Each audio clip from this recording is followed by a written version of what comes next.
The main character looked at the white sign. Rising from the ground, he thought that time and disasters, like a huge blade, cuts. Moving through the ruins, he noticed that times of disaster were cutting between old and new civilizations. Having stepped on the wreckage, the guy noted that now human civilization survives in this wasteland. He looked at the high wall and thought that huge fortress walls had been built, but order continued to collapse. The main character said with a serious look that the man said that before the disaster there was a lot of human technology. He asked why everything had disappeared now. Exhaling smoke, the stranger replied that they were in the hands of a few, and humanity's firearms were more powerful than he thought. Many workers stood in front of a huge wall. The main character asked if there was a weapon behind the wall and why not destroy it. Closing his eyes, the man asked how the interested parties behind the wall could refuse this natural class barrier. The plot tells us that when disaster strikes, survival is a must. The military walked through the settlement. The main character covered his face with a cap and hood. The military man asked if he wanted to go to Mount Jing, in which case he should ask Ren Zaiasu. As he walked past the military, he thought that this crowd of mercenaries lacked real combat experience. He wondered if they were heading into the wilds to die. A red light was visible from the forest.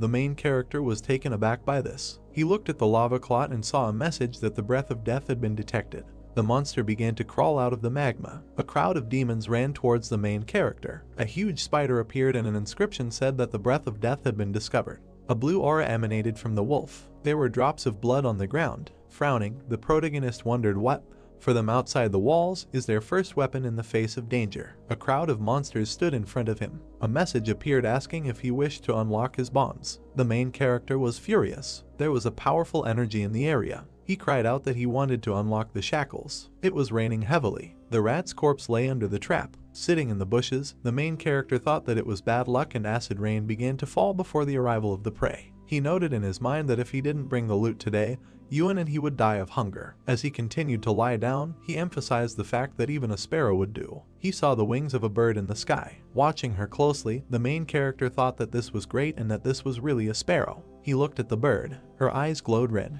He jumped up sharply. He dodged the huge bird. The main character reached for the frying pan. Grabbing it, he prepared for battle. The bird jumped up from the ground. She flew towards the main character. Frowning, he noted in his thoughts that he was fast. He hit the bird with a frying pan. The sparrow fell to the ground. The main character jumped on the bird. He grabbed her by the throat. He broke the bird's neck. Sighing, he said that after waiting all night, he finally got something. Throwing the loot onto his shoulder, he said that it was still early, so he would just go to Lao Wang's store to sell the bird and estimated that he could exchange it for a couple of days of rations. He was suddenly taken aback. Falling to the ground, he mentally asked why now. Closing his eyes, the main character thought that usually this happened at midnight, but this time earlier. A blue aura enveloped his body. He noted and thought that this had been happening regularly since the day he escaped from the wolves, and people in the city said that it was just a headache, but he knew that. The hero felt that he was falling into the abyss. He fell in a dark space. He emphasized that he knew that this sensation was not pain, but pure chaos. As he fell into the abyss, he wondered what was happening.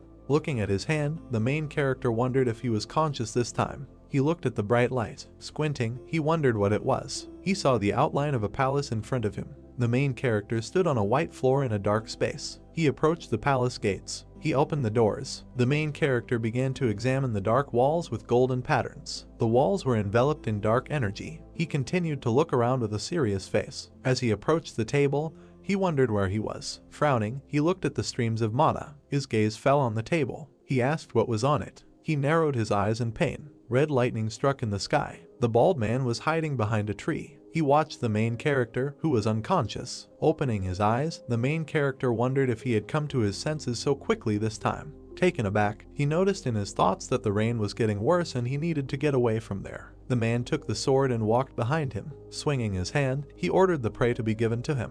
The main character looked back. He hit him in the face with a frying pan. Holding his face, the guy wondered how this happened and why he became a victim. He noticed that the main character is strong and his movements are very fast. Xiao looked at the screen, on which he saw that his task was to transfer the loot to a stranger. He was dumbfounded by this. Turning around, he looked at the bald guy. The guy sat on the ground and cried. The main character stood over him. Holding the bird in his hands, Xiao asked if the stranger needed the sparrow. The surprised guy started shouting that he wanted him. The main character gave him the sparrow. The man smiled at this. Xiao looked at the screen and saw that the task was completed. A white sheet of paper was flying towards a table in a dark room. He was heading towards the printing machine on the table. A piece of paper flew into the car. The machine began to print on paper that the task was to transfer the loot to a stranger, and for completing the task, he was rewarded with a basic profile skill which allows him to study the abilities of other people. Closing his eyes, the protagonist thought about the skill acquisition profile and whether he could use this to learn other people's skills. The guy cried and said that Zio was a good person. The main character looked at him out of the corner of his eye. He snatched the sparrow and declared that he would never get it even if he wanted it. The guy looked after Zio as he ran away. The enraged stranger screamed that this world was definitely heading into the abyss. Sunlight was breaking through the clouds. Zio walked through the dense forest. The main character covered his head from the sun. Beads of sweat ran down his face. He approached the dark gate. Many birds flew over the fortress. Cloudy skies enveloped the settlement. The main character walked among a crowd of people. Many passers-by looked at him with dissatisfaction. They whispered that Zio was back with his prey. Zio looked at them with a dissatisfied face. He grabbed his sword. A man with an angry face walked towards him. The main character narrowed his eyes. A grin appeared on the man's face. The guy grabbed him by the shoulder. With a serious look, he asked the stranger not to contact the main character. They looked after Zio. The guys looked at him and said that he was completely sick. Steam was coming from the high wall. The main character was heading towards a high wall. He approached a small hut. Having placed the bird on the table, Zio asked how much they would give for it. The merchant extended his hand. With a dumbfounded look, he asked to be more careful. Taking the sparrow, he said that this glass was very expensive. The main character frowned at his words. He looked at the empty shelves. The merchant began to weigh the sparrow. Smiling, he said that everything was correct and he weighed 3 jin 6 liang. Zio watched intently as the merchant cleared accounts. He said with a serious face that market prices are good now and sparrows cost 200 per jin, so the total is 700. The main character said with an embittered look that this was too little. The salesman adjusted his glasses. Shifting the scores, he stated that the maximum was 800 and there really wasn't enough meat in the fence, but everything had a price and they had to live by the rules. Zio grabbed the abacus and declared that it was almost winter, and there were few sparrows these days and below 900 was out of the question. Crossing his arms, the merchant began to quickly shake his head. The main character grabbed the bird and began to leave. The seller asked where he was going. Zio replied that he would go to Old Lai and ask his price. The merchant stood in front of him with a smile on his face and offered to negotiate, asking how much he wanted to sell it for. The main character said that first he would find out the price,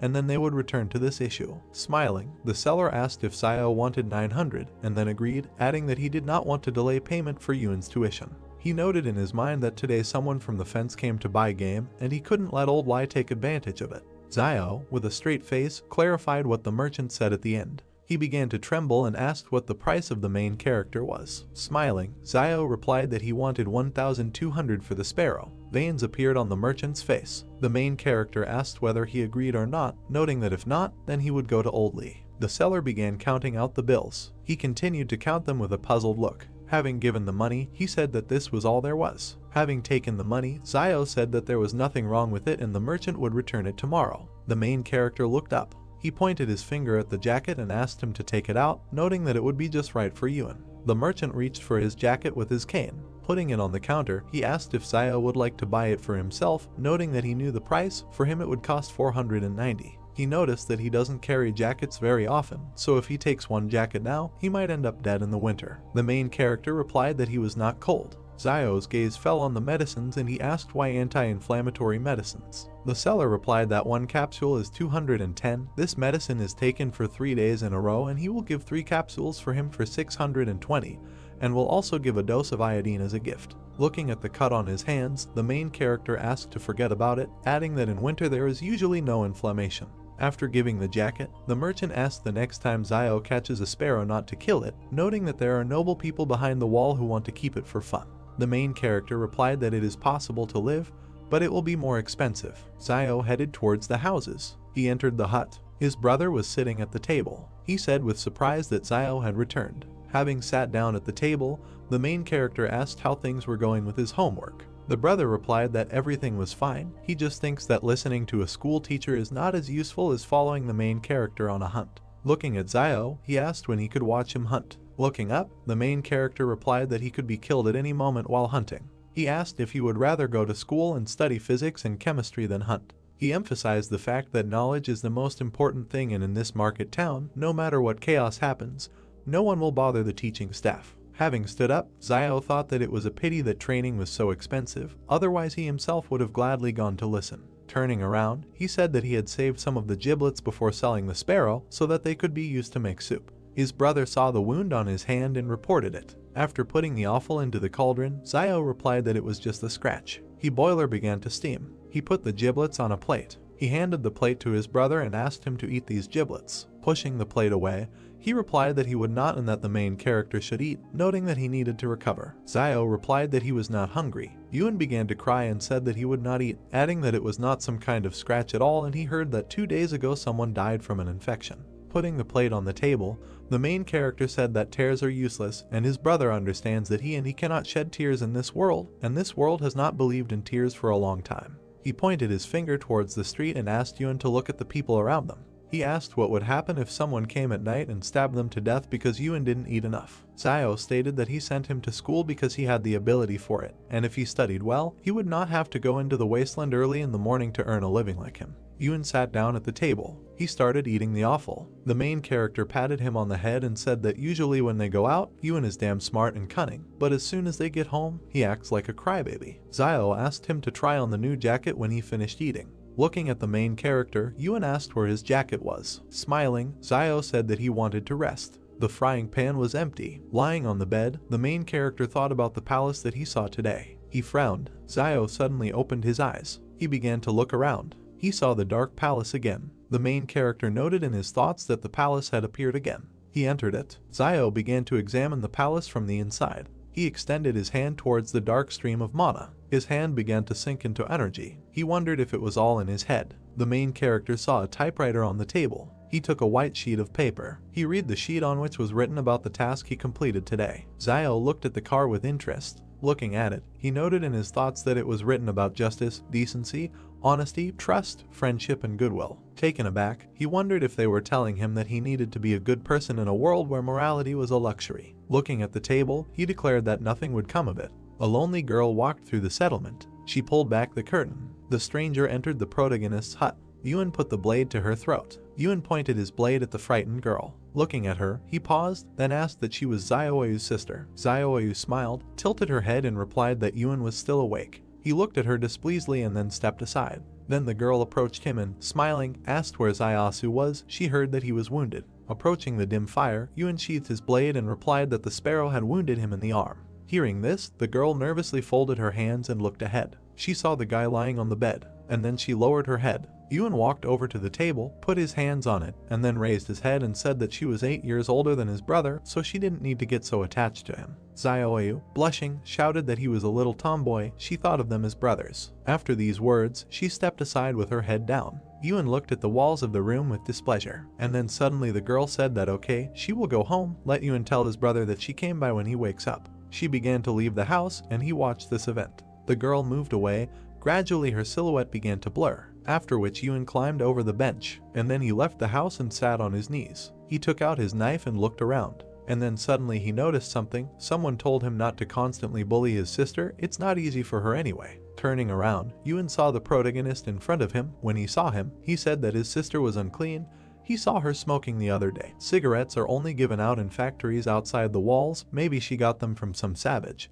He thinks that she became close to him because Xiao could always hit his prey when hunting. Hearing this, the protagonist frowned with displeasure and looked at his brother, and then, lowering his head, he asked who was clean. Getting out of bed, he added that if someone wants to survive in this world, he will not be able to remain pure.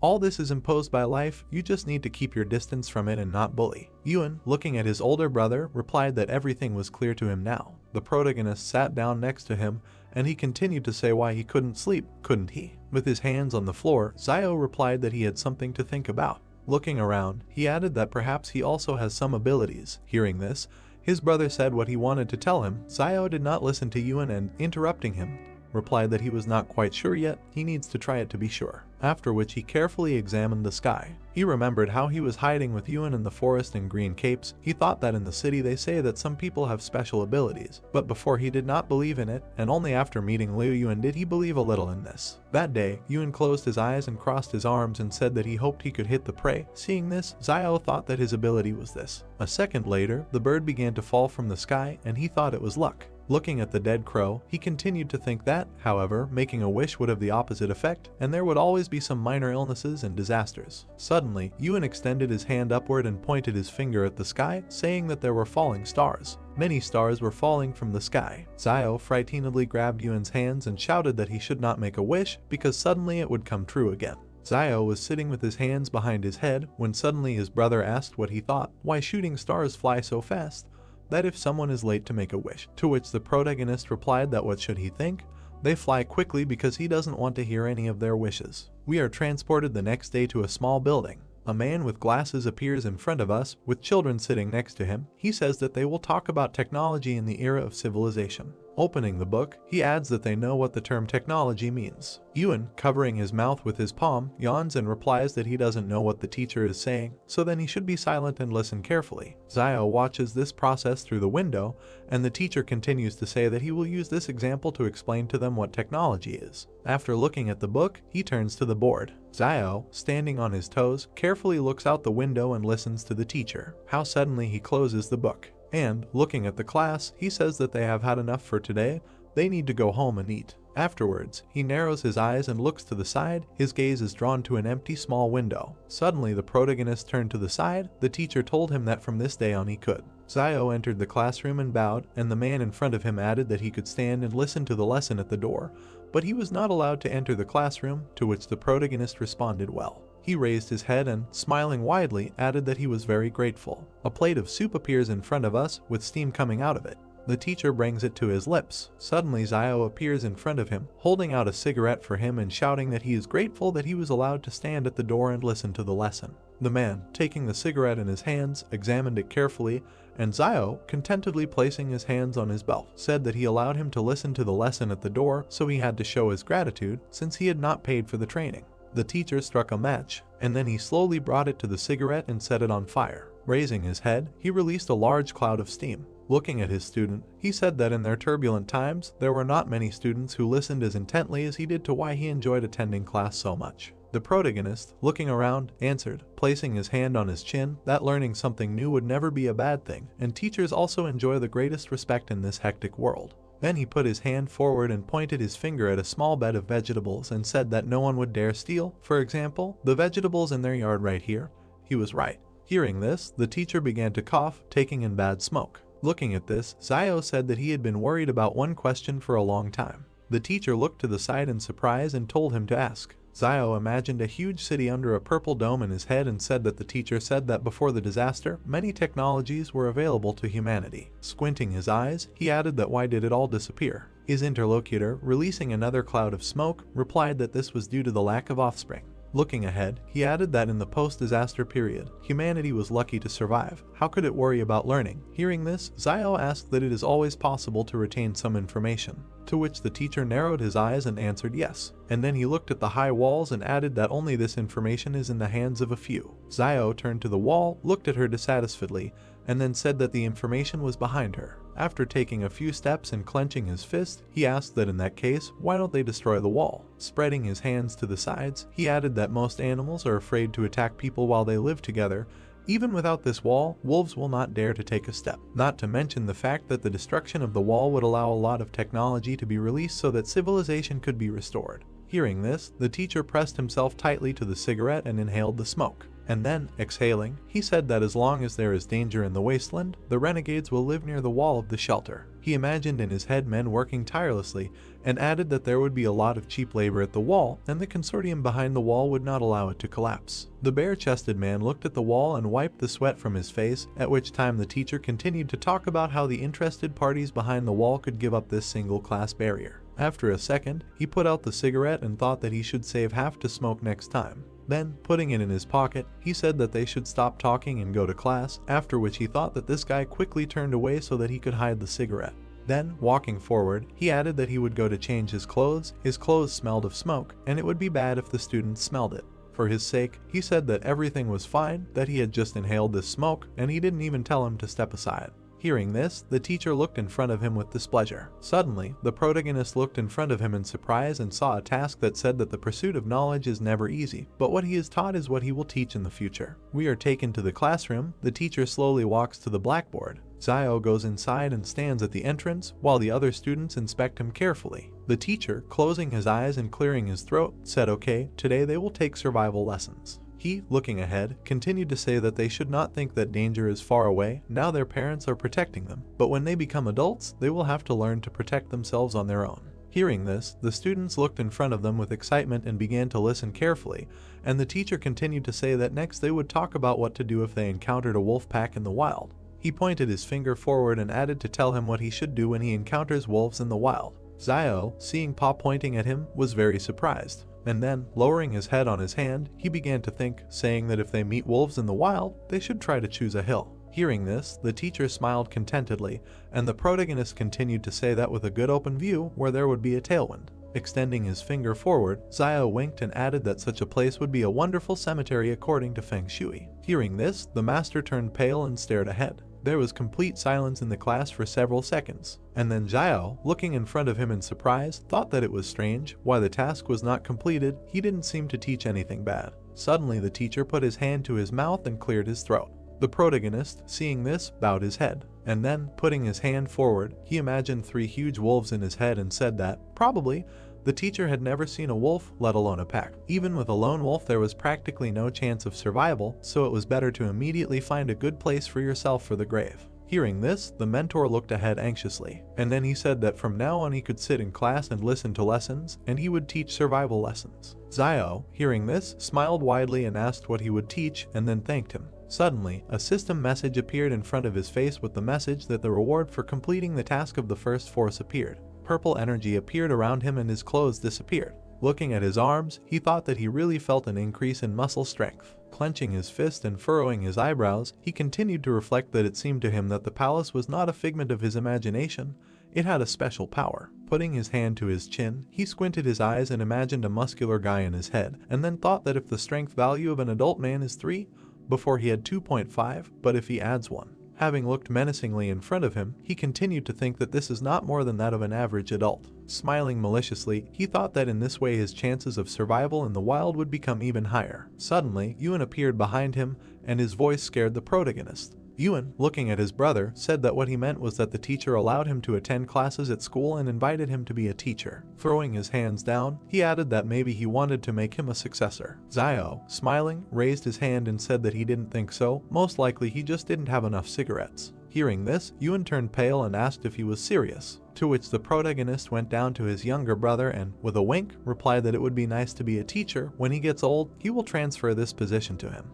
Then he turned around and, spreading his arms, added that, in the end, wild nature was dearer to him. Yuan gritted his teeth in displeasure and lowered his head, and then thought that this always happens. He, looking displeasedly at his brother, continued to think that if he gets something good, he immediately passes it on to him. Zio, taking a few steps to the side, said that it is good to be a teacher, but this is not for him. His brother must study hard and develop every day in order to become a worthy and smart person in the future.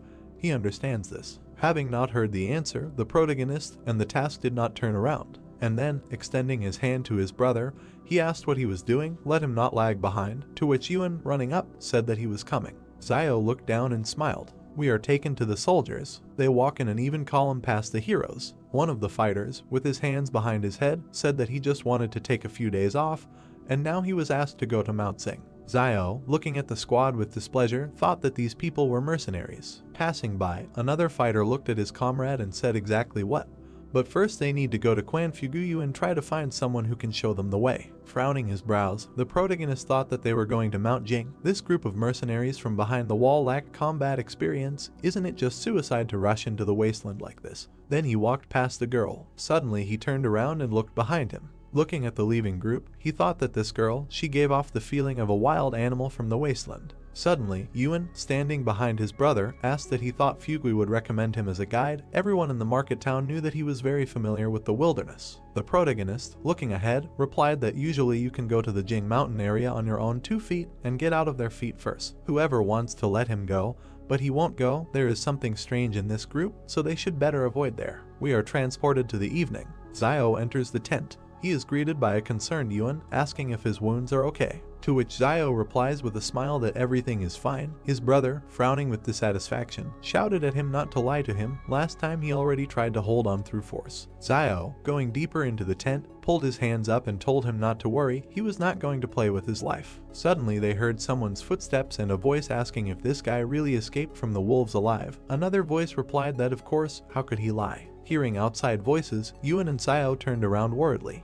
and then they suddenly fell to the ground, grabbing their weapons. They walked forward slowly. Zio walked to the door and looked out a little through the crack. He saw the guy with the gun looking at Fugue, saying that he meant that he was sick in the head. The man in front of him, rubbing his hands with a smile, replied that everything was fine. He just said casually, "It won't hurt. He is not seriously ill. They are already in place." The protagonist, frowning with dissatisfaction, thought that this Fugue really decided to bring him together with these people. A man in a red vest walked out to class in different directions and loudly told Zio to go out because he had guests. Yuen looked in front of him displeasedly and asked what he should do, to which the protagonist, turning around, replied that he would go out and let Yuen stay in the house. Zio took a few steps forward and out of the tent, extending his hand forward. Then he jumped up to Fugue and, grabbing his hands, shouted with a smile that he congratulated him on the safety of his father and son. Everyone outside looked puzzled at the guy who appeared in front of them. A fighter with an orange bandage around his neck asked what kind of father and son.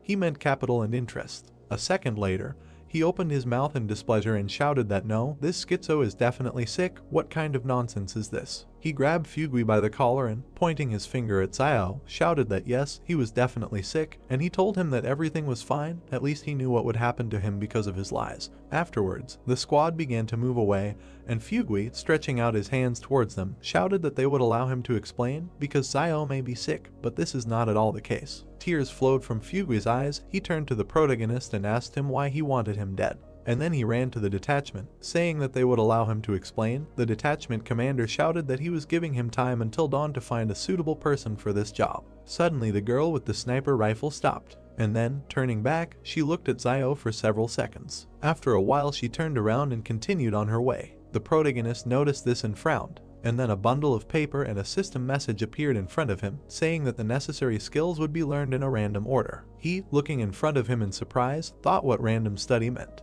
A bundle of paper appeared in front of him, which began to open, and a system message that the target's firearm skill had been accidentally copied, whether it needed to be learned. Seeing this, Zio opened his eyes wide and thought that he should learn this. A huge number of system windows appeared in front of the protagonist. In one of them a download appeared in text stating that knowledge of firearms maintenance and care of firearms, regular maintenance to prevent mold, corrosion and rust, and to ensure for functionality, you need to check the magazine, chamber, external deformation, operability, accessories, and cartridges. Looking at the system messages, Zio thought that these were all firearms skills, which meant that he could really copy someone's abilities. After he closed his eyes, a system message appeared in front of him that he had achieved success in training. He had mastered advanced skill in using firearms. Opening his eyes, he looked in front of him in surprise, saying that unless what he received was a basic level scroll, why did he learn advanced firearms mastery? After that, he went to a large system message and, poking his finger at it, received information that there are two types of skill copy scrolls. A basic level scroll allows him to learn any skill up to an advanced level. A master scroll allows him to learn other people's master skills as soon as he will reach an advanced level in one of his own skills, and also has a chance to learn the target's supernatural abilities. After seeing this, he thought that he can even learn other people's supernatural abilities. This is generally normal. An image of a girl appeared in front of him in the system message, and he asked that he could find out the firearms proficiency level of that girl. He looked in front of him in surprise and thought that she was fluent in firearms, but why was she serving in a private army? Something is really wrong with this group. He then narrowed his eyes and scratched the back of his head in puzzlement. Suddenly he turned around, hearing his brother's screams. Yuen grabbed him by the cape and asked why he was looking at the back of this girl all this time. Suddenly someone came out of the tent and asked whose back it was. Turning around, they saw Zio coming towards them. Looking at her, Zio opened his mouth in shock and asked what she was doing here. The girl straightened her hair with a smile and said that she had swapped with a family of 3 who lived here before, and in the future she would move here and live next door to them. Hearing this, Yuen clung to his brother and asked in a whisper that he was still a virgin. Because Zio spent a lot of money on this, she used to live in a stone brick house. Hearing this, Zio annoyedly grabbed his younger brother by the hair and shouted that he was already old enough. So it's time for him to talk about this aspect of your education. To which Yuen said that it's good if he doesn't know something, just let him will ask. Zio waved to Zioyu with a smile after these words, and then they headed towards the tent, and the protagonist added that he really had something to do with something, and not now they were barely staying afloat, so he shouldn't try to connect them with his sister. Suddenly he saw something in front of him. Yuan stopped and extended his finger forward, saying that he should just look at those 2 potatoes hidden under the chair and what looked like 3 pills. Looking under the table, Yuan added that it was to treat his arm injury. Bending down, Zio grabbed the bottle of pills and looked at it and said that it was indeed an anti-inflammatory drug. Looking ahead, he added that whether his brother remembered how last year he encountered wolves and was injured, someone secretly planted them some pills to keep him alive, right? Picking up the bottle of pills, he added that the place where the pills were planted was exactly the same as now he was trying to find this person. Yuan, looking at his brother, said that his sister could not do this, he only told her about his injury this time. Zio narrowed his eyes and looked ahead. Suddenly, behind the tent, someone grabbed Zioyu's hand and pulled out a cigarette for her, saying that she moved here and he brought her a cigarette, to which Zioyu replied that she would no longer do such things. Yuan and Zio turned to the exit in fear as they heard a man's voice laugh and then shout that she would eat and drink if she didn't do such things, who would give her a cigarette. The protagonist grabbed his dagger. Meanwhile, the guy tore Zioyu's clothes and she raised her head and screamed for him to let her go. Zio, gritting his teeth, jumped out of the tent like lightning. Looking ahead with dissatisfaction, he saw a system message that he had a new task to help. Squinting his eyes, he thought that even without this task he would have helped. Then, grabbing his dagger, he made a quick dash forward. The man in front of him looked ahead in fear, and then, smiling, he thought that the little guy with the bone knife wanted to stab him. Then he took out a huge machete and, smiling, thought that he had real iron here. Suddenly, in a second, Zio's machete cut him into 2 pieces. The man looked at his broken blade in fear and shouted that how was this possible. The protagonist then let go of his dagger, and, grabbing the scoundrel's hand, he hit him in the stomach with all his might. Then, literally in a second, he went behind his back and began to break his arm. And then at great speed he hit his face on the floor. Blood flowed from the man's face. He clenched his teeth in displeasure and thought about how old he was and how he could be so strong. Zio then looked at the frightened Zioyu and asked who he was, to which she replied that he was a foreman at a coal mine. She imagined in her head how several men were killing a guy, and then said that last night a man was stabbed alive in the market town, and he took the lead because he heard that this man had a habit of saving money, and so it turned out that he owed the casino money, and so he decided to do this. Zio looked displeasedly at the foreman, and then he picked up the broken machete tip from the floor. Raising his attacker's hand, he grabbed the dagger and looked at him menacingly. Suddenly a system message appeared in front of him that he had a new task: he must leave the enemy alive. A second later, the protagonist cut the attacker's side, and he screamed in pain. The foreman, cringing in pain, pulled his hand towards the cut, and meanwhile Zio, rising to his feet, said that he had about 3 minutes left. Looking down, he added that if he went to the clinic in the market town and got stitches, he might be able to survive. The foreman, gritting his teeth, slowly began to rise to his feet, and then, leaving bloody footprints on the floor, he ran towards the trading city. A system message appeared in front of the protagonist that the task had been completed. The reward was a basic scroll of copying skills. Since he now lacks weapons, he begins to complete a side task. Looking at these system windows, he thought that the first task should be to rescue Zioyu.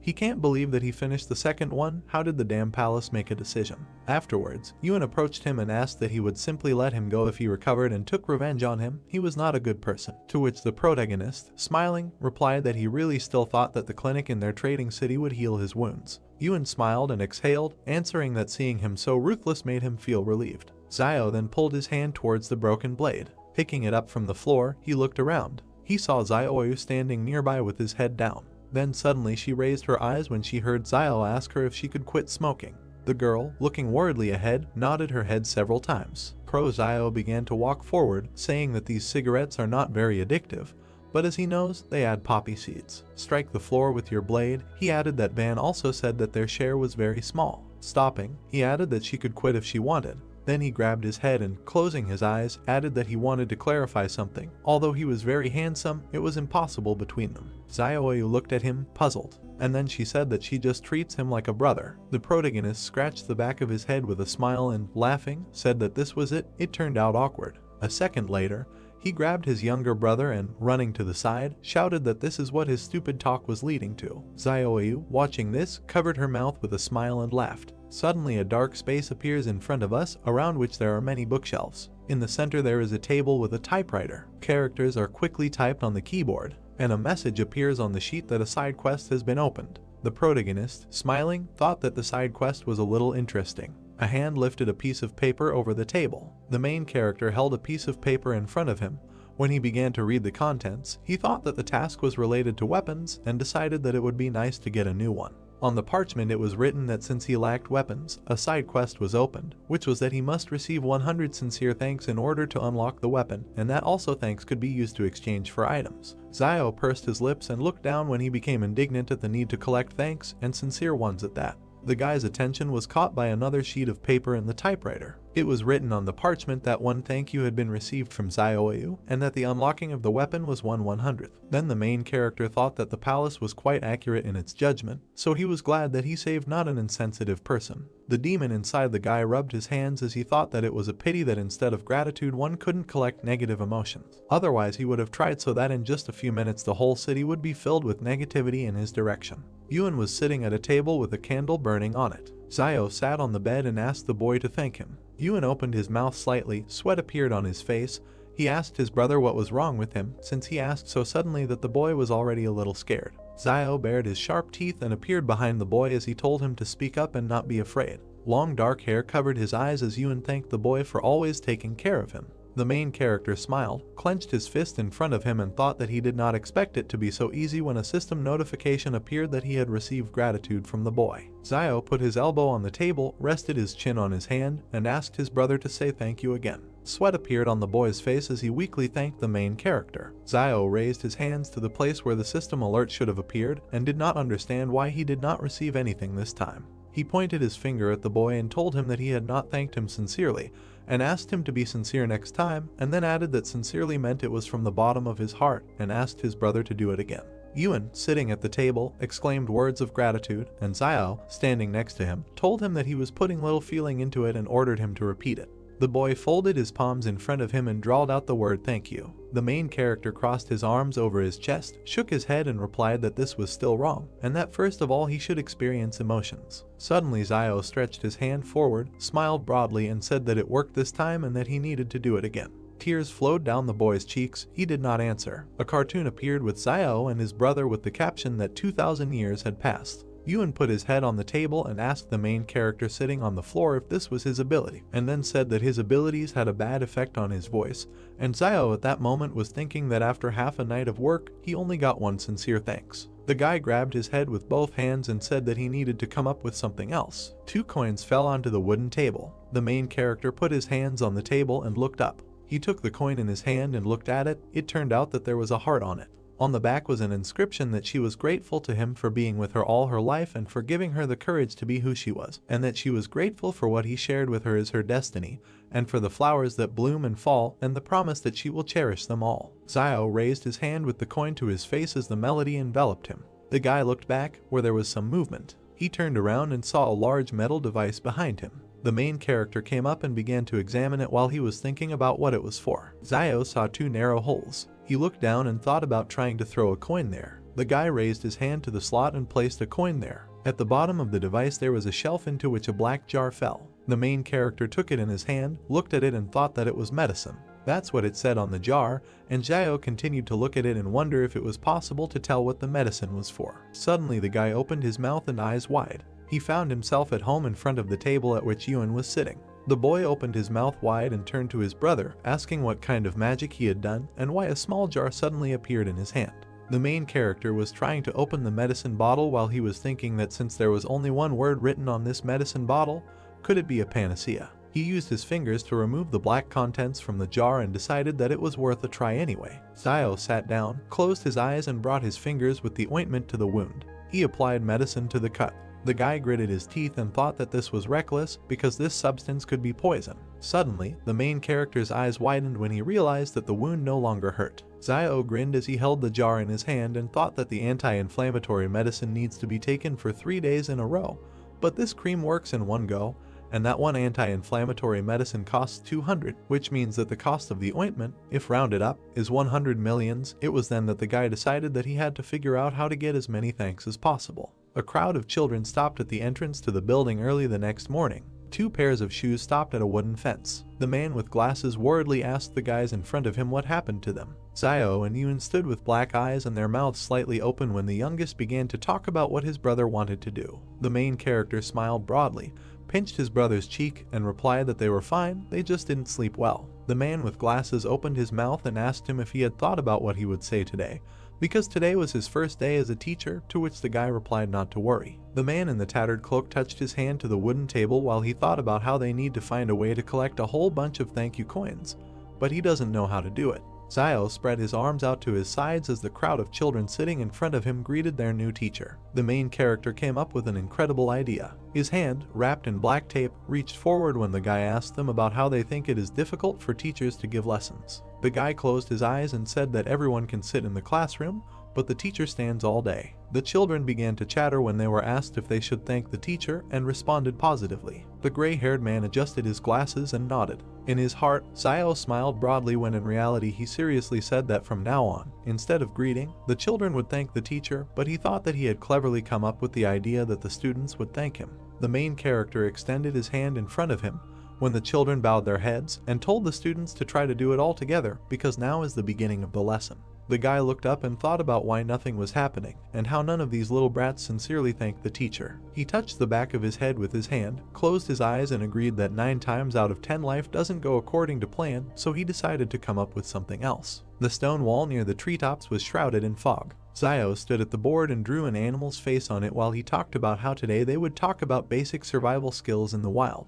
One student began to yawn, and the other opened his mouth and looked forward. Another student gritted his teeth and touched his face with his hand while Zio was talking about how rabbits in the wild do not attack people, and that they are about the height of a person's shin, and have great strength, and the boy was thinking that this guy is too talks a lot and that he still hasn't finished the lesson. The main character smiled while he talked about how the children should be more careful because it is very difficult to survive in the wasteland. One student raised his hand and turned to the teacher, saying that if he did not finish the lesson, it would get dark outside and it would no longer be safe to return home. Zio nodded as his hand with the chalk froze at the blackboard. He closed his eyes and raised his hand as he said that safety comes first, and then ended the lesson. A crowd of people ran out of the building into the street, shouting thanks to the teacher. Coins began to fall onto the wooden table. The main character beamed and smiled when he thought that the effort was paying off. He was touched that due to such a long lesson, the students were grateful to him. Yuan was walking next to Zio when he asked him not to delay his lessons so much in the future. The main character closed his eyes and replied that he was ready to give his life for education,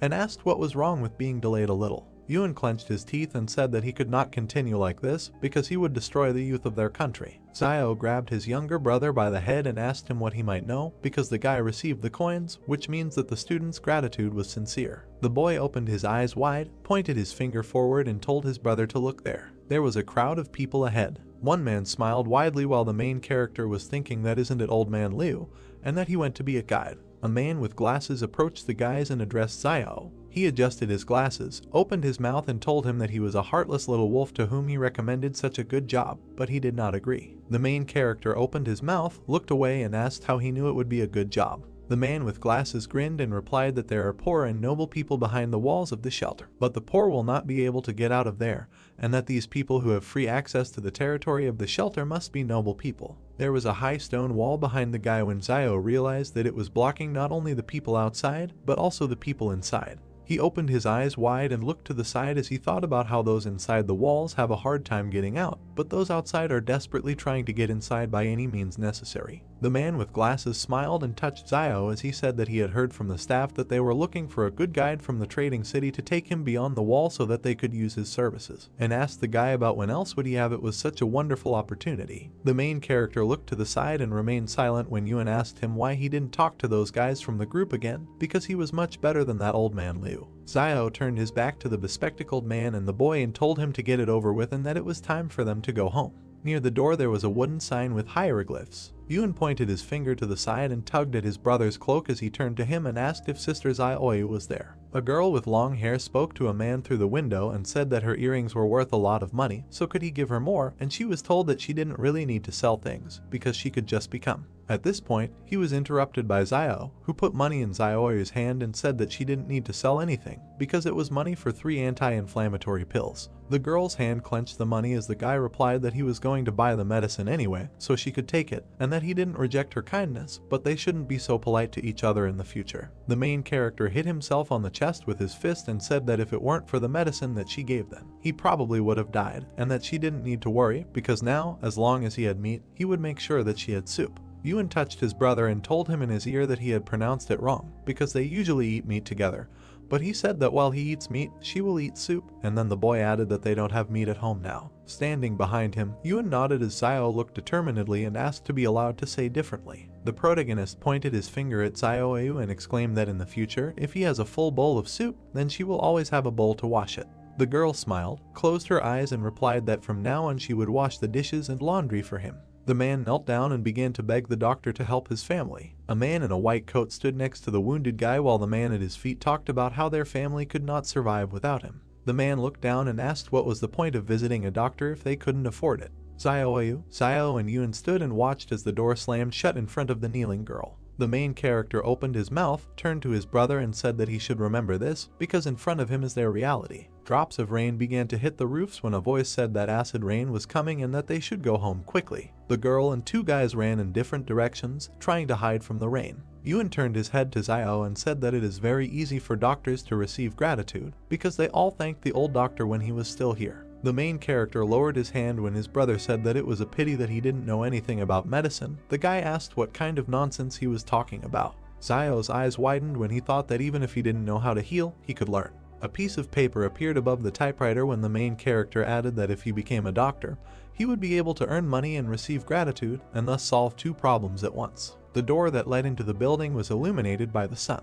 Xiao sat against the wall of the house with a sign and thought that he didn't know what time the clinic usually opened, but it wouldn't hurt to come early. The clock struck 2 o'clock in the afternoon when the guy wondered if it was time for him to show up. The door opened slightly. The man in the robe came out, stretching and yawning. Suddenly, he opened his eyes wide and screamed. He stood on one leg next to the guy sitting on the ground and asked him what he was doing here, squatting, and Xiao told him to mind his own business and not pay attention to him. The man in the robe touched the door and said that if he wanted to see a doctor, he had to bring money, and that without it he could sit here all day. A piece of paper appeared in front of the main character, and he laughed when a system notification appeared that the target's skill would be learned at random. The guy's hand squeezed the sheet. An alert popped up asking if he wanted to learn the target's skill called Deception, which was randomly selected. The paper disappeared from Xiao's hand. He opened his eyes and mouth wide and thought that he was here to learn medicine, and that there was no point in learning Deception, and also that this random skill was too random. The main character turned his head and gritted his teeth as he thought about how this guy was so disgusting that he had a skill in Deception.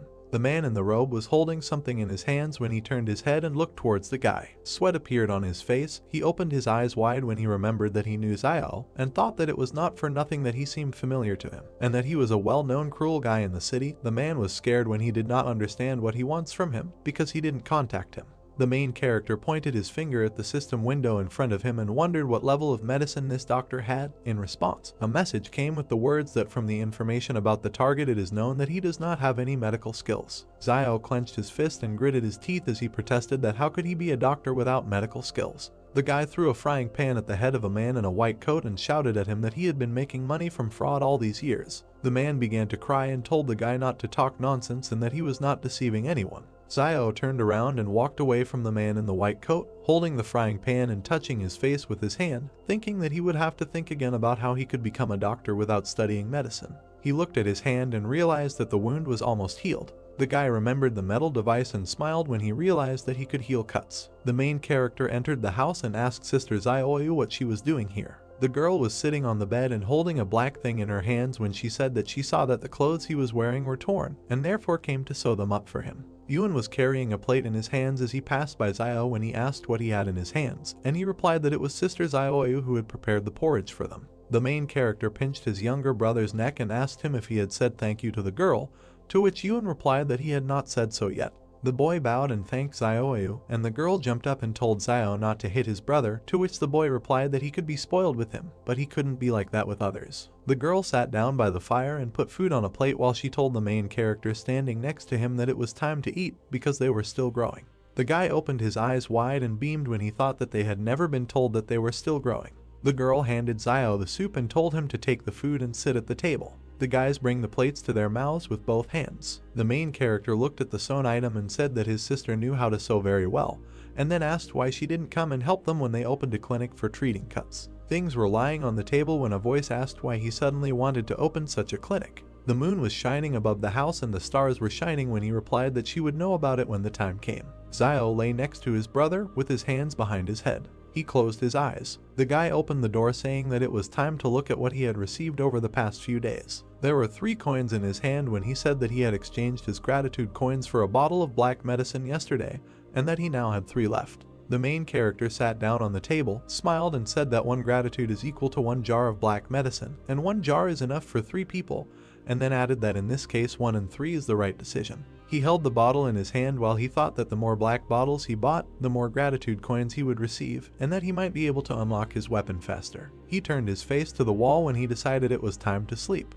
The boy stood next to the girl, waving to his brother and asking him to be careful. Zio smiled and thought that those who take risks will definitely get what they deserve. While the pick was breaking the ground, he thought that tall trees are always the first to be blown by a strong wind. The man who was dripping with sweat turned his head to the side when the main character was thinking about what needs to be done so that people don't think that he wants to deceive them. The man opened his mouth and asked Zio what he was doing here, and then assumed that he was cutting the grass here. The guy crouched down and tried to pull out the plant while he thought that since he already had the medicine, he should cut a few blades of grass. He turned his head and grinned as he explained that it was to give the appearance of being a herbalist and not to come under suspicion. Zio approached the man with the herb and said that it was not a weed, but a medicinal herb, and when he asked again, the guy replied that if you add the herbs in different proportions and boil them, they can be used to heal wounds, and then he asked the man what he thinks about how the main character recovered from his previous injuries. The man opened his eyes wide and assumed that the guy endured everything by willpower. Several people stood at the entrance to the house. Zio sat by the fire and looked at the crowd outside. He opened his mouth and smiled.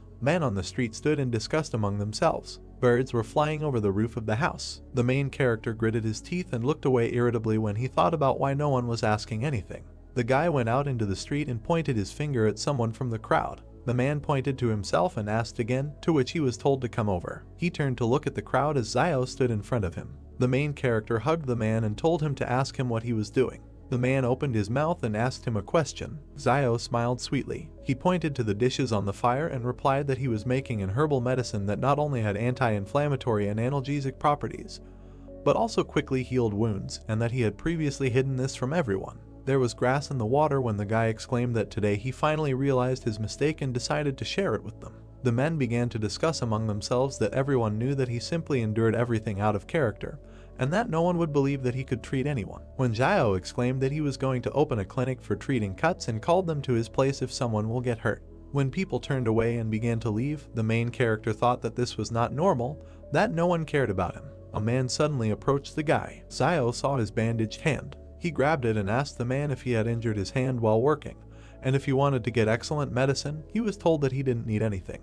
The main character put the man against the wall. Holding a can in his hand, told him to just think of it as an advertisement, and said that this time he would cure him for free. The guy waved to the man running away from him. When he entered the house, Ewan asked him why he was giving out medicine for free. Zio gritted his teeth and replied that he should not ask, and that next time it would be better to die than to repeat this, but thought that the beginning is always difficult, and that he should control himself because those who achieve great things achievements do not pay attention to little things. Birds flew over the stone wall the next morning. When Zio left the house, someone was waiting for him on the street. The main character opened his eyes wide and asked the man what he was doing here so early, because he hasn't been going out to catch sparrows lately. Old man Wang with glasses smiled widely and asked the guy if he had cured Tedu from the eastern part of the city yesterday. The main character closed his eyes when he learned the man's name. The guy crossed his arms and replied that he worked without intermediaries when Wang asked him if he still had the medicine and suggested that Zio give it to him and he would sell it. The man with glasses beamed, smiled widely and replied that he could sell him some then, and the guy said that he didn't seem to be injured. Wang raised his hand in front of him and said that yesterday Tedu felt that something was wrong, and wanted to know what kind of ointment the main character gave him, and decided to taste it. At that moment sweat appeared on Zio's face, and he asked if this black medicine could be taken orally. The man's glasses flashed when he said that Tedu took this black ointment and tumbled with his wife all night, and then asked the main character how much of this medicine he had, and where he got it. Zio closed his eyes and replied that he inherited it. The guy looked at the man with glasses, grinned and asked why he, a bachelor, needed this ointment. Van smiled and replied that the guy should not worry about it, and the main character put his hand in front of him and said that the price of introduction was 600. They put money in his hand and thanked him when a system notification appeared that he had received gratitude from a man with glasses. Zio looked after the smiling man indifferently. There was fog at the gate to the building. Van held a black jar in his hands and smiled. He handed the medicine to the man in the black suit, saying that he had brought this thing. An overhead view of the wooden shacks, Zio standing in front of the sign on his house. On the sign in front of the hero there is an inscription that this is a clinic for the treatment of cuts. The hero looks at it with pleasure and is glad that it is finally opening. 3 pairs of male legs, blood dripping on the ground, someone complaining that he can't do it anymore and that he's in damn pain and can't run anymore. 3 wounded villagers, one is bleeding from his arm, another is holding his shoulder, and the third is holding his leg. The man in the center, in a purple shirt, says that they need to hurry. The hero notices men passing by who are heading towards the charlatan's clinic. A man in a white jacket happily notes that they are already near the clinic. Zio's eyes begin to shine when he realizes that these are his first clients. A task window appears that says that the hero needs to save 3 patients. Zio thinks that he did not expect the first patient so soon. Zio puts his hand on his head, sighing and asking for an apology. He runs up with a sharp jerk towards the men, who have not even had time to notice him yet, grabs them from behind, jumping on them. The hero throws the wounded near his hut, tying them up. A man in a purple shirt, lying on the ground, asks the hero what he wants. MC stands with a serious face against the sky and says that the doctor at the clinic they were going to see is a charlatan, and he is trying to save their lives. Zioyu leaves the house, looking at what is happening. The hero shouts to her that they have patients to treat. The lady approaches the lying men, asking what happened and whether they got involved in a group fight. A man in purple, holding his stomach, explains with pain in his voice that the boiler at the factory exploded and that they were lucky to escape with minor injuries and were able to run to them on their own, but someone died on the spot. An exploded boiler, mountains of corpses lying on the ground, smoke coming from everywhere. The hero thinks that in their times, if someone gets hurt, then no one will run to save someone for free. The gloomy face of the hero is close up. He continues his thought, thinking that most likely people will wait for your death and take away what belonged to you. The hero with a satisfied face holds the purple man and looks at his sister, telling her that she first needs to disinfect the needles and sew up the wounds of the men. The sister asks what it means to sew, to which the hero calmly replies that it is like sewing up clothes and it is not difficult. With worry on her face, Zioyu straightens her hair and says that she is ready to do it. The needle warms up in a woman's hand over a candle. The sister inserts a hot needle into the man's arm. The man screams in a frenzy of pain. His whole face is distorted. He turns to Zioyu and shouts that he can understand that she heated the needle to sterilize it, but couldn't she have waited for the needle to cool down before stitching? MC replies with a happy face that everyone makes mistakes sometime. Their nurse is not entirely familiar with the process on her first day and will get better with time. MC sticks his fingers into the medicine, about to take some from the jar, and says it's time for the medicine. The hero with a predatory face turns to the men, saying that his medicine is very valuable, but he will not charge them much and that it will cost them the same as in the clinic, namely 600. Zio hugs the man, holding his medicated fingers over his shoulder. He says that for his work the man gets 2,000 or 3,000 a month, so he should be able to pay 600 for his life. The man, clearly afraid of the hero, says that I agree, the hero just needs to go easy on him. One of the patients stands up from his seat with a sharp movement, preparing to run. He runs out of the shack, attracting the attention of his colleague and hero, who says that escaping from his clinic is not so easy. The man in the gray shirt is also about to give up, but the hero grabs him by the shoulder, saying that the patient has escaped and Sister Zioyu needs to sew up the wound of the man in gray first. Zio runs out of his blade at great speed, catching up with the escapee. Zioyu, folding his arms on his chest, asks the man in gray if he also wants to run away, and if he also wants to run, then she will sew him up later, to which the man, looking down glance, replied that no, he would not run and let his sister stitch it up. An escaped man leans on some shack, breathing heavily. MC grabs the man who thought he had gotten away and says that it's good that he runs fast. The man turns around in horror, and his brain begins to work at increased speed, trying to comprehend what is happening. The hero asks how far the man is going. With a dissatisfied face, Zio towers over the man and says that it is time for them to go get treatment. The hero carries a man on his shoulder, where 2 people are already lying calmly, resting on a mattress. He says that they have returned. Zioyu sews up the hand of the man who was just brought in. He sighs, enduring the pain. The 3 of them lie on the mattress. The escapee notices that nothing hurts anymore and it seems that the medicine is really working. The task window reports that the task is completed and the hero's reward is 1 point each of strength and dexterity. A task window pops up in front of the hero, where it is written that his new task is to cure 10 patients. The hero thinks that this turns out to be a chain of tasks. Night falls and the crescent moon glows brightly above the shack. A view of a shack with a light on inside and someone shouting that something terrible has happened and that wolves have broken into the town. Zioyu and Yun wake up and try to understand what happened. The brother asks MC if the wolves will come to the trading city. Close up of the hero's serious face, He says that wolves are smarter than you might think, so they won't risk coming to the city. The wolves surround the plant, and the hero says that they were most likely attracted by the bloody smell in the place where the boiler exploded. MC says with a straight face that after all, they have a wall standing behind them to support them. Yuan looks at his brother blankly. The view moves away and the younger brother asks how Xiao survived when he met the wolves and says that he never told him that.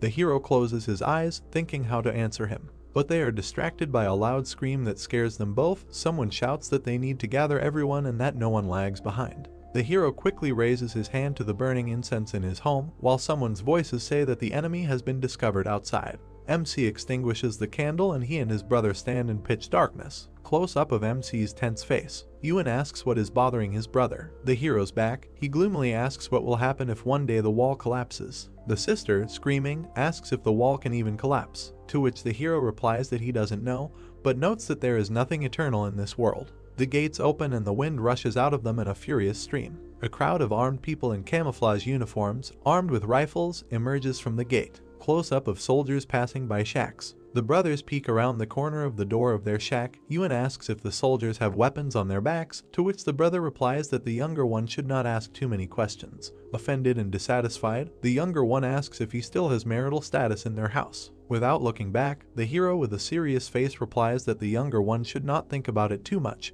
and that his place in the family is simply to live. Two soldiers walk behind each other. The one in front stretches his back, asking if they can't just go back if only a few people died in the factory, and complains that they will now have to kill wolves all night. The second soldier walking behind, shouting, replies that he should shut up, because this is a task from above and he needs to stop complaining. But the one walking in front, carefree, answers, asking what his colleague is afraid of because the officials do not hear them, and they, most likely, are still in bed with women. A close-up view of the weapon that is hanging on the soldier's back. MC thinks that his study skill is very useful and he knows everything about their weapons, and that once he can get his hands on the weapon, he will immediately be able to use it. View of the ever-retreating soldiers walking among the shacks. The hero, coming out of the corner, tells his brother that he is going to Sister Xiaoyu this evening and that he will return when Xiao returns. Yuan shouts at his brother's back, asking where he is going. But with a sharp movement, the hero runs away from his shack without answering his brother. The quack doctor pushes, trembling all over, and thinks that something is not working.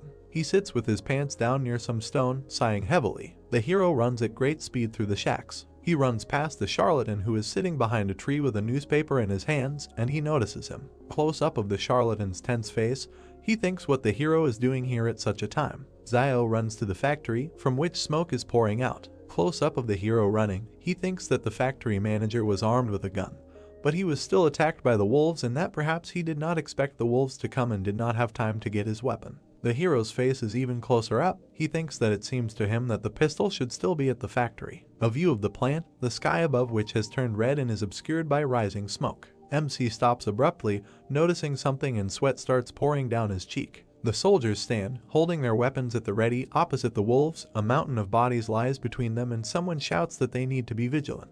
Wolves are close up, their eyes glow blue, and drool flows profusely from their mouths. The soldiers, who are starting to sweat, can see that they have just fired a clip. From the smoke that comes from their weapons, MC notices that the wolves are not at all afraid of bullets. People standing behind the soldiers shout at them to get down to business. A man in a business suit grabs a soldier by the shoulders and shouts for him to shoot. A shot is fired, the bullet hits the paw of one of the wolves, and a trace of pain appears on his face. The wolves look at the reader and begin to walk towards the soldiers. Immediately, many wolves jump up and attack the soldiers from above. The man who just fired the shot screams in horror. You can see how the wolf cuts the soldier's head. A huge stream of blood flies through the shadows. MC, meanwhile, begins to bypass the firefight, moving through the courtyards of the plant. Around one of the corners he sees a battle going on. Blood is spraying from someone, and the hero thinks that a private army is fighting the wolves and all the personnel have been recalled, so the side of the factory in which he is now must be safe. The hero stands with his back to the concrete slab and carefully looks out of it.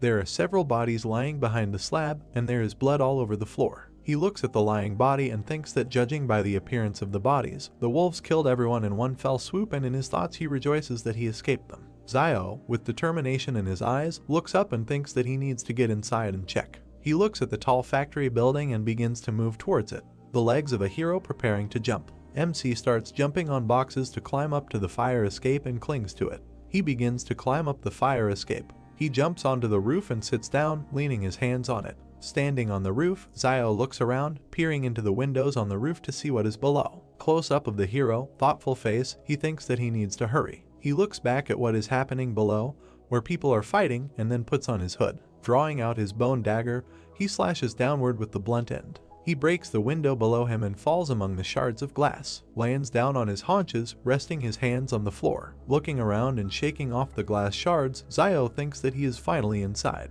He calmly removes the hood from his head, standing among the dead bodies. The hero's back, he looks at the bodies lying on the floor here and there, and thinks that it looks like there was a battle here. But for some reason all the bodies are directed in one direction, and notices that in a critical situation, people run either to safe places or to places where weapons are stored. Few of the stairs leading down, it is covered in blood. Zio goes down the stairs, walking around the corpses, and notices some red light from below. A close-up of his face, he thinks that this is most likely a shelter in case of emergencies. A stone door with 3 red lamps on top. Under the door of the shelter lie torn bodies, some of which are leaning against the door. Zio touches the door and, not understanding himself, asks if the door is locked. He knocks on the door with his hand. He leans against the door, trying to hear something. Someone presses a button with their hand and the door begins to open slightly, which MC notices, thinking that someone is opening the door. Rushing under the door, Zio notices a man in a business suit holding a gun in his hand. He asks if a man has come here to save him.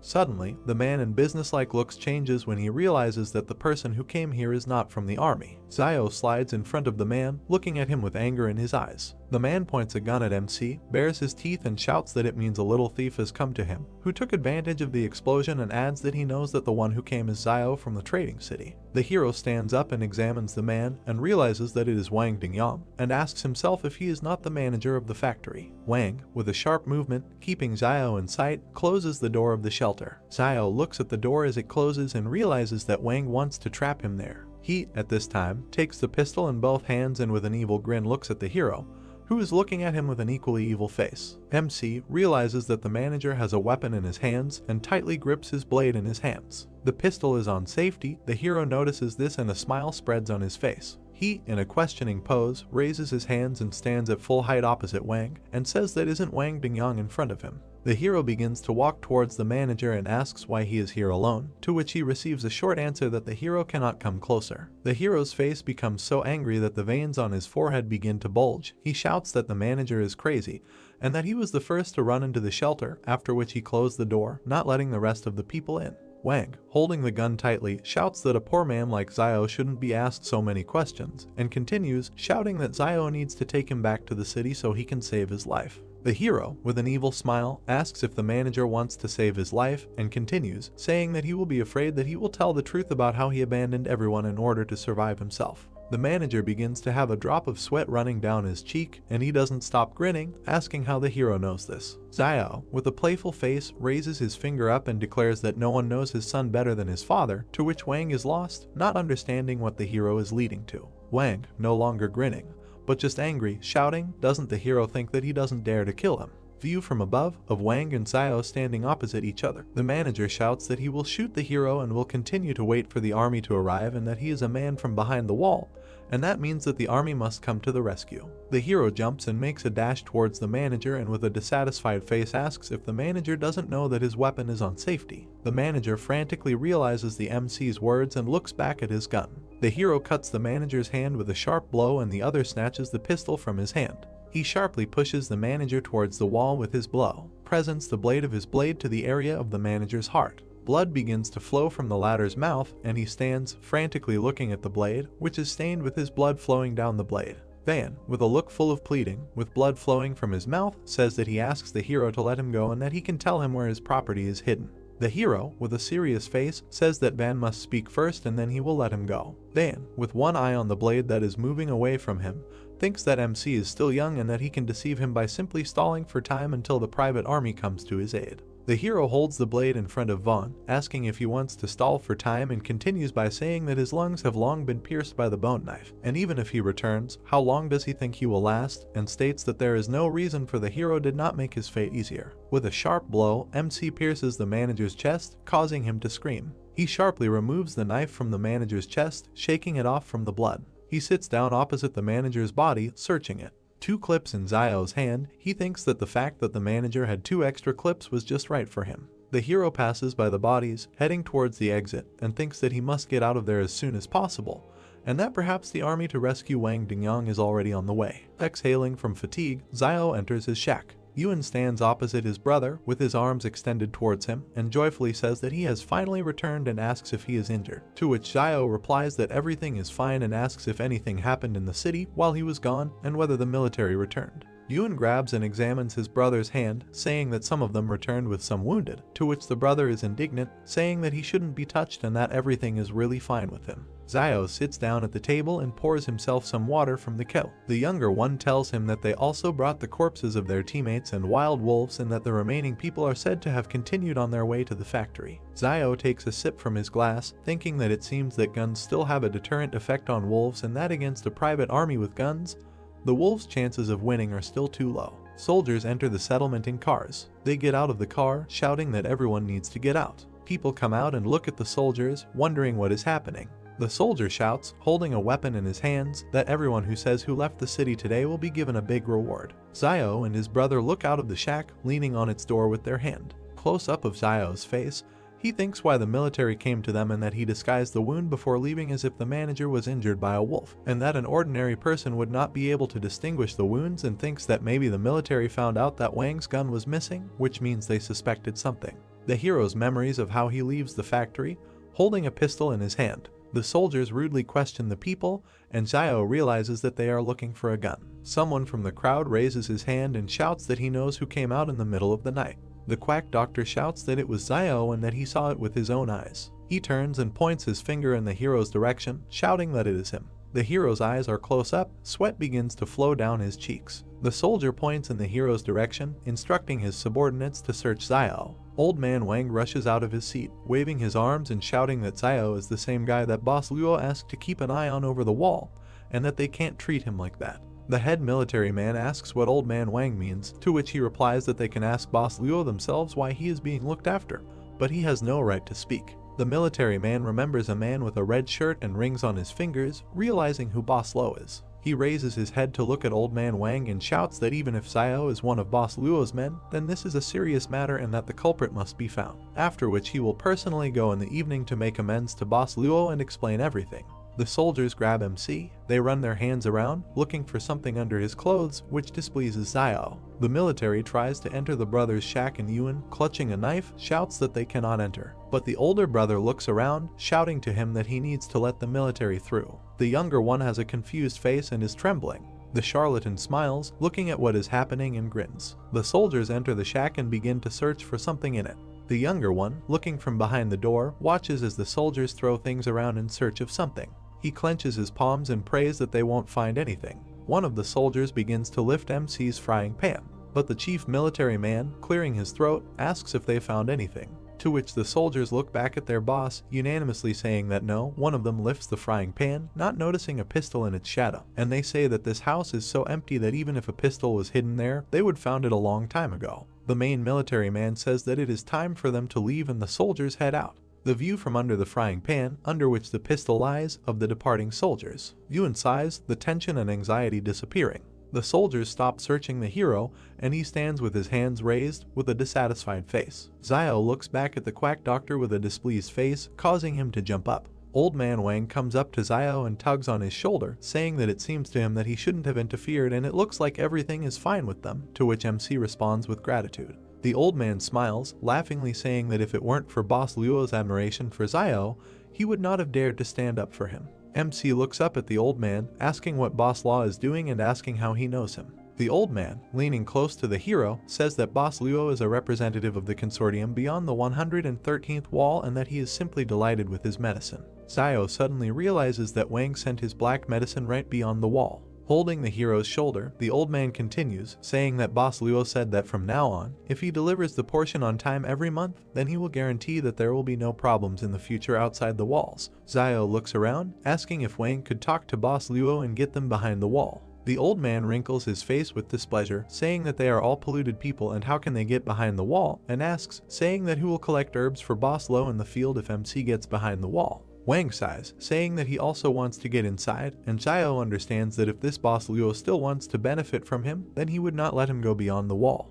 Yuan, holding his head, approaches his brother, addressing him. He grabs him by the jacket with a trembling hand, sweat streaming down it. Xiao looks back at his brother, who has already simply fallen down. He looks down in horror and screams his brother's name, realizing what happened. The hero sits on the bed, touching his hand to his brother lying next to him. Xiao frowned and looked at him, telling him not to be so stupid.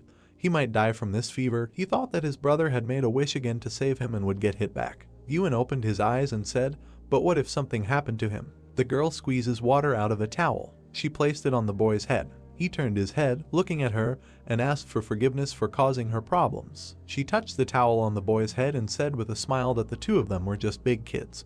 But if they weren't more mature than other kids, they wouldn't be alive now. He added that basically his brother is amazing. The hero looks thoughtfully at his brother, whom the girl is caring for. Xiao and the boy turned around as the boy got out of bed and told them not to worry.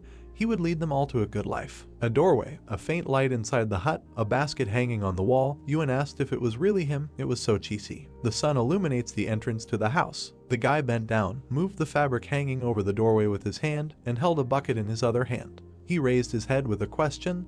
They called out to him and congratulated him. A man with glasses stands in front of him, holding a box in his hands, smiling, and asked if he hadn't heard that Tong was scared to death last night and ran away with the money, and now he is the only doctor in the city. The man extended his hand to him, said that the manager behind the wall had allocated Xiao Tong house, and he could move there today. He added that he had prepared a small gift for the brothers. The guy was surprised. The man put a box in his hands and said, "They are growing, so let them eat this to support their bodies." Xiao asked what it was. He opened the box. There was a nest on a white cloth. The man explained that this was a swallow's nest, which he had kept for many years. It was an excellent tonic. The guy took it with 2 fingers, looked to the side, said that he heard Teacher Zhang say that swallows' nests are held together by liquid, and that he thought that ordinary water should not be so viscous, so most likely the swallow uses for this your saliva. The man raised an eyebrow, sweat running down his face, looking puzzled. Xiao, with a sly smile, hands the nest to the man. He put his hands forward, loudly said that he should not give it to him and not be so disgusting. He added that there is also a bloodbird's nest, and asked what her nest is made of. Then, as he thinks, the hero suggested that it was from sputum with blood, and admitted that he was just joking. Let him not pay attention.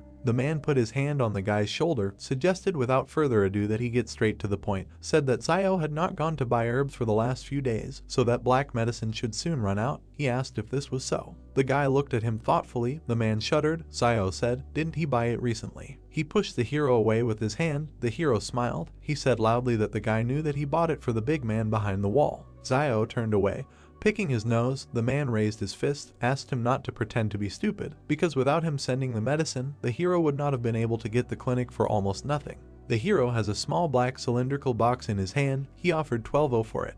The man snatched the box from his hand, putting money in another, shouted that it was sold, in a notification of gratitude from Wang.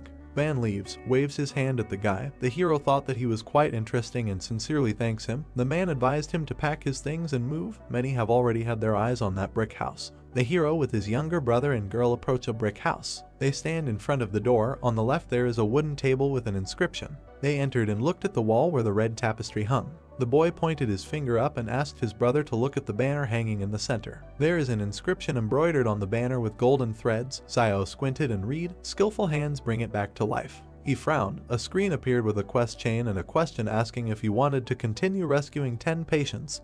He agreed. He turned around. Behind him a man put his hand on the shoulder of a woman in a pink jacket. "They need a doctor." The guy turned to them, folded his hands, smiling broadly, and asked what injuries they had. He allowed himself to tell them that it was the right decision to come to him. The man put his hand on the woman's stomach, said that this is wonderful. His wife is 4 months pregnant. This morning her stomach suddenly hurt a little. He was afraid that something had happened, so he came for advice. The guy, smiling, hesitantly asked for advice. He was petrified when he realized she was pregnant. He closed his eyes, hand on his chin, frowned, thought this was a little difficult. The couple became nervous when the guy asked who to save, the mother or the child. The man clarified, to save. They closed their eyes, knitting their eyebrows, misunderstanding and fear on their faces. They fell upside down. Xiao scratched the back of his head, apologized with a smile, said that he knew nothing about gynecology, and it would be dishonest for him to continue to deceive them. He put his hands on the shoulders of the couple standing opposite him, said that they could borrow a few books from Mr. Zhang at school, and should not take any pills. He remembered that pregnant women should not take medicine. If they still don't understand something, they can ask Teacher Zhang. They looked at each other in bewilderment. The guy waves his hand, wishing all the best. The man looked around awkwardly. The woman admitted that she felt Zio was a little better than the previous doctor, who was afraid that she would not buy his medicine when she was sick last time, and in the end she did not feel better even after taking it. They bowed, thanking him. The guy looked up in surprise. On the glowing screens both thanks were from the woman. He closed his eyes, lowered his head, did not expect that with a little hint he would earn 2 thanks just like that. He goes back into the house and decided that from today he will treat what he knows, and what he doesn't know, he doesn't know. The boy takes away a basin of water. Zio examines the hand of the man lying on the bed. He told him to be patient, called his sister. 9 out of 10 patients were saved. The girl sews up a wound on her hand. He shouts that it hurts a lot. The guy bowed to the man and the elderly woman, wished them all the best, let them come again. They stuttered and answered, okay. He thought, is it normal to say something like that to a doctor? They bowed. Zio waved his hand, told the man when he returned, let him tell his mother to drink more boiled water. He received thanks from the man and a reward of 1 strength. The task of the next stage to save 20 patients. Zio stands with his back against the dark blue background, thought that the difficulty had increased again, and asked the palace for his current strength and agility scores. A guy in a room with blue walls with gold ornaments, on the screen strength 5.5 and agility 4.1.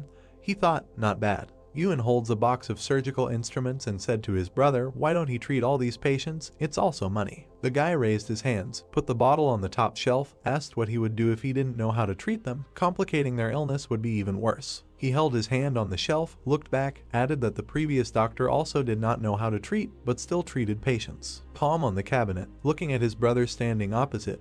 He said that they cannot follow his example. What happened to him now? No one helped him when he was in trouble, so it is important to have at least a drop of humanity. Ewan looked up, frowned, and objected that if something happened to them, then there would be no one to help them. Now many would only be glad if something happened to them. Zio put his hand on his shoulder. He bowed his head and tried to break free, but his brother held him tightly. Zio leaned towards the boy and said seriously, don't let the sadness of their age become his sadness. Ewan furrowed his eyebrows, a bead of sweat on his face, looking at him. A man looked out from behind the door. The hero turned his head, was surprised, and he turned to the doctor. A man in a blue jacket stands with his shoulders raised, timidly said that he seems to have a big problem, asked to look at it and leave everything a secret. The man began to sweat. Ewan looked displeasedly at his brother, who, barely holding back a smile, asked what was wrong with him and added that he would not treat him if his baby was no longer standing. He asked not to talk nonsense. He entered the room and closed the door behind him. He turned around, narrow eyes, a grin, said that he would demonstrate, just don't let them be scared. Menacing look of the guy, silent. The man raised his head, his cheeks puffed out. Zio covered his mouth with his hand, and the man standing opposite spat out something. There is a large glowing bubble in front of the hero. He was surprised, that's all. The bubble burst. A whirlwind of light. The guy covered his head with his hand. Ewan was scared. The flow of air knocked Ewan off her feet. Zio covered himself with his hands and resisted. The boy is sitting on the floor and calls out to his brother standing in front. The clouds of smoke dissipate. The man leaned over and put his hands forward to protect himself. Zio thought the power was not very strong, but it is definitely not something that can be done with an ordinary saliva bubble. He looked at him and said that he thought that he was not sick, but simply had some kind of supernatural powers. A drop of sweat on the man's cheek, leaned forward slightly, asked in surprise, is it the same as turning into a train out of thin air or something like that? Has unusual abilities awakened in him? Zio answered in the affirmative. He bowed low, thanked the doctor and said that he would return to his parents and tell them. The guy received thanks from him. Night, home of the hero. The brothers are lying on the bed. Zio is on his back. He puts his hands behind his head. He thinks that people with abilities are starting to appear in small trading cities. Will these times really change dramatically soon?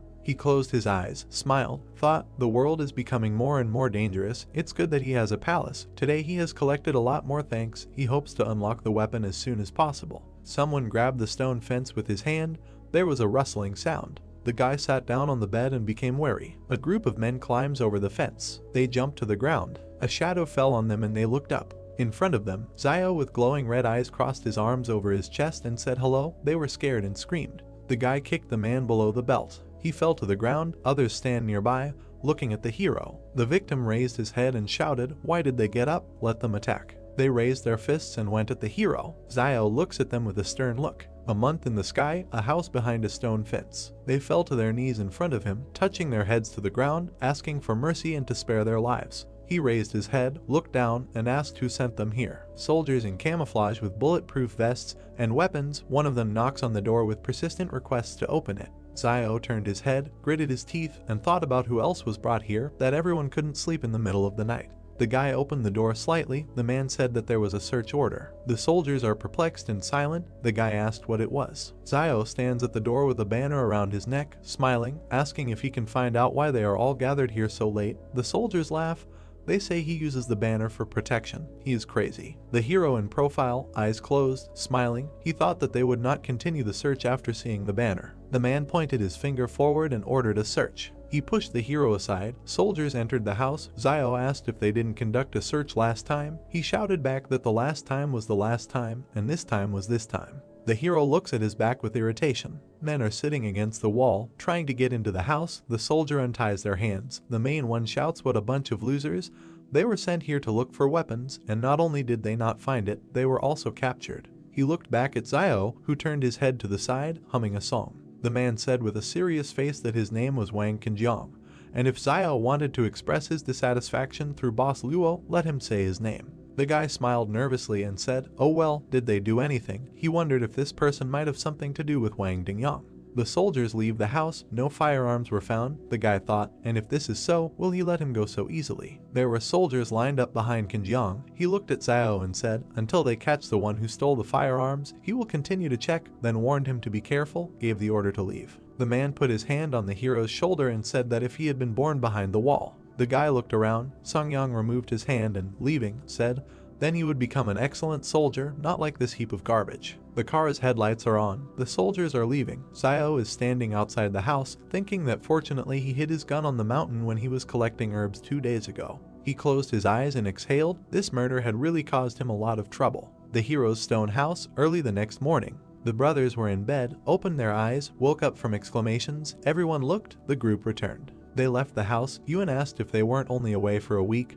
Why did they come back so soon? Zio guessed a week or so. People are getting out of a military SUV. In front is a soldier with a bandaged hand. The boy said they were all clean and healthy before leaving. Now, one is dirtier than the other. Zio thought that in such a time they would not have reached the foot of Jing Mountain. The only danger that could stand in their way was wolves. The wounded are passing by the hero. He thought that the wolves came here just at the time of their departure. What did they encounter then?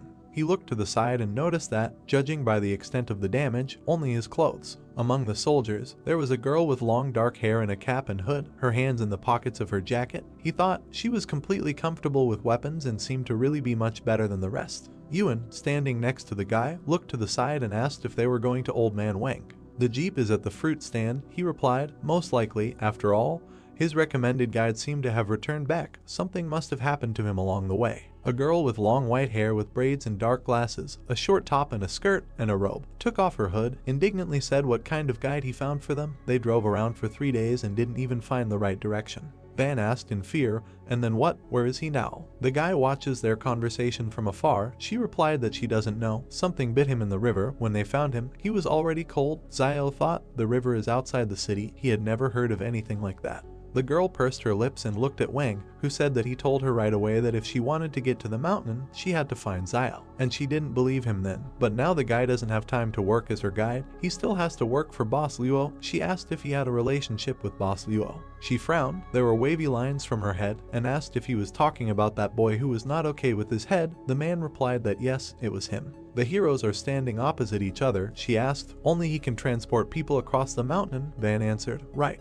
The man waves his hand at her. The girl and the soldier get into the car. She shouted, "We need to go back behind the wall." Van thought with relief, finally leaves. He turned his head and noticed Zio. The guy goes into the house. The man puts his hand forward, runs after him, saying that this time he helped him get rid of the group, and they should thank him for that. The guy looked at him angrily. The man asked with a smile if he still held a grudge, and added that it was very kind of him to recommend Zio in the first place. Wang spread his hands. Zio, standing opposite, asked what about him going himself. He would draw him a map of the route, and he would take them there. Most likely, this would allow the man to get behind the wall. He objected that he did not have such skills, and then what will happen to his son if he goes there? Wang arched his eyebrow. The guy angrily said that the man has a son, and he has a brother and sister, and if he dares to recommend him to them again, he will send Yuan and Zio to eat and drink at his expense. The man assured that he does it for his own good, and if he were 20 years younger, he would do it. Yuan stands between them, confused. The hero asked for his own good, and answered that he thanks his entire family. Wang said that then he thanks all 8 generations of Zio's ancestors. The man stands with his teeth clenched. The guy turned away, looked up with a grin, and saw that he had received thanks from Van. They turned their heads when they heard the man screaming loudly, for which he was being arrested. The soldiers lead a man in a blue jacket by the arms. He asks to leave him alone. His mouth was slightly open. The hero looked to the side, asked what they wanted. Van replied that he didn't know. The guy wondered if someone else had discovered this man's ability to spit bubbles. The soldier pointed the machine gun at the civilians and ordered them to retreat. Frightened, Old Man Wang asked what was going on there, noting that although this child was a little mischievous, he had not made any big mistakes. The soldier pointed a gun at the merchant and ordered him to get off the road. Van fell on the main character. Xiao wondered why they captured Zhang Baojin. Frowning, he wondered if this had anything to do with superpowers. Lowering his head, the merchant declared that it was all over and the boy was finished. The main character asked why he said that. Xiao's face was surprised. Van reported that he heard that last night this guy demonstrated his superpowers and his rat friends reported on him. He noticed that everyone behind the walls was checking people with superpowers, fearing that they might pose a threat.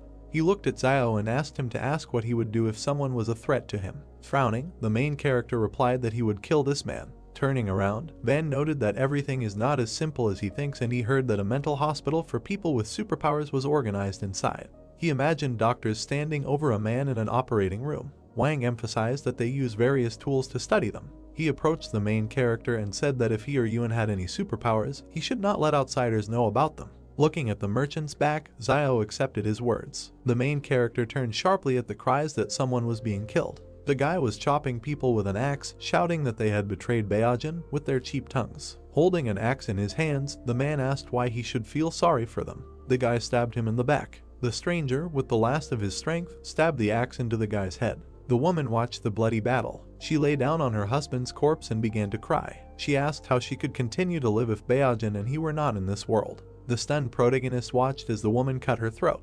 Looking at the many corpses, Wang said that, alas, Baojin was an only child in the family, and if something happened to him, his parents would not be able to survive, and it was no one's fault that he began to boast of strength. A crowd of people started shouting that if his father really had a backbone, he could break through the wall and there was no point in killing the informer. Turning around, the merchant said that they were very tactless. Frowning, Xiao cried out that this is a very vile world. He stood against the wall next to Zhang. Looking down, the main character stated that today he would like to tell his students about how to confront people. Holding a cigarette in his hands, the teacher replied that for many years, he taught them to resist the natural environment because he did not want them to consider their own kind as imaginary enemies. Looking away, he noticed that he already knew what happened today. Frowning, Zhang said that the misfortune of others should not concern them. He suggested we talk about it. Xiao thought about it. He looked into the classroom. Taken aback, the main character wondered what they were doing. A crowd of children stood around Yuan. Xiao asked in his mind whether his superpower had been revealed. The girl stood over Yuan with a dissatisfied look and asked him to talk to Xiao so that he would not delay classes, otherwise she would complain about him to teacher Zhang. The protagonist's brother replied that if his word decided anything, he would have stopped stalling a long time ago. The children asked if Xiao was obsessed with learning and if he wanted to take control of this school. Taken aback, the main character thought that he thought they liked long classes, but they really didn't like his long classes. Rising from the table, Yuan cried out that his brother taught him everything he needed to save his life, and she was generally ungrateful. Yuan asked how dare she even say that. The girl replied that if he didn't want to talk about it, he could just forget about it. The guy looked at the enraged Yuan with interest. Looking at the guy, he asked why he was looking at him all the time. The guy replied that he could see that he was a little upset and asked him to tell him something. He said that yesterday he had a dream that his father found him a stepmother, but she treated him badly. Yuan replied with a serious look that this is normal and dreams are usually the complete opposite of reality. The guy replied that he knew this and asked Yuan not to be upset, noting that he did not think that the students did this on purpose. Placing his hand on the guy's shoulder, Brother Xiao said that it was possible that his father could find him a stepfather. Taken aback, the main character began to think that they were of the same breed. Raising his fist to his mouth, he told the children that classes were starting. Standing opposite them, he asked if they knew which parts of the human body were most vulnerable. He said with interest that he would then start with what they were most familiar with, the neck. Xiao noticed that there are about 20 cartilages in a person's neck, located next to the trachea, and damage to any of them can instantly incapacitate an opponent. He said that time was up and everyone could go. Children ran out of the school shouting gratitude. Sighing, the main character thought that these little brats really cannot understand his good intentions, and he hopes that they will never have to use this knowledge in their lives. Someone called out to Xiao. He frowned at this. Van looked into the office and ordered him to pack his things. He revealed that someone had just sent him a handwritten message saying that Boss Law had agreed to let him accompany the group. He suggested that this time the main character would have to make a foray into the Jing Mountains. Xiao was taken aback by this, then walked towards him with his arm outstretched and told him to get ready, noting that the group was leaving soon. Looking away, the protagonist asked in his thoughts whether this group was able to defeat Boss Luo. He wondered if Boss Luo received enough benefits in return or if he was originally associated with this Jing Mountain. He suggested that in any case, this group seemed to have very important and hidden plans for this trip. Xiao started to walk away from there. The merchant asked where he was going. He replied that he was going to see Teacher Zhang to discuss something. He reflected that it seemed like he had no choice but to go with them. The main character came up behind the school and said that he needed to go to Mount Jing. Sitting at the table, the teacher asked if he had to leave. Xiao replied that it was so. Frowning, he said that Zhang had seen the end of Beijing, adding that his life and the teacher's life were in the hands of this group of people from behind the walls. The main character emphasized the fact that if he refuses now, he is afraid that in the future it will be difficult for him to live in a trading city. Looking at Xiao, the teacher said that during his absence, Yuan would live at the school. The main character bowed and thanked Teacher Zhang. Looking after Xiao, he asked to take care of himself. The bright sky enveloped his hut. Yuan asked if the protagonist could not go to Mount Jing. While packing his things, he asked him not to worry, noting that he would return. Yuan's face was sad. Xiao handed the money to Xiaoyu and asked her to take it and remember to buy some cigarettes for the teacher during his stay. Closing his eyes, he thought about what if Sister Xiaoyu had any thoughts about money. She could just take them and leave, at least without hurting Yuan. He noted with an angry face in his mind that it was a little unpleasant to think about, but it was probably the right choice at the moment. He noticed that in the end, in this wasteland, even relatives can turn against each other for the sake of profit. Smiling, Xiaoyu replied that she understood what he meant, noting that she would take care of the rest and Xiao could go in peace and return healthy. The main character looked at the door to the exit. A blue projection appeared in front of him with the task of refusing to go with his peers to Jing Mountain. Taken aback, he asked in his thoughts what was the matter and whether the palace wanted him to go there. He wondered if it would really be that dangerous. He left the hut. Crossing her arms, Xinyu stated that he should already know who they are, so he should get ready, after which they will leave. Xiao began to pretend to be sick and said that Dad's father's name was grandfather and Dad's mother's name was grandmother. Taken aback, Xinyu asked if this man was really that sick in the head. Smirking, the soldier asked to stop pretending, noting that they had already dealt with each other. Frowning, Xiao asked in his mind if it was Wang Qinjiang. He guessed that this time pretending wouldn't work, and as long as this guy was around, he was afraid that he would have to go even if he didn't want to. Crossing his arms and turning his head away, the protagonist declared that he would not go. A white stream of energy flew through the palace. A message appeared that the task was completed, and the reward was a basic skill copy scroll that learns the abilities of others. The joyful protagonist asked in his thoughts whether the task was completed. Embittered, Qinjiang asked why he decided that. Xiao walked past him, saying that he was coming. Approaching Xinyu, he stated that he could go, but he had several conditions. He noted that he wanted 30,000 as a reward. Xinyu replied that this was impossible and offered 10,000. Fingering his fingers, the main character agreed and asked to add 10 bags of salt, 10 packs of cigarettes, 100 kilograms of rice, etc. After interrupting him, Xinyu agreed to 30,000. Pointing his finger at Qinjiang, Xiao noticed that he had one more condition, that if he went, Qinjiang would not be able to go. He grinned and said that the main character was funny. Xiao thought that this guy had searched him twice because of Wang Dingyang's matter, and if he went to the mountain with them, he might get into trouble. Xinyu looked at Yang, who nodded. Standing in front of them, Xinyu agreed. Bet Songyang is not going with them. She asked if they could go now. Smiling, he asked to wait, noting that now they were all members of the team, and he still didn't know everyone's names. Xinyu replied that they were not teammates with the refugees, and he was just a guide and should not be too overconfident. All team members looked at him and introduced themselves. The girl with a serious face said that her name was Yang Xiaojin. They asked if he was ready now. Smiling, the main character replied that he was now ready. He waved from the truck to his brother and Xiaoyu. Yuan folded his palms, and Xiaoyu asked him not to worry with a smile, noting that he would return safe and sound. A convoy of cars moved through the wasteland. The main character thought about what Teacher Zhang said earlier, that the remaining traces of asphalt on the roads were left before the disaster. Looking around, he thought about what the roads were like in those days. His face was filled with interest. The main character noticed in his thoughts that, nevertheless, recently all the vegetation has noticeably blossomed and even the cabbage in Teacher Zhang's house has become taller than ever. Looking at the dense forest, he noted that this was not bad and that perhaps soon one potato would be enough to feed a family of 3. With his hand on his stomach, Xiao said that for some reason this group doesn't say anything about snack breaks. He was suddenly surprised. Moving aside a piece of cloth, he saw boxes of cookies. The main character began to drool. The evening sky enveloped the area. The cars continued to drive through the night forest. The guy climbed out of the window and started waving his hand. He suggested setting up camp there, resting and refreshing himself. He called people with him to share food and water for everyone. They walked to the back of the truck. They were dumbfounded. They saw Zio eating cookies. Spreading his hands, the soldier asked what the main character was doing. Holding his stomach, he replied that he did nothing.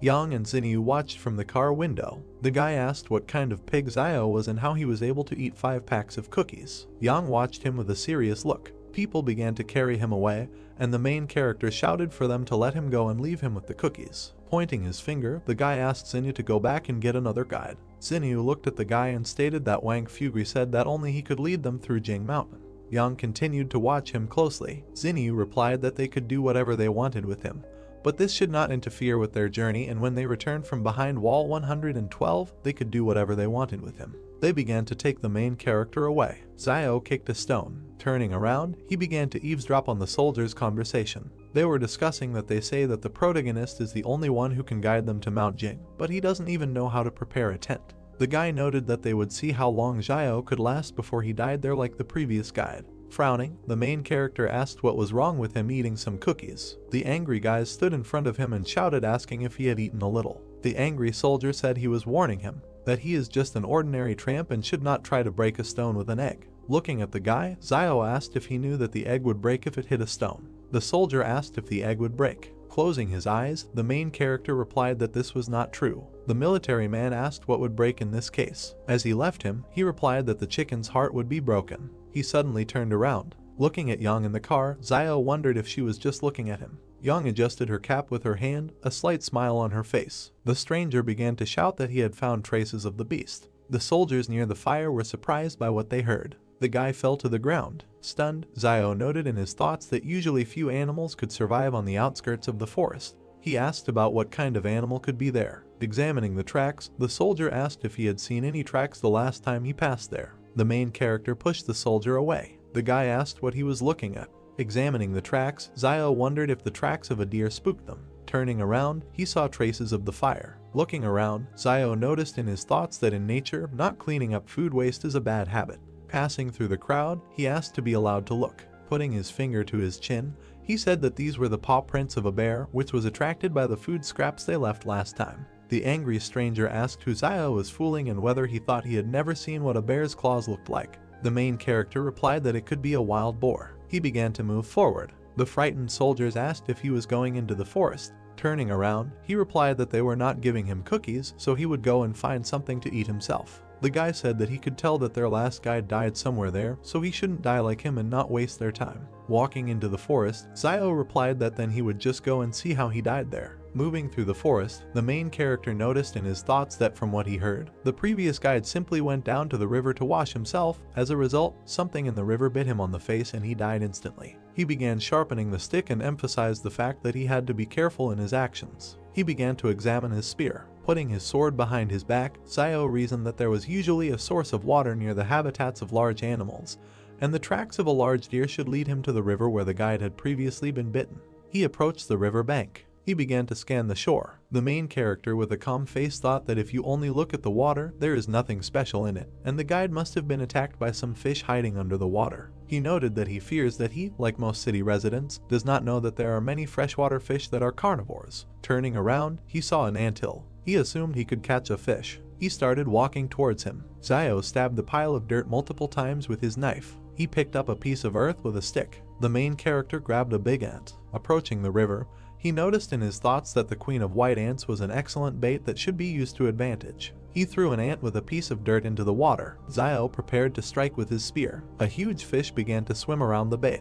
He was taken aback by this. The huge fish began to swallow the queen ant. Zio pierced the fish with a spear. He began to pull her by the rope. He wrapped it around his hand. The main character pulled the catch ashore. He was surprised by this. Standing in front of the fish, he became wary. Running into the forest, Zio thought about getting out of there and the smell of blood brought something creepy. The soldiers smelled a pleasant smell. Frowning, the guy asked them to stop, noting that it was just a fish. The entire camp watched Zio fry the fish. He saw a window about the task that he needed to share his joy with others. Looking up, he was surprised. He looked back with a dissatisfied face. The main character approached the guys with the fish. They said they didn't mind him treating them. Leaving them, Zio asked what he was talking about, noting that he just decided to show her off and share his joy with them. The main character saw a message that the task was completed and he received a unit of agility. The stunned soldier looked at him. Turning around, he said that he could, however, share half the fish with them for 3 bottles of water. A crowd of soldiers rushed at the fish. Yang looked after him.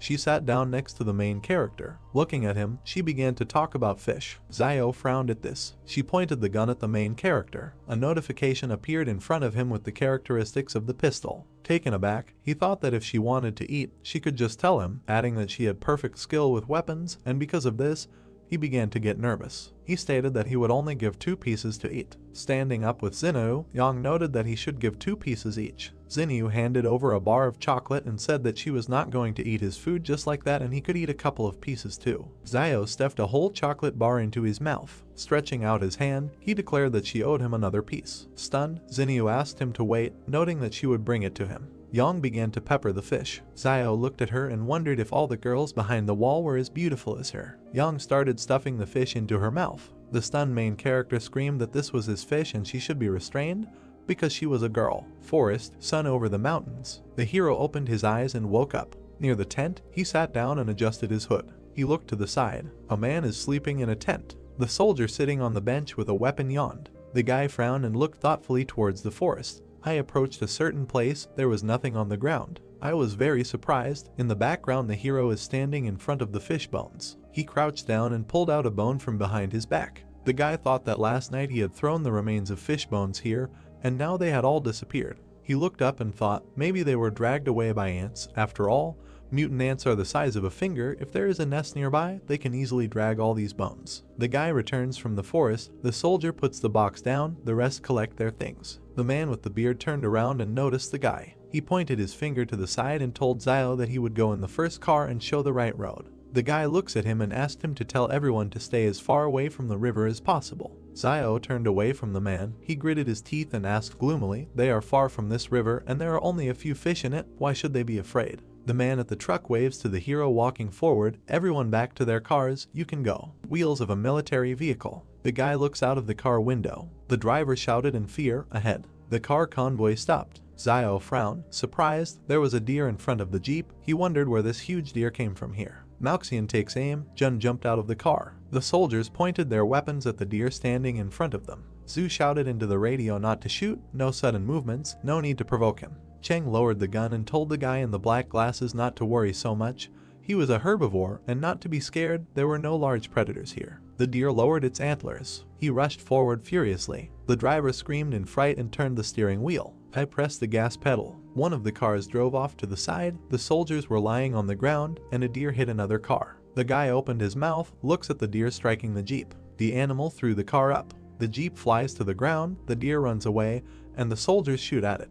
They run to the man by the truck. The hero gets out of the jeep. The guy looks to the side thoughtfully. It's strange to him that Jan didn't shoot. She always looks like she's staying away. The girl looks ahead thoughtfully, her hands in her sweater pockets, behind Jun with a gun by the car. The soldiers help the guy at the overturned car. The man in the robe calls Zio. Isn't he a doctor from the trading city? Let him help. The hero goes to the victim. A man with a bruise on his forehead raised his hand to his ear and clenched his teeth. The guy looks down and thought, it's just a scratch, no big deal. He closed his eyes, put one palm on top of the other, raising one finger, and said that the pain would go away, get better faster, get better sooner. The man with the beard raised his fist and was indignant. Who even treats like that? What kind of doctor is he? Confusion on the faces of the men. The guy folded his palms and answered, a healer. The man in the robe pushed Zio away and shouted at him to leave. He was only in the way. The guy turned his head and heard the man ask if the car could still be repaired. A guy with a black bandage on his head is following Zhu. The junior lieutenant replied that it is broken to such an extent that it can hardly be repaired, but there may still be people sitting in the back of the remaining cars. He added that this guy, Zia and Cheng will sit in the back of the car. They will have to be patient a little. Zia and the guy with the headband nervously replied, okay. Smoke from a damaged jeep. People are walking towards the truck. Everyone is in their car, moving on. Zia jumps into the back of the truck. The guy standing next to him complained why they didn't tell this tramp to ride around in the back of the car, all because he's a conductor. Zia screamed, clutching his throat and rolling his eyes. He fell next to the car. The soldiers ran towards them, asking what was the matter. Zhu inspects the body with a pistol and said loudly that there is nothing unusual there. He sat up and checked the guy's neck for a pulse. He froze in surprise and said that he was no longer breathing. Zio frowned, a drop of sweat on his cheek, looking ahead. A man in a black robe runs towards the truck and asks what happened and how he died. The guy with the black bandage on his head said in fear that he didn't know. He had just climbed into the car when he screamed behind him and fell dead. He didn't see anything. Trees with a green crown. Someone paid attention to the trees, shouted, "It seems that there is someone in the forest." They look around tensely. Zhu looked back. The man with the beard was begging him to come back. It was too strange. Zhu looks to the side, gritted his teeth, said sternly, "No way." This time they took an order that cannot be cancelled, so either they all die or it will be completed. Xinyu approached them and shouted to stop arguing.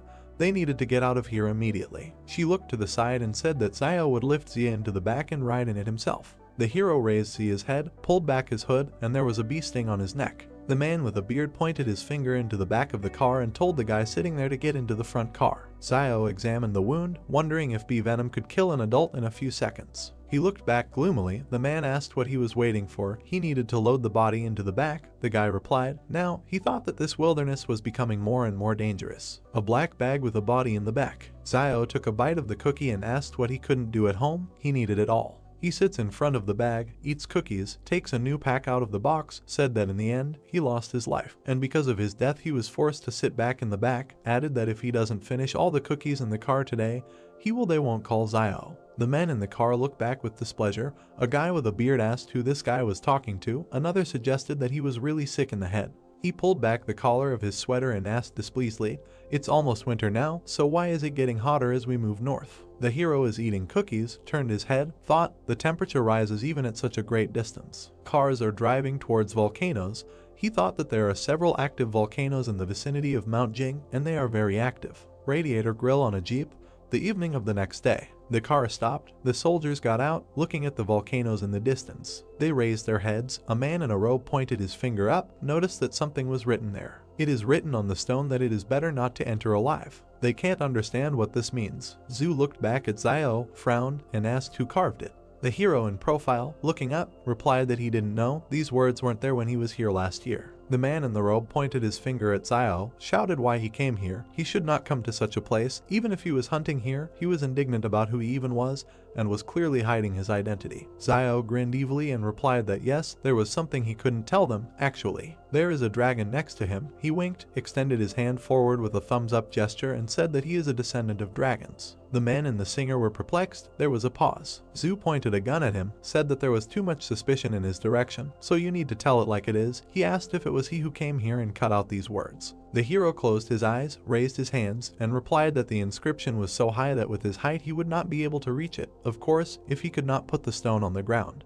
The man with the beard shouted angrily that he never answered what he did here in the past. Zhu scratched his head and said that last year he encountered a pack of wolves, and the wolves drove him here. The man was indignant, shouted what nonsense, how could a child survive an attack by wolves, asked, well, what made the wolves leave him alive? Zio frowned, looked to the side, and replied that at that time he was not the target of the wolves, he just happened to be there. The hero runs away, saying that he was in a hurry to hide in the forest. A pack of white wolves with glowing eyes, he didn't expect them to catch up with him. As for how he survived, the guy looked back at the wolves. They stopped chasing him as soon as he entered the Howling Wind Canyon. Zhu and the group members opened their mouths in surprise. Sunset, a whirlwind of wind among the rocks, the man asked. Even the wolves stopped chasing him when he came to this place. In this place there is something worse than a pack of wolves. The guy raised his hand, eyes closed, replied that he was hiding inside for 2 days, and when they left, he just came out, so he doesn't know what's next. He opened his eyes. One of the soldiers remarked, they know about people with superpowers. The guy in the blue sweater spread his arms and said, maybe this inscription was left by one of them.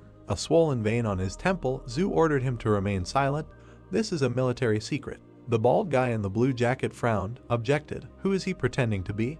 How long can he be an officer? He thinks they will be left behind. Even if this mission is not completed, does he really think Ma Xin will let them go when they return? Zio looks to the side, wondering how this private army can be so disorganized that the soldiers dare to contradict their officers of their own accord. Now he is even more sure that they have a different purpose for the trip. Truck with boxes. The heroes looked around and asked what the sound was. Apparently, it seemed like someone in the back of the car. Bending down, they walk along the truck with weapons. Zhu stepped to the side, pointing his gun at the black-furred creature sitting in the back. Zhu and the soldiers shoot at him. They froze in surprise. There was blood. There was a shot mouse among the boxes. He said, everything is fine. It's just a mouse that came to steal food. Zhu shouted Zio's name with rage. The guy approached him and asked what it was. Standing in a stupor, Zhu asked where Zia's body was. There is nothing in the back except boxes and a mouse. The man with the beard pointed his finger at Zio and asked if he hadn't been sitting in the back all this time, where was the body? The guy looked at him gloomily and replied that he did not know when the body disappeared. He thought, how could a normal adult man weighing about 90 kilograms disappear without a single sound? A man with a beard turned to the junior lieutenant and said that they should return.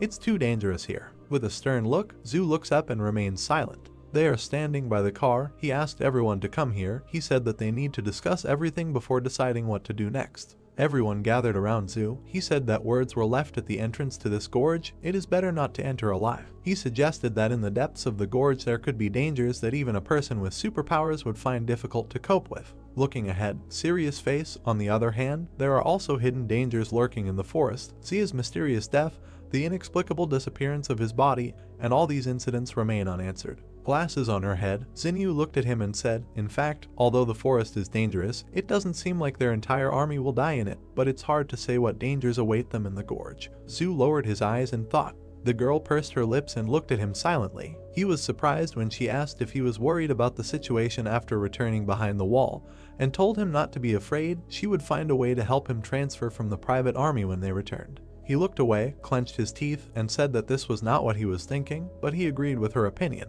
Zio stands behind them, looked back. Zhu noticed that it was too dangerous ahead. The guy jumped on the hood of the car, looking at the animal sitting on the top of the rock. Zhu summed up, today they will all rest here, and tomorrow they will return behind the wall. The man in the robe sighed with relief.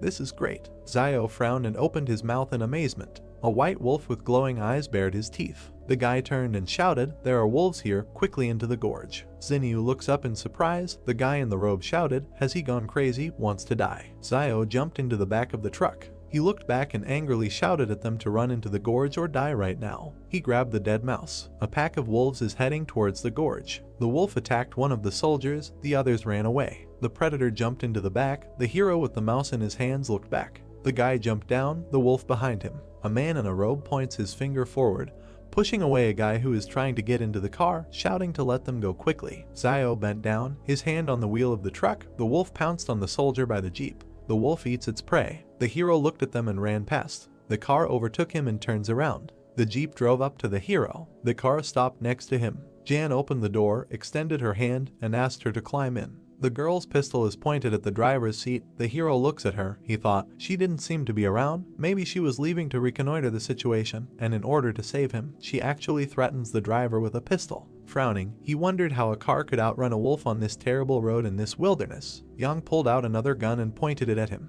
He was scared. Sweat was running down his face.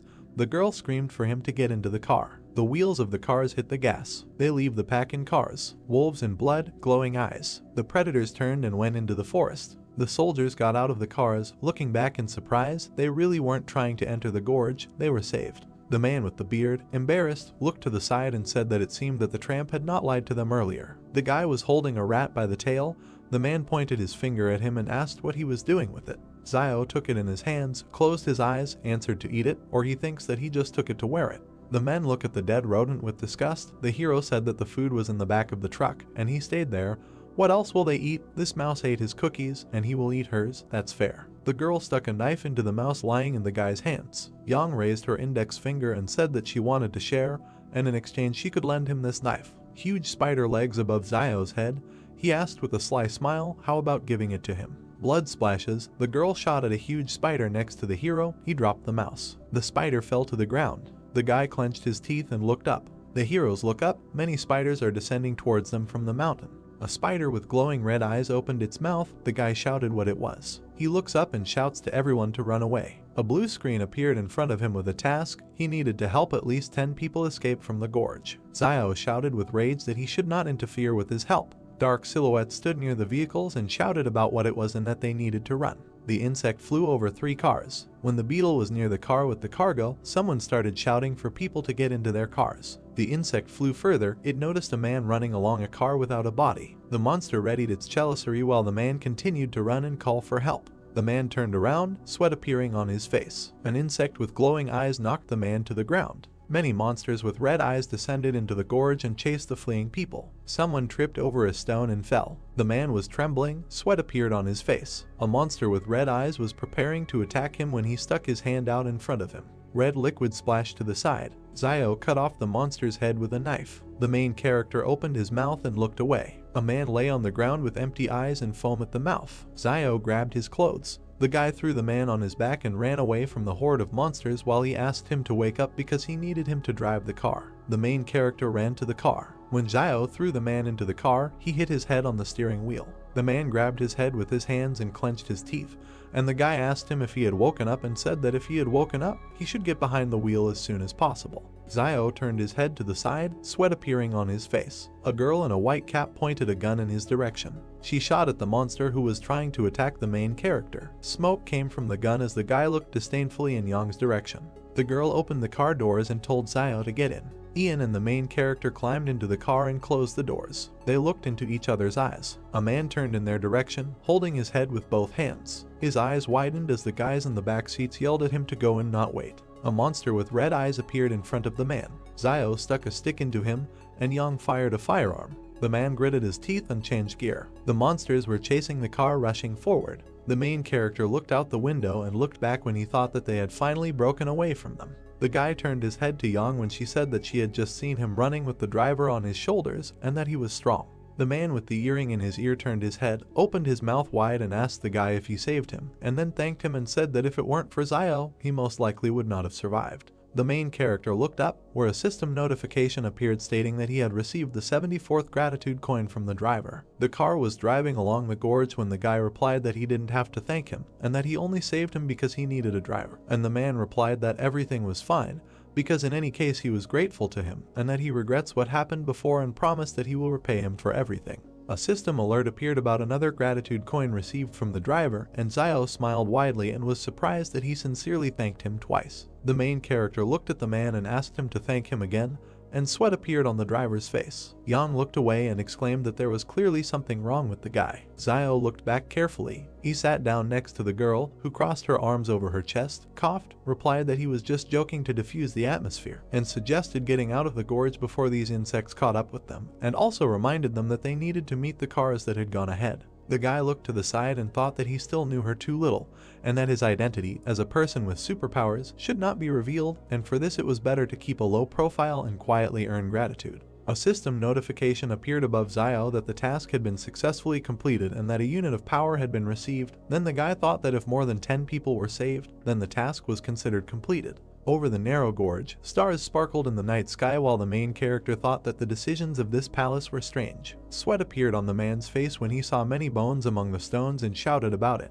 and the main character looked to the side and said that those insects most likely did it. Zio remembered one monster and thought that insects have human faces on their shells because they eat people, and that they seem to eat their souls. The car passed the skull, kicking up dust. The car drove out of a narrow gorge. A crescent moon was shining over the mountains when the car approached two more cars. The main character was looking at the standing people when someone said that there were only 11 people left. Sweat appeared on the man's face as he said that they had lost a lot. The man opened his mouth wide and began to shout that he said that they needed to turn back, but they still went into the gorge, and that it was not for nothing that it was written on that stone that it was better not to enter alive. The man wondered why they didn't listen right away. People stood opposite each other and did not understand what was the point of talking about this now, and that if someone wanted to return, then let them leave, because the wolves were probably already waiting for them. Someone said that they had no choice but to go into the gorge and that they were lucky to survive. The man covered his face with his gloved hand, clenched his teeth and muttered that they were taking a break, and that it was useless to argue, because now the most important thing was to work together and get out alive. The girl with glasses on her head opened her mouth and asked him what kind of mission he came to these mountains with. The main character stood and looked decisively forward. Zhu opened his eyes and sweat appeared on his face. The man clenched his fist in front of him, looked at the lieutenant and asked him what the purpose of his visit to the mountain was. Behind the lieutenant stood Zio as he asked the man who asked the question who they were so that he could tell them his purpose and reminded them not to forget that they were just strangers in the company. The main character sat on the hood of the car and thought that he had heard that the group was just trying to get to the other wall and decided to go along with these privateers, and that it was not unusual that ordinary soldiers did not want to talk about it.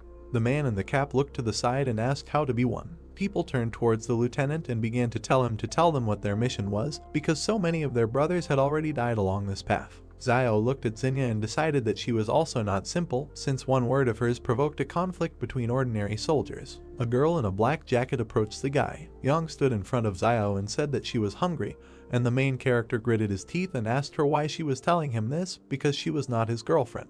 She extended her hand to the guy and asked that in this case he would return her knife to her. Young pointed a gun at the guy, and he sat her on a stone and said with a smile that he would bring her something to eat, and then asked if there was something she didn't eat, to which the girl answered in the negative. She remembered opening the car doors, said that she had thrown the previous mouse into the trunk, and told Zio to use it for cooking. Sweat appeared on the protagonist's face, and he, smiling, thought that the mouse that he threw away to escape the swarm was actually picked up by Young. That is, she stole food from the swarm of insects, and out loud he agreed with the girl's proposal. Over the fire, a hand held a stick with an animal leg. Cheng opened his mouth wide and told the man opposite that now they were all in the same boat, and that if he did not tell them, then perhaps they would all die because of this, to which Zhu replied that he had told them everything that knows. The man's nose smelled some kind of aroma. People stood in a semicircle near a piece of meat that was being cooked over a fire. Zio stood holding a rat in his hand, from which a piece had been cut off, and thought that everything else was useless. The main character swung his hand and threw the remains into the sky when a man shouted at him asking why he threw it away. Zio turned to him and asked if he was going to eat it, and then said that if he wanted, he should go and get it, to which the man bared his sharp teeth and shouted that he was not going to eat something so disgusting.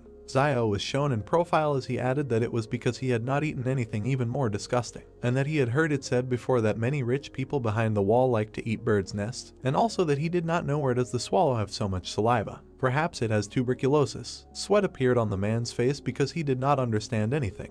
Zio added that it is not surprising that there is an idiom about a sick swallow circling in circles, which describes swallows that spit. The men covered their mouths and opened their eyes wide as they listened intently to Zio. There were many sticks lying in the burning fire. The main character looked at Young and thought that he still had a basic skill copy scroll that he did not use when he completed the quest to refuse a trip to the mountains. He closed his eyes and decided that the girl must have other excellent skills besides firearms. The guy found himself in the palace and asked him to give him a list of all Young's skills, when a system notification popped up saying that there was no display permission. Zio looked up, opened his mouth slightly, and said that he had studied her skill before and that he should have permission to view others. Once again, the notification that there was no display permission appeared, and the guy thought that this palace had become more legible, and that he could not believe that there was no loophole left. The main character, standing with his back, put his hand on his belt and asked about the level of her combat skills, to which he was told that it was advanced. When Zio asked about his fighting skills and whether they were stronger, a system notification popped up stating that he was at a medium or normal level. This realization knocked the guy face down to the ground. He grabbed his head with his hand, clenched his teeth and cursed that he was not as good as Young.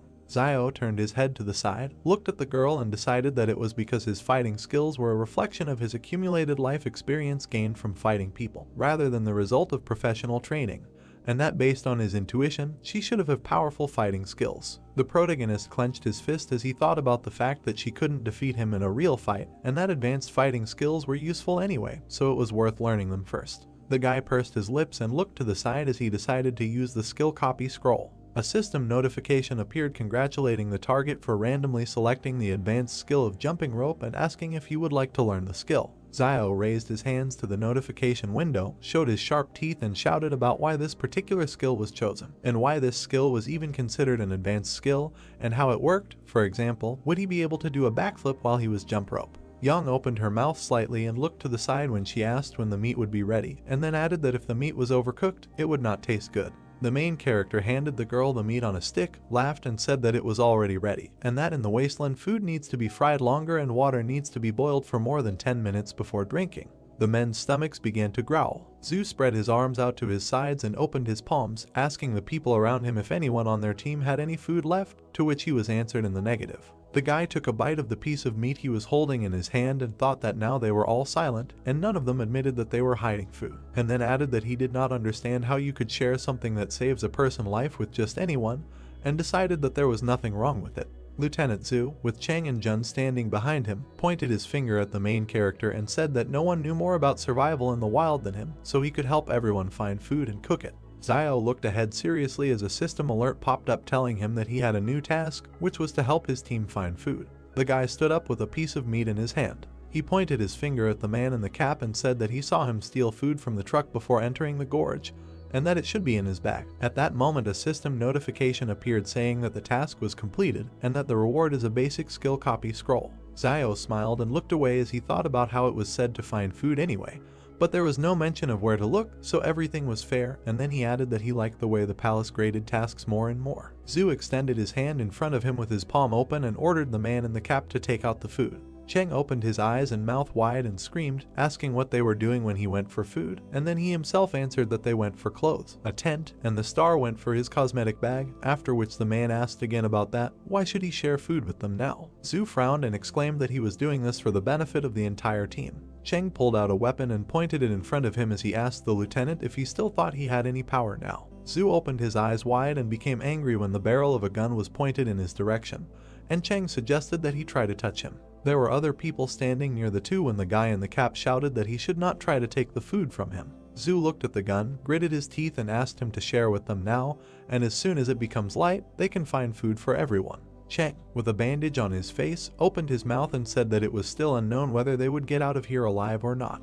A man in uniform rushed past a man in a cap. Zhu kicked the attacker in the stomach. The man with a pistol in his hand flew away from the lieutenant. Cheng fell to the ground and pointed the gun forward. Zhu stood not far from the man lying on the ground with a firearm and looked at him. The shadow of his cap fell on his eyes and sweat appeared on his face. A man in a bandana appeared behind the lieutenant and clenched his fist. He had a knife in his other hand when the guy attacked the man, who had his back to him. Zhu looked back with wide eyes. Zio and Yang looked carefully in the same direction. A dark silhouette, similar to a lieutenant, grabbed the hand in which the guy was holding a knife. The main character opened his mouth and was surprised, thinking that this was a superpower. A dark silhouette stuck a knife in the stomach of a guy in a bandana. Cheng put his weapon in front of him and fired. A black shadow with white eyes appeared in front of the lieutenant. Bullets were flying into the dark silhouette. They stopped in front of him and fell. The bullets landed on the ground and bounced off. Xinyu, Jun and the other people gaped in surprise while Zio thought about the fact that he suspected that there were people with superpowers in the group, but before that he only thought about Yang.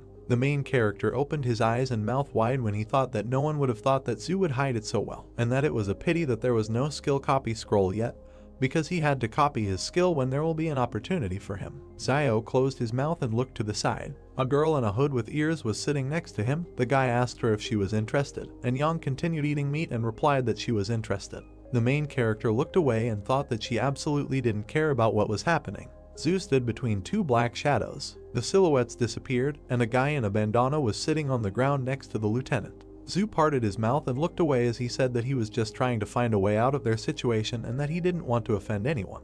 The lieutenant looked towards the fire where Zio and Yang were sitting and said that Wang had previously told him that the main character was a doctor, so he asked him to examine the wound. Zio looked to the side and sighed. A guy was sitting on the ground in front of him and was pulling out a knife when the main character said that his injury was quite serious. The guy in the bandana closed one eye and asked how long he had left to live, to which he was answered 10, and he asked again whether it was in minutes. Zio sat down next to him and continued the countdown. The guy in the bandana felt bad. Zhu looked forward seriously and said that he had avoided vital places and internal organs, so there was no need to scare the person, and then added that he had heard that Zio had medicine for wounds, and also that he would not believe that he took them with him when he went into the wasteland. The main character looked away while the guy lay crying next to him and replied that he was hired as their guide, not their personal doctor, and then asked about who would pay for his medicine, since it was very expensive. Lieutenant Zhu covered his face with his hand and said that he lost money on the way. The wounded guy gritted his teeth and replied that he had money with him. The main character sat down next to him and asked him where his money was, in his right or left pocket, and the guy pointed to his pants and said that they were there. The people behind Zio began to shout that he was a charlatan,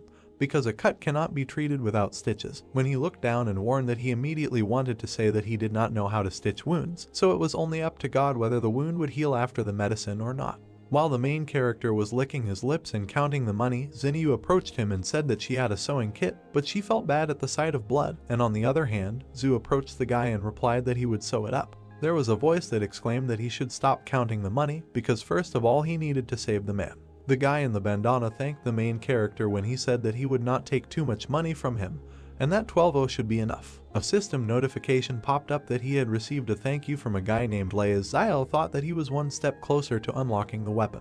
Gloved hands stitched the wound using a needle and thread. Lieutenant Zhu frowned. He said that now he was not going to hide this from them, and said that in fact, in this mountainous region there were remnants of a civilization that existed before the disaster. While he was stitching up the wound of the guy who was being held by the hands, the man added that they were sent by the higher authorities to map out a route to the ruins in these mountains so that the main group could come and explore later. Then the lieutenant discovered that this mountainous region contained mysterious powers that could develop animals and, possibly, help them, superhumans, so he decided to move on.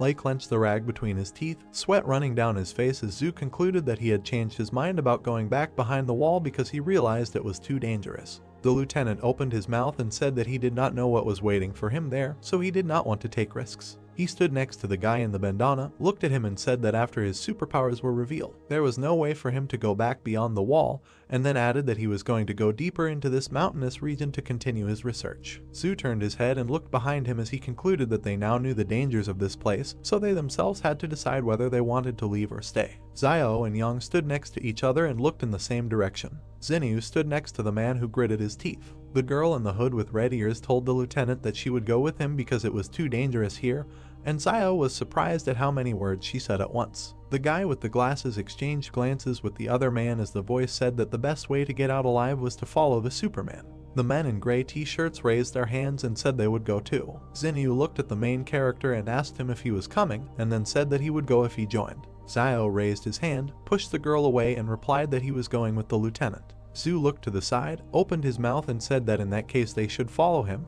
and that they would leave at dawn.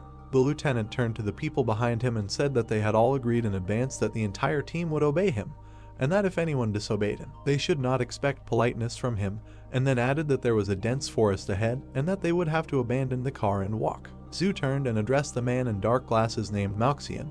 He told him that he would go first and carry the wounded guy with him. The protagonist's ear grew larger when he listened to the fact that someone persistently began to thank the lieutenant. Xiao pushed the man with glasses and stopped in front of the guy wearing a bandana lying on the ground. He opened his mouth wide, clenched his fist in front of him and exclaimed that he would carry the wounded man, and that he would kill anyone who tried to steal him today. Zhu and Lei opened their mouths and stared ahead with empty eyes, and the wounded guy asked if Xiao had taken the right medicine and why he suddenly became so kind. The midday sun illuminated the forest and mountains. Two people were dragging a guy on a stretcher when the main character asked him if he still needed medicine, and Lei said that he didn't need it and thanked him. A system notification appeared indicating that he had received a coin for thank you. The lieutenant looked carefully at the smiling guy in front and thought that he was clearly one of those people who didn't care about anyone, but why was he suddenly so worried about others? Sweat appeared on the face of the guy in the bandana when he was asked if he was hungry and thirsty, and Lei replied that he was not hungry yet and thanked the guy when an alert appeared that Xiao received another coin for thanking him. Zhu thought about what he was really after. The main character smiled widely and looked at the wounded guy while he thought that Lei was very useful in collecting gratitude coins. A crowd of people moved through the dense forest. Xiao looked to the side and opened his mouth slightly when he thought that the last time he was here was a year ago, and that since then the trees had become much taller and more luxuriant. He decided that this was strange. The guy's profile didn't change when he heard someone asking why he kept touching her. In front of Xinyu stood a guy who smiled while he talked about what was wrong with touching her, especially since he wanted even more. This guy narrowed his eyes, laughed disgustingly and asked what she thought about tonight. The girl in the top and short skirt opened her mouth and told the guy not to come near her. Steam came out of his nose. They put a gun to the back of the guy's head. He raised his hands while Yang stood behind him and Xiao watched it all. The girl turned to the main character and told him that this guy's gun was his. Xiao pointed his finger at himself and asked if she meant him, and Yang confirmed. The main character threw the stretcher with the wounded guy and walked towards the girl when he said that there was no need to ask him twice. His hand removed the firearm from its holster as he exclaimed that he had found it. The guy opened his mouth wide, looked towards Yang and asked her if she knew how severe the charge was for depriving private troops of their weapons, to which the girl replied that if he threatened her again, he would die. Yang looked away when asked about what if she gave the gun to this tramp if he couldn't use it anyway. Xiao held a firearm in his hand and looked at it carefully. The guy who harassed Xinyu ran into the forest when Yang told him to get out. The girl carefully looked to the side and thought that the main character was quite skilled with weapons. Lieutenant Zhu looked away and remained silent. He approached Xiao and asked him if he could find food for everyone. The guy closed his eyes, raised his hand and replied that he was not God or their father, so he could not say that he would find food for all of them, and then asked if Zhu thought that if he now wanted a wild boar to crash into a tree, then it will take it and crash. At that moment, someone crashed into the tree trunk. Xiao, Zhu and Cheng opened their mouths and stared in one direction when the main character thought that this could not be true. A large boar was lying near a trunk under the treetops when people began to come up to it and say that it was really a wild boar, and that Zio was just a magician, and also that he had a magic mouth because everything he said would appear. Zio turned away from them and thought that the stupid child Yuan made another wish. The main character remembered the little boy who folded his palms in front of him and closed his eyes. He was wondering how he was doing at Jing Mountain, and then he wished him so that he doesn't go hungry. The man's hand held a knife, cutting the animal. The hero began to look askance at Zio, who was talking about not leaving food for tomorrow that he couldn't finish today and trying not to mess around with blood for a long time, since it attracts animals very well. The blood from the beast slowly flowed onto the ground in which the ants were located. The main character began to answer that currently ants the size of a thumb do not attack during the day while a person is active. But at night, if the ants can smell a bloody smell near a person, he will be eaten like regular food and just one bite of the formic acid release can cause severe pain. The guy looked at Zio, saying that he understood everything, calling the main character good. The girl with heavenly hair watched the guys, saying that Zio was quite sincere. Out of the corner of her eye, the girl began to notice something. The beast was roasted on a fire, and many people were sitting around it. Zio sat with the meat in his hands and, closing his eyes, began to eat it, and a girl began to sit down next to the guy, looking at him carefully. She began to look at Zio, who was not at all happy with her, with a smile on her face, and said that it seemed to her that she could have a very good time in the wasteland. Since it looked romantic, the main character began to tell the girl that this was survival and there is nothing romantic about it. The girl began to make eyes at the main character, saying that he was very handsome and charming. The guy did not understand what the girl wanted from him. Zio began to look carefully at the girl, thinking that she could not get anything from Zhu Xianchu, so she came to him. Zhu waved away the girl who was running after him. Before, Zio had often seen the girl go to Zhu Xianchu to talk to him, but every time she was met with rebuff since Zhu was an adult with a strong character who knows what he wants. Zio looked at the girl out of the corner of his eye, realizing that for her he was just a brainless teenager. So perhaps she decided that the main character would go through fire and water for her if he showed sympathy. Zio understood that in the end he had a weapon and he could well protect the girl. The main character began to look at his frightened sister with anger and tell her not to come closer. The girl began to look at Zio with a playful smile and say that perhaps they had some kind of misunderstanding earlier, but in reality she is not like that. The girl began to stroke the main character's cheek, who was very surprised by this act. The sister began to tell the guy that she liked him. The guy began to shout angrily at the girl and tell her to shut up. Next to Zio and the girl there was another person who looked at them in surprise. The main character began to look in surprise at the man sitting next to him, and the girl was equally surprised. Xinyu began to leave Zio, saying that he was completely sick and the guy deserved to be alone. Since Zio learned to hunt, he has seen too many women like this, just looking for someone to rely on in this broken world, or someone to use as a tool. The main character looked at Xinyu with disbelief, eating chicken and telling himself that he didn't need such a woman for nothing to waste food on her. One of the guys began to grit his teeth. The hero began to look at Zhu, saying that they had run out of bottled water and food. Since they initially took too little water, the guy began to ask her where they could get more water. Zhu began to approach the sitting Zio, asking him where he could get more water. The system window began to show the hero to tell his teammates how to find water. Zio began to look to the side, lost in thought. The main character stood in the middle of the crowd, confidently telling all the people that to find water in the wild, you can rely on rivers or collect resources from leaves. The main character began to look away, telling people that they were lucky because there were several pine trees nearby that had pine juice that could quench their thirst. The system window began to tell the guy that he had completed the task and received part of the power. Zio clenched his fist, looking at him angrily. The main character's foot began to move on the ground. Zio climbed the tree from different sides with quick and deft movements. The guy's hand began to reach for one leaf that was on the tree. People looked at Zio in surprise, not understanding what he was doing. The guy began to look down on the crowd, holding the grass and telling them all that if they did not want to die, they should do as he did. Zio began to close his eyes and open his mouth to squeeze the grass from which the juice came. People asked the guy if it's really drinkable. Zio looked at everyone, wiping his mouth and talking about drinking this, whether they like it or not. The main character began to look away with dissatisfaction. Yang and Zhu began to approach Zio and began to look at the grass. Yang began to bring the pine needles to her mouth. Zio began to look at the girl with a smile on his face, happy that she was doing this. The main character began to look in surprise at the system window, which showed that the target's advanced skill was randomly selected, which was bomb making. Zio was offered to study all this. The guy began to look at Yang, who was taking the pine needles. The main character could not understand what kind of training the girl had gone through and why her skills were so severe. Zio was wondering if the target had the skills of covert killing. The system window began to show the guy that she had analyzed the target and an advanced stealth killing skill had been found. Zio began to look at the girl with a smile, thinking about whether she had the skill of singing children's songs. The system window immediately began to show the advanced skill and say that it had been found. The main character looked at the girl with incomprehension, not understanding what kind of disorder was in her skills. Zio quickly jumped from the tree to the ground. Two guys stood near a tree, telling each other that now they need to climb the tree. Although people have not been monkeys for a long time, the guy replied that it would be great to become a giraffe in the next life. Zio began to look at the guys, telling them that animals also do not live as they seem, and the main character heard that giraffes, although tall enough to protect themselves from external enemies, but they have difficulties in mating, so before courtship male giraffes must drink urine to determine if a female giraffe is on point. The guys were disgusted and couldn't figure out what these little known facts were that Zio had learned to disgust others. The mountains began to thicken, forming clouds. Zio began to look at this with confidence, shouting that acid rain was coming towards them. People began to quickly run away from the downpour, looking for somewhere to hide from it. The main character put on a hood, hiding from the rain and looking down. Some people began to carry the guy on the couch, who was unconscious. Cave. People began to stand in the cave, looking at the rain and rejoicing that they had it nearby.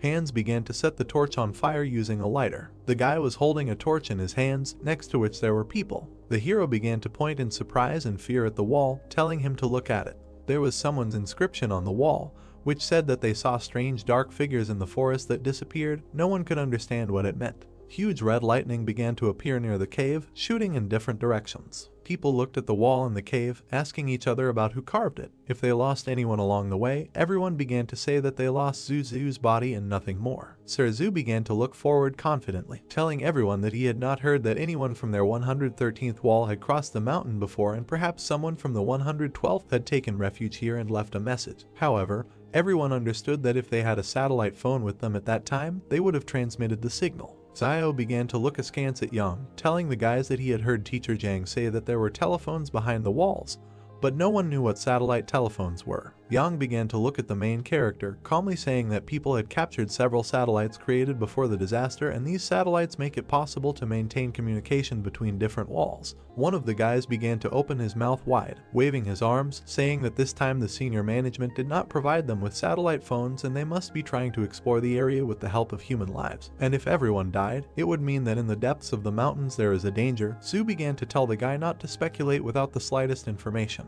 Sir began to look at all the people, saying that it was already late and someone should take turns on duty today, and he would be on the first shift, and the rest, not counting the girls, would take turns. Zio looked carefully at the guy, believing that this was the decision really protects from dangers outside, but also for the main character. Internal security was no less important, and in the end he only took a gun today. Yang began to look at the surprised Zio, saying that the first half of the night would be his and the second her. The main character looks at the girl, noticing that he and Yang have no need to quarrel and they still trust each other, and the girl is not weaker than the guy, and if we think that the current situation is dangerous, they can protect each other. Zio smiled, telling Yang that he agreed with her. The girl began to move away from the guy, saying that she had gone. The guy began to ask Yang if he should go with her, but the girl refused. The guy looked at Yang confidently, not understanding why she was so brave and what supported her confidence. Xinyu began to look at the guy with a smile, telling him that he would go with her, since Zio really doesn't understand girls. The main character began to look in surprise, not understanding what was wrong. Crowds of people stood in the cave, still watching the rain. The two men began to smile and grin, saying to each other that it would be a pity if these two girls went missing. The rain didn't stop pouring. Xinyu began to approach the guys, who asked him if there was anything unusual. The girl said that everything was fine and there was nothing there. The three guys began to look at Xinyu and say that this was good and they would also go out to relieve themselves. Zhu began to look at the guys, telling them to go and come back quickly. Without stopping for a smoke break, the heroes said that they would do everything. Zio sat on the top of the cave, looking at all the people. The main character began to look at something. Xinyu looked at Yang with a smile. Zio understood that Xinyu was behaving like a star who was trying to go to the next wall to expand her fame. The guy could not understand why Yang took such a risk. Zio heard that the girl had previously given Xinyu some money because she wanted to follow the team to wall 112 to find relatives. The guy couldn't believe it was so simple. The main character looked at the girls with disbelief. He understood that Xinyu and Yang demonstrated a particularly close relationship throughout the journey, and the previous joint eating of fish and helping Yang and Xin created the impression that their relationship was much more than just a worker and an employer. Zio looked at the two heroines, wondering what they were talking about. Xinyu looked at Yang with a smile, telling the girl that they could leave Jing Mountain together in a couple of days. Zio began to understand that the girl understood that he had an alliance with Yang, and after the girl could not come to an agreement with the guy, she went to recruit Yang. Xinyu's hand began to offer Yang a wad of money, saying that it was gratitude for the fact that the girl had helped her earlier. Yang began to take the money, and Xinyu asked her if she would continue to help. Yang began to tell the girl that she did not want to help leave the mountain, but she could make sure that Xinyu died with dignity. Xiao began to look slyly at the girls, realizing that these manipulations were causing deja vu in the guy. A fire began to be lit in the cave. The guys looked at the exit, not understanding why they left and never returned. Yang began to look at the time, saying that almost 10 minutes had passed. One of the guys started opening his mouth wide and screaming that there was something wet in the place. The guys ran away from the exit, afraid to find something there. Xiao began to look at the people in surprise, standing next to the exit from the cave. Rain began to drip on the ceiling of the cave. The guys looked with fear at the drops that fell on the floor and realized that this was a false alarm. Xiao began to point his finger at the drops, saying that they could get water directly from here, since the rock formations filter the water even purer than water from a well, and it is probably one of the cleanest sources of water in the wasteland. Zhu began to point his finger at the water and, looking at the people, asked if everyone had heard Xiao. Sir began to tell people to collect some water, since although the pine needles were able to provide some moisture, there was too little of it. The meat was surprised that he did not receive thanks. Hands began to hold the flask, pouring water into it. Zhu began to look at the guys who were pouring water and told them that if he finished, he could take over half the night. The guys began to tell Sir to do just that, but first they had to smoke a couple of cigarettes. Everyone was asleep except Zhu, who was watching everyone. Two guys were sitting on the rocks with their backs to Zhu. The heroes held a cigarette in their mouths and glanced slyly at Sir. The guy's feet began to remove the cigarette. One of the guys began to stand near Xiao and the second near Yang, waving a knife and trying to kill them. The guy's face was confident and crazy. The guy screamed for them all to go to hell. A man wearing gloves with both hands swings a knife at someone. The girl Yang shoots the man in silence. The main character grabs with one hand both hands of a man holding a knife. He instantly turns him onto his back. The junior lieutenant and his comrade pay attention to the noise, asking what is happening and what is the matter. They see Yang and Xiao attacking unknown men. A man in a black cloak and bandage, holding his wound, clenches his teeth in pain. He, closing one eye, begins to shout to his colleague, saying his name Sun Jinjeng, so that he acts. A man among the squad raises his hands, opening his eyes, and says that he has nothing to do with it. Standing in front of the camp, he raises his hands in fear. The girl and the main character look suspiciously at the military man. Xinyu, also continuing to look suspiciously, asks himself what is happening again, and can't these people just calm down for a while? Holding the man's throat with two fingers, Xiao asks himself what they are trying to achieve with this desperate, sneaky attack: water, weapons, or was it all because of Luo Xinyu? Looking down with dissatisfaction, he thinks that this doesn't matter anymore. The notice says about the task that you need to give the enemy a painful death. Grabbing him by the throat, at the moment the man begins to cough up blood, he thinks that in this wilderness one must always get rid of all potential dangers.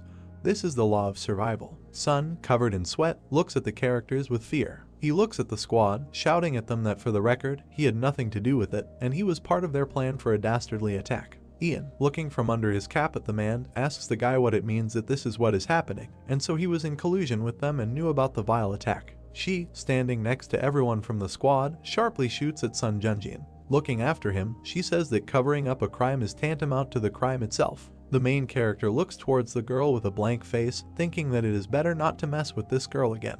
The notification states that the task has been completed and the reward is a master level skill copy scroll. Xiao, with an excited look, looks at the fallen scroll in the cave, asking himself again about the master level skill copy scroll. The main character looks at the sinister lieutenant. The notice again states that the shadow supernatural ability has been learned, asking the guy if he wants to learn it. Xiao thinks that he cannot believe it, and this is exactly what he needed, responding to the notification that he wants to study. The main character stands against the background of a purple magical wall. The notification states that the target has been studied. Being in a dark room, releasing burgundy magic from her hands, similar to blood, she asks herself that this haze is a shadow. The hero turns his gaze back. He sees a dark bloody ghost with red eyes in front of him, thinking that this black shadow looks darker and more massive than Zhu Xianchu's, and this is because his appearance is darker and more massive. Seriously looking straight into his eyes, Xiao thinks that he wonders how well this shadow fights. He closes his eyes. The ghost opens from his seat, leaving his remnants of magic on the floor. He begins to circle around the main character. Suddenly, the ghost changes its direction with all speed towards Xiao, who has closed his eyes.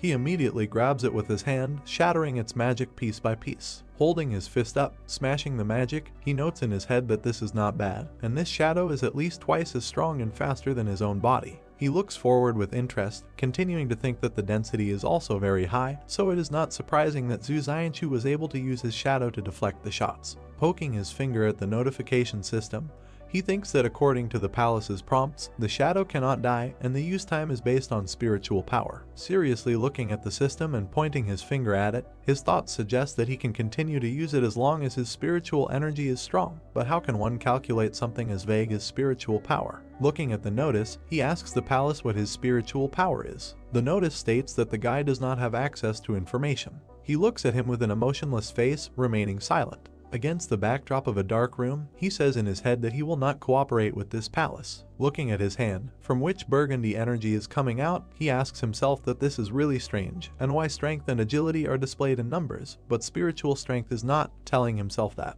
he would rather not think about it now, while there is time, and it would be better for him to gain strength, because by training his body, he can improve his strength and agility. Clenching the magic in his fist, making a small smile, Xiao confidently looks forward, telling himself that now with his shadow abilities, he is a real person with superpowers. The lieutenant, looking at the corpses of the men and the guy and girl standing next to them, says that they themselves are to blame for sneaking up on them and being killed in response. Xianchu, tensely, tells them that Sun Jinjiang was not involved, so he did not deserve to die. Turning away from them, he says with anger against their background that, however, it is too late to talk about anything, adding that in this wilderness there is no right and wrong at all. Yang and Xiao look at the lieutenant with hostility, remaining silent. The girl turns to the hero, asking him that he just pretended to be asleep. The main character, looking thoughtfully at the girl, thinks about it. That life in the trading city has given him the habit of being constantly alert, even when he is sleeping, and not losing his vigilance. And this young Xiaojin was clearly pretending to be asleep herself,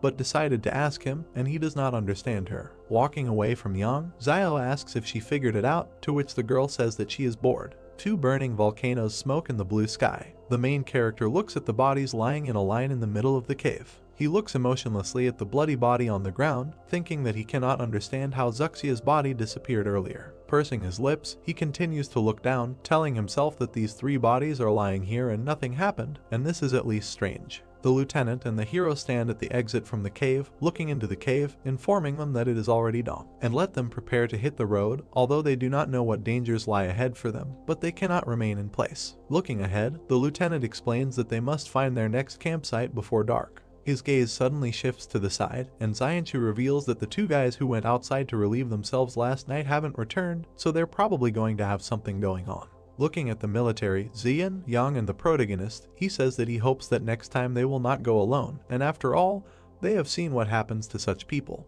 The man in the bandana, looking uncertainly to the side, apologizes to everyone, asking if someone could kindly help him up. Xiao appears in front of the man, to whom he reacted by opening his eyes. He grabs him by the bandages on his stomach. The man begins to scream at the top of his lungs that he is being killed. Hitting him with his hand, the hero asks why he is shouting and let him get up and walk, because the wounds have already healed. Lifting his jacket and exposing his stomach, he touches it, asking again that they have indeed already healed. The man sits, turning to Xiao, who has turned to him, that this black medicine of his works very well, thanking the guy, to which he replies that this is an inheritance from his ancestors. The notice reads thanks from Wang Lei. The lieutenant sternly addresses the nodding protagonist, asking if he still has the medicine. Xiao passes by the military man, saying that he is no more, to which the man says that he will pay for it from his own pocket and offers double the price. The guy turns around with a crazy face, asking what he just said, changing his mind, and now saying that then there is still a little medicine left. The main character looks suspiciously at the lieutenant, holding his hand on his chin, asking him what he didn't say earlier, that he had no money, to which the man replies that the three they killed had it, so he borrowed from them. In a funny way, clutching his heart, the main character thinks that he seems to be too inexperienced and did not search the corpses. How could he make such a stupid mistake, and his heart bleeds? Xiao, spreading his hands to the sides in front of the lieutenant, tells him that this is not his money, but the main character's money, and let him give him at least half, to which the man says that he is not interested in money, and he will give him all 8,000 or about what he has on him if he gives him the medicine. The characters' hands pass medicine and money to each other. Xiao begins to stare at the man while holding the money in his hands. The lieutenant, irritated, puts his hands on his hips, telling the main character not to look, and he really isn't lying, because that's all that happened. The history notice states that it has been discovered that there are 20,000 on the media, and he can purchase them on the initial personal storage. Zio thinks about how he needs to buy it, repeating it several times. Dark magic is creeping towards the door. The notice states that this is a successful initial personal storage purchase. The main character gradually approaches the dark door, thinking that it hurts so much, and he would like to see what storage space he paid 20,000 for. Zio grabbed the door handle. Opening it, he sees a brick wall with a hole in it. Closing the door with all his might, the guy, angry, asks what it is, saying that he paid 20,000 per cubic meter, asking what are the prices for housing in commercial areas. Thinking about the crappy palace that he decided to throw it at money and ruin his youth, adding that when he is refined to the intermediate and advanced level, he thinks that the palace will become a real home. Walking away, attracting the girl's attention, the main character thinks that his heart hurts so much, and he gave 20,000, noting that it was so painful to part with them. The squad is walking through the forest when suddenly someone asks that there is a city in front of them. The main character turns to the lieutenant, walking with his back to the entire squad. That earlier he said that this is the remnant of the civilization that existed before the disaster, and the secrets remaining there can help them, superhumans. Seriously looking away, Zio asks what the secret is. Xiangchu, imagining images of dark heroes in the background, says that he is not sure, but only knows that legends say that supermen have existed for a very long time. But only recently they began to appear more often, and there is even an organization of supermen that kills and controls behind the walls, called thugs. The guy, pursing his lips, looks at the man with suspicion, thinking about the organization, understanding. Zio is surprised by Zoo's answer because he thought that ruins would be waiting for them in the mountains and not a whole city. Both walk slightly ahead of the rest of the group. Zio clarifies what Zoo told him earlier about the remnant of the civilization that existed before the disaster. Zoo looks around at the rest of the group. Zio wonders whether the secrets left in that very city can really help other people. He looks ahead thoughtfully and continues to ponder what the secret is. In response, Zoo tells a legend about superhumans who existed a long time ago, but in the near future they began to appear much more often. He also added that there is an organization of superhumans that kills managers behind the walls. Members of the organization call themselves thugs. Zoo's story made Zio think, because if there is a whole organization of such people, then there are quite a lot of superhumans. He turned his gaze to Zoo and clarified whether the army was engaged in their capture. A member of the organization, of whom only one silhouette is visible, stands on a mountain of corpses. Zoo gives a negative answer because superhumans are much stronger than Zio can even imagine. Zoo continues his speech against the background of an image of a table, behind which 4 silhouettes of thugs are gathered. He says that currently all fortresses are aimed at superhumans and that no one knows exactly how dangerous superhumans are. However, the leadership of the fortress has created a shelter for superhumans and intends to use the power of the thugs for their own purposes. Thus Zoo revealed the true reason for their departure to explore the mountains. The other members of the group are not far behind the two. Zoo doesn't know what potential Jing Mountain hides, but he knows for sure that Wang Kanjiang, before setting off, found out information about other teams that are also now on their way to Jing Mountain. Zio was wary and, referring to the fact that the fortress wants to use superhumans, asked Zoo because his abilities probably played an important role in their plans. Zoo is angry at the people from the fortress because ordinary people do not regard superhumans as their own. He crushed the ant and told Zio that he couldn't even imagine what a person is capable of in relation to someone whom he does not consider one of his own. Baring his teeth, he ended up saying that he would never return. Liu Bu overheard their dialogue and insisted that they would not reveal Zoo's secrets. Both turned to look at Liu Bu. Zoo clarified that out of the entire group, he is most worried about Liu Bu. Zio pointedly pointed out that if the main cause of Zoo's worries did not return, then he could calmly return back. Liu Bu became wary and looked at the guy angrily. Zoo also did not remain indifferent and asked if Zio was also a Superman. The guy got nervous and asked again. In fact, Zoo did not suspect anything, but pointedly noticed that Zio had awakened a special ability to irritate people. Zio feels very uncomfortable and smiles nervously. At the same time, he asks the palace whether he has a perfect level skill. Smiling mischievously, he reasons that the skill he perfected at a young age, however, it will not be able to compare with Yang's skills. He stopped abruptly. Zio turned around and, pointing his finger at Yahello, advised the group to beware of puddles, because stumbling upon a leech at this time of year is deadly. Sunlight shines through the foliage of the trees. Zoo noticed something ahead and asked everyone to look ahead. Liu Bu is confused. He does not understand what is in front of him. A girl in a light dress stands in front of them, bowing her head to a tree. Zoo describes seeing a woman in white and wondering why she is rubbing the tree. Zio compliments him with bewilderment as to why there is a girl in such a place. He suggested not to pay attention and go around, hoping that she would not pursue them. Clouds and mountain peaks can be seen from behind the crowns. The group looks warily at the place where the girl in white just disappeared. She takes an unnaturally large leap towards them and lands on all fours. Yang and Xiao point their guns at her, and Xinyu looks at the girl in bewilderment. The latter makes an aggressive rotational movement with her arms. Yahello and Liu Bu panic. Zhu decisively takes the situation into his own hands and says that they have nowhere to run, because even if there is something that can stop them now, then there is simply no point in further expedition to Mount Jing. He gives the command to follow him. Zhu and Yang warily prepare to flee. Xiao wonders why he suddenly felt so hot. Xiao shouted to Zhu to use his shadow on the girl if something happened and let him and Yang shoot her. They both went to belay Zhu. Zhu agreed and went on the attack. His palm began to exude black mist. He sent his shadow to attack. The shadow runs straight towards the girl in white. She is moments away from capturing the mysterious girl. The shadow grabs the stranger by the throat and presses her into the ground. All that was left of the girl was a white haze, and Xiao, seeing this, decides that Zhu's ability is quite enough. The whole group approaches the girl, who is still hanging by the throat from the hand of Zhu's shadow. The girl with a scary face is perplexed and assumes that the group was sent by the fortress. Zhu says he hasn't seen anything like this outside the walls, but the girl looks shabby. Xiao looks in surprise towards the shabby wood. Near the roots, the tree bark has been stripped off. Xiao notices something under the tree and tells his comrades about it. He opens the box. Xiao takes out a piece of paper from it and wonders what it is. In front of him is a card with a QR code for payment. Xiao thinks maybe it's something left over from the disaster, since the card is plastic and could have remained unharmed for a long time. The pattern on the map is puzzling. He asks his comrades if the pattern looks like a map of the labyrinth. Everyone looks at the map, puzzled. Zhu suggests that this may be a map of a mysterious city in the Jing Mountains. Xiao looks at him, puzzled. Ian draws their attention to the writing on the map. In close-up, on the card there is a request to scan the QR code for payment. Ian reads it out with bewilderment. Xiao is indignant that in order to go through the maze you also have to pay. Zhu puts the card in his chest pocket and suggests moving on. Close-up of the team, and a little to the side of Liu Bu with the girl. Zhu says that whatever is hiding on Mount Jing,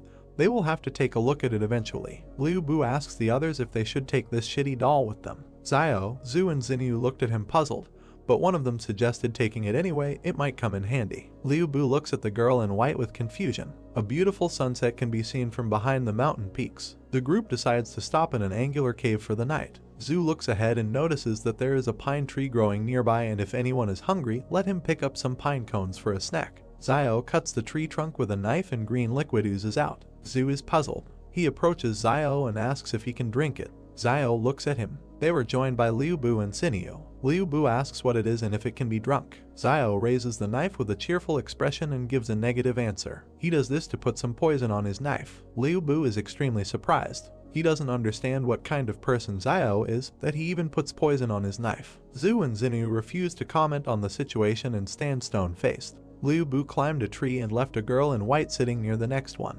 He tries to reach the bumps. His foot slips off the bark and he screams. Liu Bu falls from the tree screaming. He lands on his butt and wonders why he is doing all this. There is also a girl sitting in the background. Liu Bu gives into emotions and desperately shouts that at the very beginning they had already decided to return to the fortress, but stumbled upon wolves. If it weren't for this situation, they would have already returned there. It's not for nothing that the idiom says that wolves in bay are the most insidious damn wolves. Xiao, who approaches him, interrupts him and asks whether he even understands what he is saying and what this very idiom means. Liu Bu desperately admits that he doesn't know. Xiao thoughtfully replies that in reality Bei is also a wolf. He continues to speak against the background of a picture of a wolf with a paw in a trap. The explanation talks about a wolf who stepped on a hunter's trap and could not step on his front paw due to his wounds. Two members of the pack approach the wounded wolf to help. Xiao says that another wolf put the wounded man on his back and carried him. One wolf climbs on another. Xiao throws something to Liu Bu, who tries to catch it.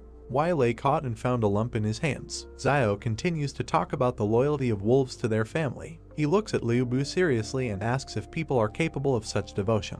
Liu Bu looks at Xiao, puzzled. The group lit a fire. Close-up of the group sitting in an angular cave near a fire. Xiao holds a pine cone in his hand and talks about how all the vegetation has gotten bigger, even these pine cones. Zhu shares his reasoning about the reasons for the size of the plants, while Xiao and Yang listen to him.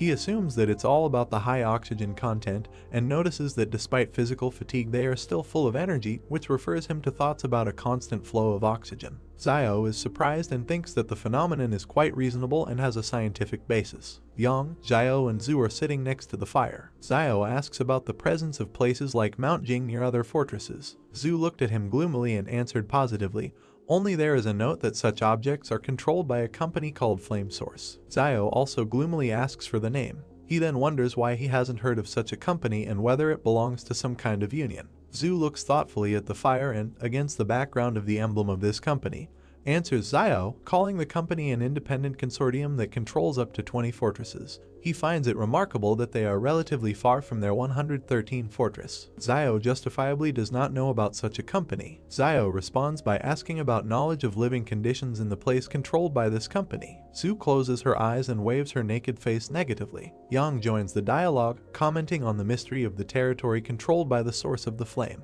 Zio turned his head towards Yang in surprise. Ian's close-up against the silhouette of a flying dinosaur talks about the rumors. Someone saw huge prehistoric birds in the sky. Yang looked at the main character and said that the Flame Source Company has such power that it has suppressed this place, and perhaps only the main leadership of the Flame Source Company knows what is happening inside. Surprised, Zio wondered if she knew more than Zhu. He wondered in his mind if she belonged to any organization. Sitting on a stone, Zhu asked if the main character had read Journey to the West. He imagined the man lifting up the golden column. He stated that it says that someone could lift a stick weighing more than 6 tons, which could destroy mountains. Looking at Yang and Zio, he noticed that at first he certainly didn't believe it, but now he thinks that perhaps this person really exists. Putting his hand to his chin, the protagonist thought that he had never read about the Journey to the West, but to argue that more than 6 tons can crush mountains, as is the carrying capacity of agricultural tractors used in trading cities and factories, is 10 tons, so even if there is a slight overload, it can pull 12 tons. The guy started coughing when he tried to eat the cone. He looked at Zio with an angry look. He approached him with a smile and asked him to make another wish or something like that, so that another animal would fall before their feet. Frowning, the main character replied that last time it was an accident. He asked if the guy really thought the main character was capable of this. He noted that if he needs to, then he should speak. The enraged guy cried out that if his wishes were fulfilled, he would have long ago wished that an animal would now appear on his doorstep to eat. There was a noise on the street. Zio and Yang prepared to shoot. They looked at the exit from the cave. Dark streams of mana hovered before them. Many wild animals were walking towards the cave. Holding the gun in front of him, he asked Liu if it was his order. He replied that he just said it in passing. Zio grabbed his hand and asked him to order the animals that they eat vegetarian food today and let them leave. Liu asked if Zio thought it would really work. He ordered him to speak, assuming that it would suddenly work out. The animals looked at him with stone faces. Liu tearfully asked them to leave. Many animals immediately ran away from there. Taken aback, Liu asked if it worked. The stunned protagonist asked how this was even possible. Frowning, Zio suggested that Liu had awakened his luck like Yuan.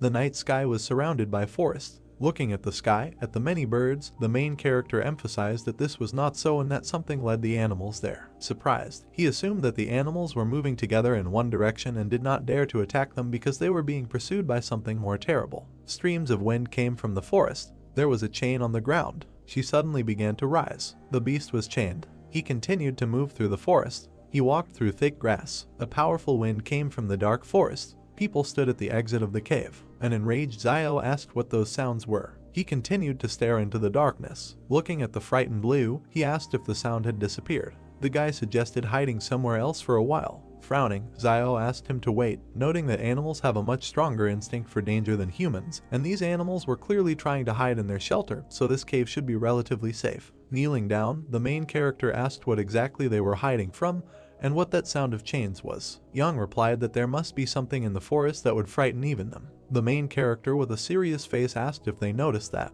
He remembered the many human bones along the rocks. Zio said that they saw human skeletons in the gorge when they passed through it, but it was unusual not to see animal skeletons in the forest. Frowning, he stated that any living creature could die from attack, disease, and old age. He asked how they didn't see a single skeleton. He remembered how the fish bones disappeared in the forest. The main character noticed that, to make sure, he deliberately threw out fish bones in the forest. As a result, they disappeared the next day, and there were no traces left around. Turning around, he said that there is also Zuzia's body, which disappeared without a trace, and all these missing people have one thing in common: they all disappeared into the forest. Frightened, Liu wondered if it was possible that after animals evolved, plants also evolved. Xiao replied that it was unclear. Zhu said with a serious face that there was no need to be too nervous and it was good that they realized this earlier, at least they could take precautions in advance. The frightened Lei noticed that there was no danger as long as they stayed away from the forest. Zhu presented their route and reported that it lay in relatively sparsely wooded parts of the ridge and hills. The main character, with a puzzled look, wondered if everything would be so simple. He began to hear powerful gusts of wind in the forest. Xiao was dumbfounded by this. A monster with red eyes looked at them. There were chains on his hands. Steam was coming out of his mouth. Yang, with a serious face, began to aim at the beast. Her face was serious. He took the pistol off the safety. They, together with the main character, were preparing to shoot. Zhu screamed loudly so that as soon as he appeared, they would start shooting at him, and he would order his shadow to go around him. The chain flew up above the ground. Frightened, Xiao reported that he was approaching. A powerful aura emanated from the forest. Taken aback, the main character assumed that judging by the sound, he was getting further away from them. Standing in the cave, they wondered what was happening. Frowning, Xiao noted that this monster was afraid to leave the forest, and the cave is located about 10 meters from the forest and it looks like the animals were hiding there before. Turning around, Xiao stated that there was something wrong with the forest, but they were lucky to escape it. Stretching out his hand, Sui said that the danger had passed, so they should rest and he would be the first on duty today, and after midnight the main character and Yang would replace him. They looked at each other. Standing next to Xiao, Sui said that he couldn't help it if they didn't trust him, but he was on duty first anyway. Light smoke came from the extinguished fire. The main character and Ian were sitting near a rock. The afternoon sun illuminated the forest. There was an explosion. Xiao and Yang suddenly woke up. Coming out of the cave, they asked what was happening.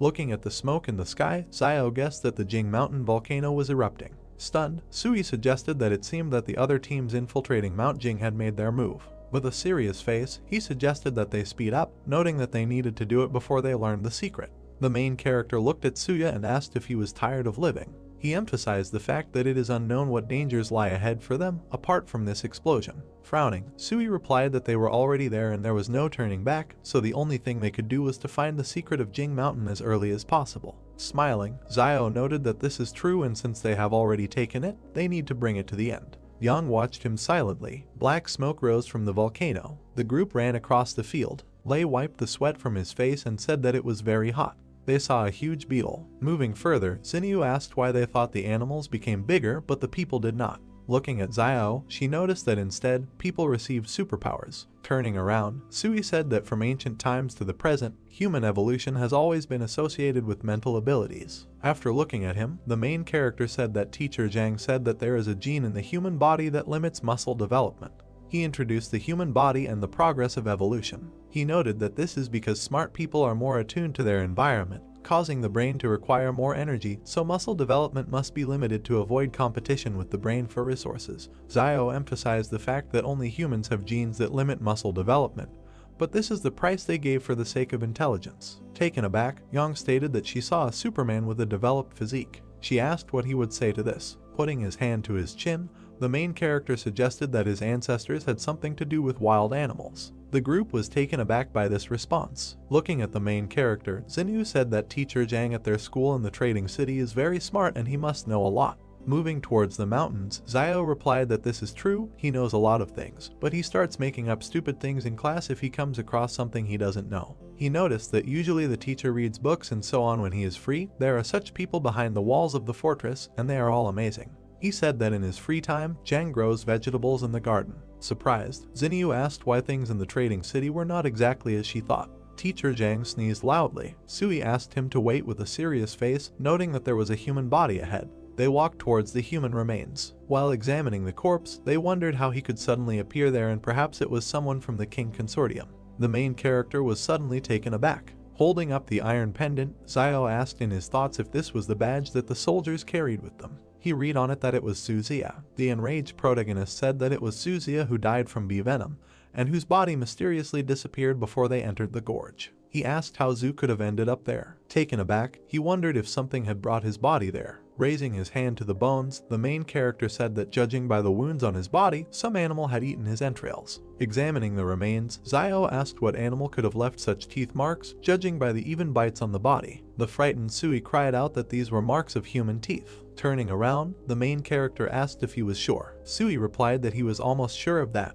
Looking away, he revealed that he was bitten on the hand by his first love when he broke up with her while he was still in school. With a cry, Zio asked how he found the time to talk about such things when they were all scared. Looking at the corpse, Sui asked why there were traces of human teeth on the corpse and whether someone had gone crazy from hunger and eaten their own kind. Frowning, Zio asked what the guys thought, whether it was possible that what was dragging the chain last night was a person. The group was scared by this theory. Grabbing her gun, Young yelled that they were getting out of there and using a 3-man tactical formation in case something sneaked up on them. Turning around, Zio asked what a tactical formation was. Young asked if his teacher taught him this, noting that she thought he knew everything. Pointing her finger at the floor, she asked him to go to her left, adding that everyone controls their own sector of vision and should shoot directly at any strange creature approaching. Smiling, the main character replied that he understood everything. Moving along the gorge, the main character thought that Yang seemed to have taken command. As a matter of course, and no one said anything else. He assumed that everyone understood that Yang is not so simple. She is not only ruthless and not afraid of the changes taking place, but also knows details about the source of Flame Company. The sounds of gunfire were heard from the volcano. Looking up, Sui reported that the firefight was becoming more active, and it seemed that they were getting closer to the secrets of Mount Jing.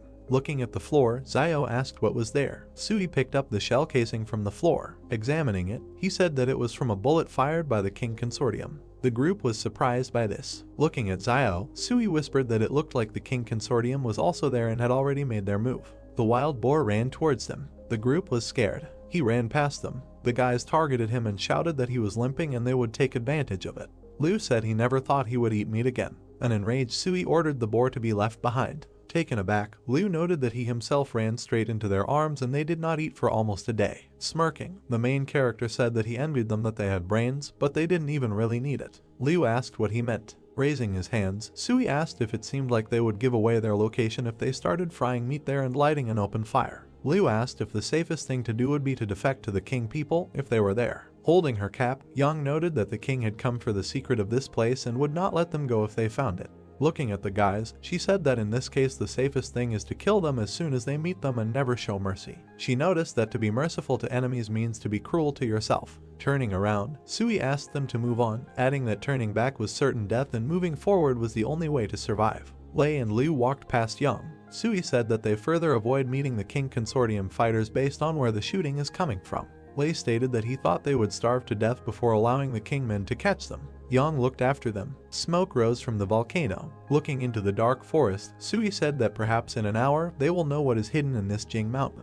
He suggested that there was much less shooting. Looking at the main character, he whispered that if they had to fight guerrilla warfare in the future, they would have to abandon the other 3, who would not be able to keep up with the 3 of them. Turning around, Zio looked at the tired group members and agreed with Sui. Turning around sharply, Sui asked where Yang was. Standing in the forest, Liu asked where she was and when she disappeared. Stunned, Zio thought that with Yang's power, it was impossible to disappear without warning unless she herself wanted to leave. They looked at each other and nodded. The sounds of chains were heard in the forest. The frightened members of the group screamed that they heard this sound again. Looking into the forest, Liu screamed that this monster couldn't take Yang away. He saw that the people in front of him had disappeared. Frightened, Liu started screaming loudly and asked where the 2 were. Standing in the forest, he asked why the 2 had disappeared. Lei looked back and said that the sound was getting closer. Liu began to run away from there. He closed his eyes in fear. Lei overtook him. Running after him, he shouted that Lei had just been injured and was already running so fast, and Xinyu was a big star and was running very fast. Liu frowned. He tripped Leia. While escaping from there, Liu asked for forgiveness, noting that someone must be sacrificed in order to survive. The monster rushed at Lei. Stunned, Liu turned around. Blood began to flow from Lei. The monster was sitting on him. Liu and Xinyu continued to run. Closing his eyes, he screamed that he just wanted to come back alive, and there was nothing wrong with that. He looked at Xinyu with an angry look. He extended his hand to her and said that in order to survive, you need to sacrifice something. He couldn't reach her. The soldiers pointed their guns at them and asked who they were. Pointing his finger back, Liu said that a monster was running after them.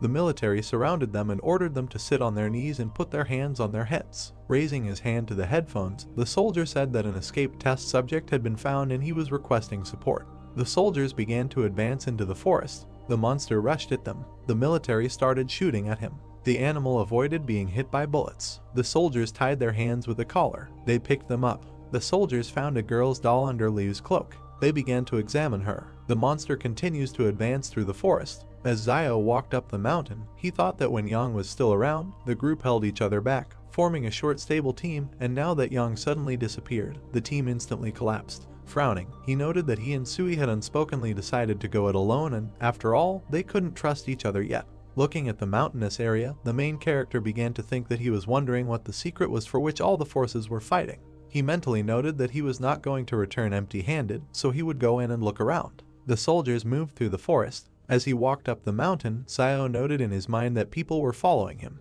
Looking at their backs, he wondered if they were King Consortium people. They shouted that the experimental object had been found and they were asking for support. Hiding, the main character thought about the experimental object. He wondered if there were still people in these wild places conducting experiments. He wondered if so many people couldn't kill one monster, or if it was too strong. Looking around the treetops, Zayo noted that, however, this monster had attracted their attention, so he could take this opportunity to act stealthily. He was hiding behind a stone. While examining the base, the main character asked why they needed a place where there had recently been an explosion. He saw the scientist collecting the blood of the beast. He closely watched the man in the white coat. He began to sneak up on him. While looking around the ruined settlement and scientists, Zayo wondered if the King Consortium was capturing mutant beasts, noting that he feared that these beasts could not escape the fate of being studied. He was suddenly surprised. He saw a man on the roof of a building. Zayo looked at the guy in the white shirt. A man is depicted in a white suit and blue tie, looking down intensely. The main character looks at him, hiding behind a rock, and thinks that perhaps this is the man in charge of this operation. He notes that if on a normal day he saw someone in a white suit roaming the wild lands in a white suit,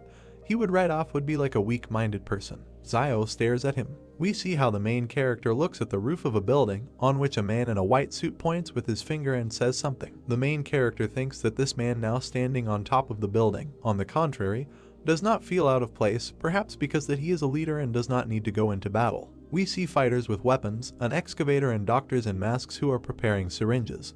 The main character thinks that the surrounding area is heavily guarded and the number of fighters could reach 1,000. He notes that it looks like the King Consortium intends to find the secret of the mountain that he talked about Zoo, and that in the current state of affairs, he is unlikely to be able to compete for what they are looking for, and there is no point in him taking risks for the sake of a secret unknown to him. Zayo looks at the broken street and thinks about leaving everything as it is. We see a destroyed building. The main character walks along a road littered with rubbish and debris. He walks around the ruins from the city and thinks that it is amazing that there is a huge city here, and although all the buildings are in pieces, the main structure is still intact. Zayo takes a step through the rubble. He walks forward through the ruins. We see his back. He thinks that one can only imagine how beautiful this city used to be. Zayo turns around in surprise. He looks at the surviving sign and reads the title. The main character thinks that Zayo you can sounds a little mysterious. Zayo sees another sign and lists what he has already seen: a beauty salon, fast food, and a health center. The main character looks thoughtfully to the side and remembers a strange doll, a QR code, and a sign with an image. He asks the question that he risked his life, went all the way to find all this. Zayo stares ahead and thinks about waiting. He descends sharply down the rubble. The main character looks at a sign with famous tobacco and alcohol products. He is surprised that there is such a shop here and thinks that in their days there is tobacco and alcohol. Zayo notes that if he can find their source, he can become the richest man in a trading city. He smiles joyfully and slyly, clasping his palms together. Zayo thinks that since they are only interested in mutant animals and secrets, he asks not to blame him for devastating the rest of this place. The main character looks at the shop and notes that, protected by plastic packaging, tobacco and alcohol should be in good condition. He reaches out to the crack and notes that it is broken, so all the cigarettes and alcohol inside have also turned to dust. The main character holds his heart with horror. He thinks that his dream of becoming the richest man has been shattered. Zayo clenched his teeth, frowned, and thought with anger that he really had to leave just like that. He couldn't take the main secret with him, so he had to take at least something. We see another sign. The main character thinks he needs to go and look somewhere else. He looks at the doll in a short skirt and top. He is surprised that they are there too and does not understand what they are needed for. Zayo raised his hand to his chin and looks thoughtfully at the doll. The main character begins to strangle the doll. He wonders if there is air inside and does not understand why it looks like Young. Zayo applies even more force. The doll's head inflates and increases in size. The doll's head suddenly explodes. The main character wipes his forehead with his hand with relief and assumes that he knows what this is for. He walks down the street and carefully looks around. In the store, Zayo stands near the counter with goods and reaches for the top shelf. He picked up a white jar. He reads in surprise that it is old white gold. He does not understand what the hell it is and whether there is gold in it. Zayo, surprised, opens the jar and pours out the contents, and pills fall out of it. The main character furiously throws the jar on the floor and thinks that all the people of the old world are liars. He emotionally says that this is some kind of Zio you can, and there is no gold in him. Zio closed his eyes and raised his hand to his chin thoughtfully, noting that he heard Wang say earlier that there were shops selling gold behind the wall. Dollar signs appeared in his eyes. He reasoned that this city is very large, so there should definitely be a store like this there. We see the facades of buildings and the starry sky. The main character notes that in their days gold is a valuable currency, and it does not deteriorate, so if he finds it, he will definitely be rich. A brick building is shown. The main character's brother goes with a flashlight to Zioyu, who is sitting on the mattress, and thanks her for taking care of him all the time lately. The sister replies that it is good that Yuan's temperature has subsided, otherwise she would not have known how she would have explained this is Ziosu. Yuan puts the lamp on the table. His sister asks what his brother is doing now. She hopes he is safe. Yuan says that he thinks he is safe and recommends not to worry. Yuan looks at Zioyu kindly and thinks about how he had a fever the other day because of desire, and his sister could have taken the money and just left him. But she didn't. Instead, she helped him, just like a mother, that he was trying to cure his child. He was very pleased. Zioyu turned to Yuan and sternly said that since he had already recovered from his illness, he would have to attend class tomorrow to make up for his missed homework. Sweat appeared on Yuan's face, and he fearfully replies that she shouldn't do this because his brother is not at home. Zioyu smiles sweetly and says that in any case, she doesn't care because he will do what he is told. We see a brick house against the background of the starry sky. A bright moon is depicted. People are sneaking around in the darkness inside a high fence. Yuan and Zioyu stood up in fear. The sister notes that there is someone outside. Yuan will nervously add that there is more than one person there. Zioyu fearfully takes up the weapon and orders Yuan to stay put while she goes out and takes a look. She trembles, nervously holds the knife in her hands and walks forward. Yuan watches her leave the house. A bald man kicks in the door, and another one stands nearby. They attack the stunned Zioyu. She screams and points the knife at them with her eyes closed. A man with an angry face tries to snatch it. He calls Zioyu names furiously. Two men force her to the ground and hold her by the neck. In fear, she orders them to let go and leave her behind. The third one attacks Yuan with a knife. He swings and hits the bed. Yuan falls to the ground. He lands in a fighting stance. The man, dumbfounded, notes that he is a smart guy. Yuan remembers them and thinks that these three were usually messing around in the market town, but he didn't expect that they would actually attack this house next to the school. He looks at the man sternly and thinks that because of his recent illness, Sister Zioyu must have become their target when she went to buy meat to help him gain some strength. A teacher comes into the house. The criminal points a knife at him and says that he hasn't liked this old man for a long time. The attacker stands in a fighting stance and says that Zhang must have a lot of valuable things. Yuan, standing nearby, nervously asks that they still dare to kill the teacher. The criminal attacks the boy and orders him to give the money in an amicable way without these resistances. Yuan furrowed his eyebrows and thinks that they even dared to touch the school teacher, afraid that no one would find out who committed the murder. We see the roofs of houses in the dusk. The attacker brandishes a weapon and a wound appears on his body. Yuan sharply fired his pistol at him. The other two men are shocked and don't understand where he got the gun from. Yuan continues to shoot criminals. They start running towards the exit while the boy shoots. Two unknown people watch as a man lies on the ground. Yuan furiously pointed a pistol at the lying man, and the others began to scream in horror and run. Yuan shot at them. All three died. They are lying on the ground. Zioyu looks out with the teacher. Yajin says with horror that he knew that Zio was quite a ruthless person, so he understood that Yuan would be like him. He looks at the boy in surprise and says that he couldn't even think that at 13 Yuan would dare to shoot someone. Yuan holds the gun with trembling hands. He is shaking all over in shock. Zioyu holds him by the shoulders in horror and screams his name. She hugs the boy and tells him not to be afraid and that everything will be fine because everything is already over. Jaeon watches his sister hug the boy and asks if Zio left this for him. Sister and Yuan look at the gun. The teacher asks if this is why Yuan went alone into the wilderness to make sure no one found him. Yuan answers positively and says that he didn't think that something would happen right after he picked up a pistol. Yuan fearfully tells the teacher that he and his sister will leave the shopping mall right away so as not to cause him any inconvenience. The teacher sternly says that now that the wolves have returned, the wild lands are not safe. Zhang looks at them and says that the place that Zio has prepared for him may be safe enough, but it cannot hide him from the smell of the wolves.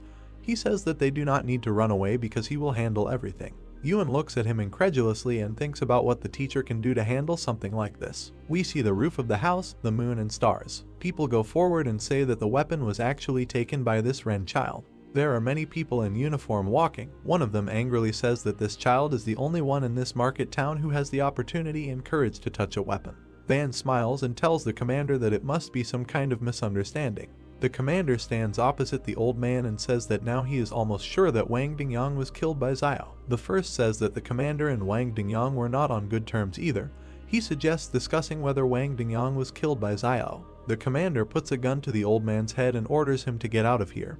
He asks if he thinks that he is as corrupt as the rest of the inhabitants behind the wall. The commander points his finger and orders everyone to be arrested. He wants to see how Xiao will justify himself when he returns. The teacher stood in the aisle and ordered them to stop. He holds out a piece of paper and asks him to take it to the fortress and tell Fat Man Lo to come to him. Zhang stood in front of the two soldiers and said that he had to give this to him and he would understand, and this was no longer something he could handle. One of the soldiers said with a confused look that this school teacher just called Boss Luo fat. Another soldier put a gun directly to the head of the frightened old man Wang and asked what he was waiting for. Zhuo stood still, holding out a piece of paper while the same soldier said that he thought some kind of card would help him get rid of them. Then he snatched the card from the teacher's hands with an arrogant look. The soldier looked forward with a menacing gaze and simply remained silent. Teacher Zhang stared back straight ahead with a serious look. Then the soldier, looking at Zhang Jinglin's card, thought with great surprise that he was from the 178th fortress. The soldier immediately pointed his finger at the teacher and the people behind him, saying that they should watch them, and the other soldiers obeyed the order. Suddenly the soldier got into the car and with a frightened look pulled the gear lever. The car began to move forward at great speed, leaving only dust behind. Several soldiers approached Yuan and Xiaoyu,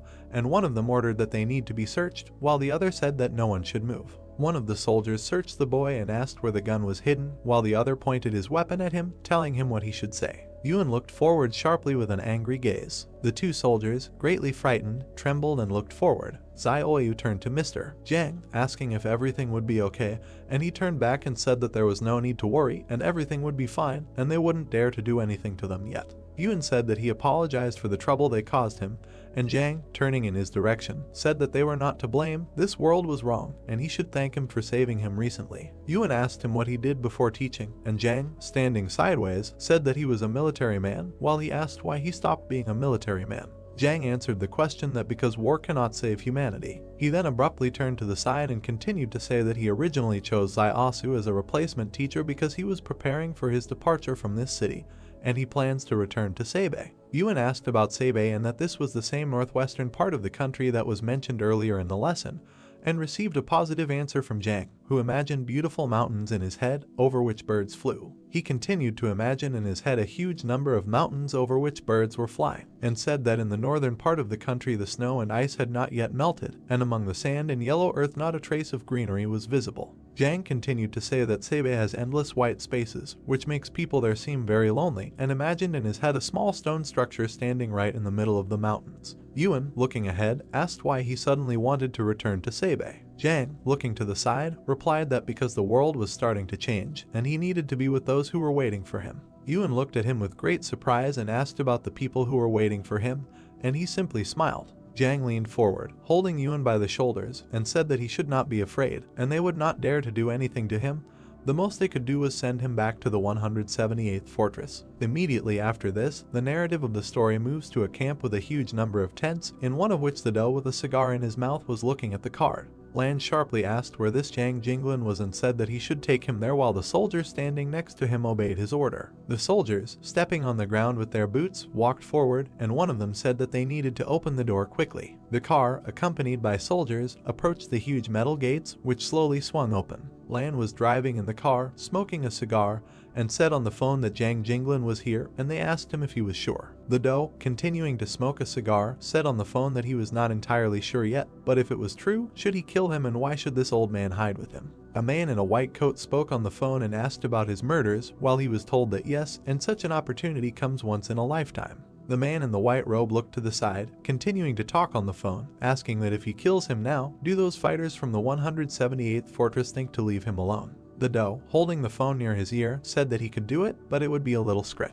A man in a white robe, speaking on the phone, asked what he thought. There was an impenetrable wall in this world, and why not just send him back to the 178th fortress, let Sabei continue to guard him. The man in the white robe looked to the side, saying that even if he had to die, he couldn't die at the hands of the King family, let alone them with him. While Lan spoke on the phone that he was the case if he one day, and that he answered him that later it would not be too late to kill him, but for now let someone else have a headache first. Then the man in the white coat asked on the phone what By the way, if there was a tramp named Ren Zaiasu in his area, and Lan, continuing to smoke a cigar, asked about that medicine seller. The man in the white robe nodded his head, holding his hand in his pocket, not saying that Luo Xinyu is a singer, Ren Zaiasu is a medicine seller, and asked what Enhuyang Zaiajin is, while Lan asked about her on the phone and said that he never haven't heard this name. The man in the white robe said on the phone that there were 2 more questions: how many years had Luo Xinyu been a singer in the fortress, and whether this Ren Zaiasu had relatives or friends. And Lan, sitting in the car, said that Luo Xinyu had become famous in almost 2 years, and Ren Zaiasu seems to have a brother. Suddenly, the soldier sitting next to him said that this Yang Jinglin was his friend, and Lan asked with a displeased expression what kind of coincidence this was. A man in a white coat said on the phone that there was no need to touch his brother for now, and let him deal with the rest as best he knew, while Lan and the soldier were sitting in the car. The soldier looked away with a dissatisfied expression, clenched his teeth, and simply remained silent.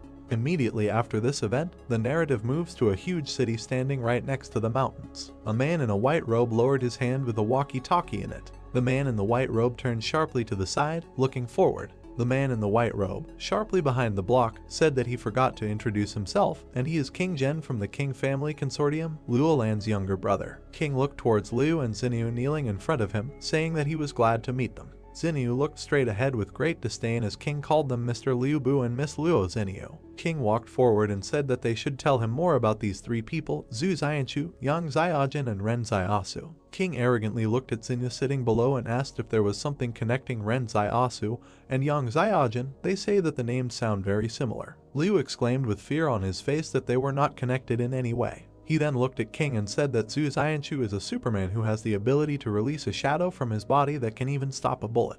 Liu gritted his teeth in fear, saying that he could not say much about Yang Zaiajin, but the one to be most afraid of was Ren Zaiasu. King, looking to the side, asked in surprise why. Xinyu looked to the side with an arrogant look and asked that because he could cultivate anyone. Liu looked forward with great fear on his face, saying that no, and he was just very strong. At that time they were all fleeing in the canyon, and imagined in his head how the soldiers were running from a huge horde of insect monsters. Liu continued to say that he was the only one who ran in the opposite direction, and recalled how he turned back and looked at Xiao running away. Liu recalled turning back with a huge look of fear on his face and saying that he couldn't help but look back at him. Liu stood in the middle of the canyon and looked in the direction in which the streams of black energy were directed. Liu stood still and looked with great surprise at Xiao, who was running with a man on his back along the canyon. Liu recalled saying what the hell and how he could run so fast while carrying someone else, and stretched his hand forward towards the protagonist, who was running at great speed along the canyon, overtaking the car. Liu said that he was able to lift an adult man with one hand and still run fast, and he suspects that he is also a Superman, while Xinyu and King looked in his direction with great contempt. King, lowering his head down, closing his eyes, asked what if there was anything else, and Liu answered that no, and that was all for now. If he remembered something, he would tell him.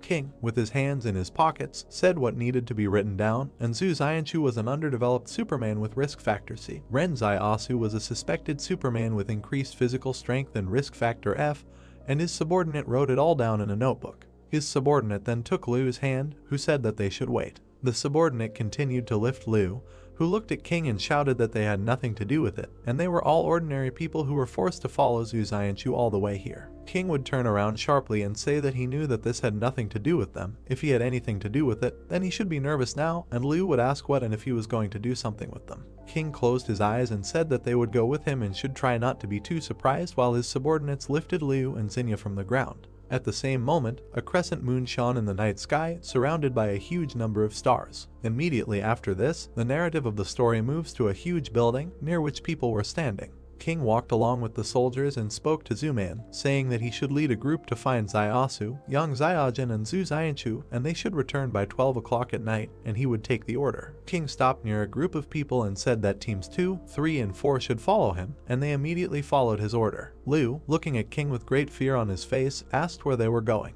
King stood in the middle of the city street and said that now they themselves will soon find out. The narrative of the story then shifts to several soldiers standing near a huge cage. King raised one of his hands up, holding the other in his pocket. Liu stood next to Xinyu and was surrounded by soldiers, saying what the same. In that same cage, with a chain on his arm, lay a gray, scary monster. Liu asked that the teeth marks on Zhu's body were not the same, while everyone else was standing right next to the monster's cage. King would quickly turn around and say that they seemed to know a little about him and had seen the bodies he had bitten. Xinyu looked forward with great fear and asked what this was all about. King, standing right in front of this monster, said that they were a product of the pre-catastrophe period, and they had only recently learned of their existence, and they should be called test subjects. Zinyu looked straight at King and asked about the test subjects, and he said that he must have recently escaped from the walls of some laboratory. King, with his head down, continued to say that they were all surprised how they survived to their days, because this is a living example. Zinyu, looking in his direction, said that this means that they came here for this sample and to find the laboratory that once held these experimental subjects captive. Suddenly, King suddenly turned his serious gaze to the side. King, standing still, says he doesn't know if they know that multicellular organisms like humans use cell division as the basis for growth and reproduction. He then went on to say that one would assume that cell division should be endless, but the strange thing is that all human cells stop at an average of 50 divisions, after which irreversible decay sets in, and he imagined several microcells in his head. King looked to the side and said that it is for this reason that a person's life expectancy is limited, he grows old and dies. Zinyu looked away as King continued to say that, well, that doesn't mean it can't be changed. King said he suspected the lab had developed a technology that made cells divide endlessly, increasing the body's metabolic cycle and lifespan, and focused his attention on the metal gate in the brick building. King reloaded his gun and said that, but they didn't expect that by doing this, they would create these monstrous and inhumane creatures, and these human-modified test subjects had completely lost their sanity as human beings. King suddenly left his gun directly into the monster's cage and continued to say that, but their physical strength and agility are far superior to ordinary people, while he looked forward with a menacing gaze. The monster abruptly grabbed the gun with its teeth and crushed it, while King said that they had to use 5 battle groups and sacrifice many of their people to capture at least one object alive. King turned sharply to the side, looking at his subordinate, who was writing something in a notebook, and said that he should write down that his teeth were developed, his pupils were narrow, his habit of moving on all fours, he was no longer human. King closed his eyes and continued to say that it was suspected that he was the product of a genetic change, and it was assumed that this laboratory was a secret experimental facility of the Flame Source Company before the disaster. Zinyu looked to the side with a puzzled look and reasoned that the base was the source of the flame. King looked down as she speculated on whether the King Consortium could take over this technology. The monster, standing on 4 limbs, squeezed its jaw with enormous force, breaking the pistol into small pieces. King looked towards the soldier and said that he should shine a bright light on him, and he obeyed the order. The soldier raised his hand up and made a finger gesture to another soldier standing on top of the building. Then the soldier sharply turned the huge searchlight to the side. A bright light suddenly illuminated the monster in the cage and the people standing next to it. The monster in the cage covered its face with its hand after the light hit it.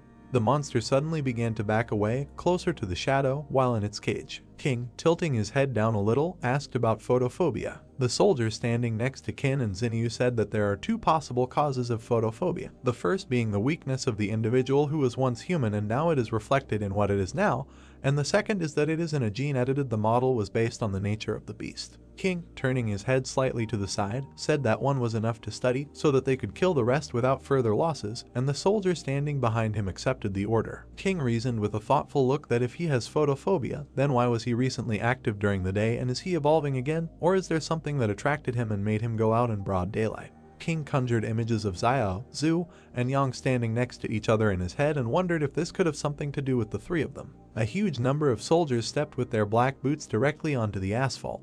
Man in a shirt stood in the middle of his subordinates, while through the radio they asked him what they had found, not them. Man in a shirt, using a walkie-talkie, said that there were no leads yet, but an active search was underway, and in response they told him that it was good and they should find them as soon as possible. Immediately after this, the narrative of the story moves to one of the buildings in the destroyed city. Xiao stood near the entrance to a huge building and wondered if all the stores before the disaster were built on such a grand scale. The protagonist focused his attention on the nameplate hanging on the building and reasoned that this was Lu Wang's department store, and if he could open a department store, then there might be a gold store somewhere. Xiao entered that same department store and moved slowly around it, wondering what kind of mess it was and whether there could be a gold store here. Suddenly, the protagonist turned sharply back and looked at the shelf with goods. Right on the shelf were toys of characters from Journey to the West, and Xiao reasoned that Journey to the West, and wasn't that the name of the book that Zhu Xianchu mentioned earlier. Then the protagonist stretched out his hand to the toys and reasoned that the one with the stick must be the general, after all. Xiao walked away from the toys and wondered where the gold store was. The protagonist approached the sign indicating that this was the Chaosu Fuk jewelry store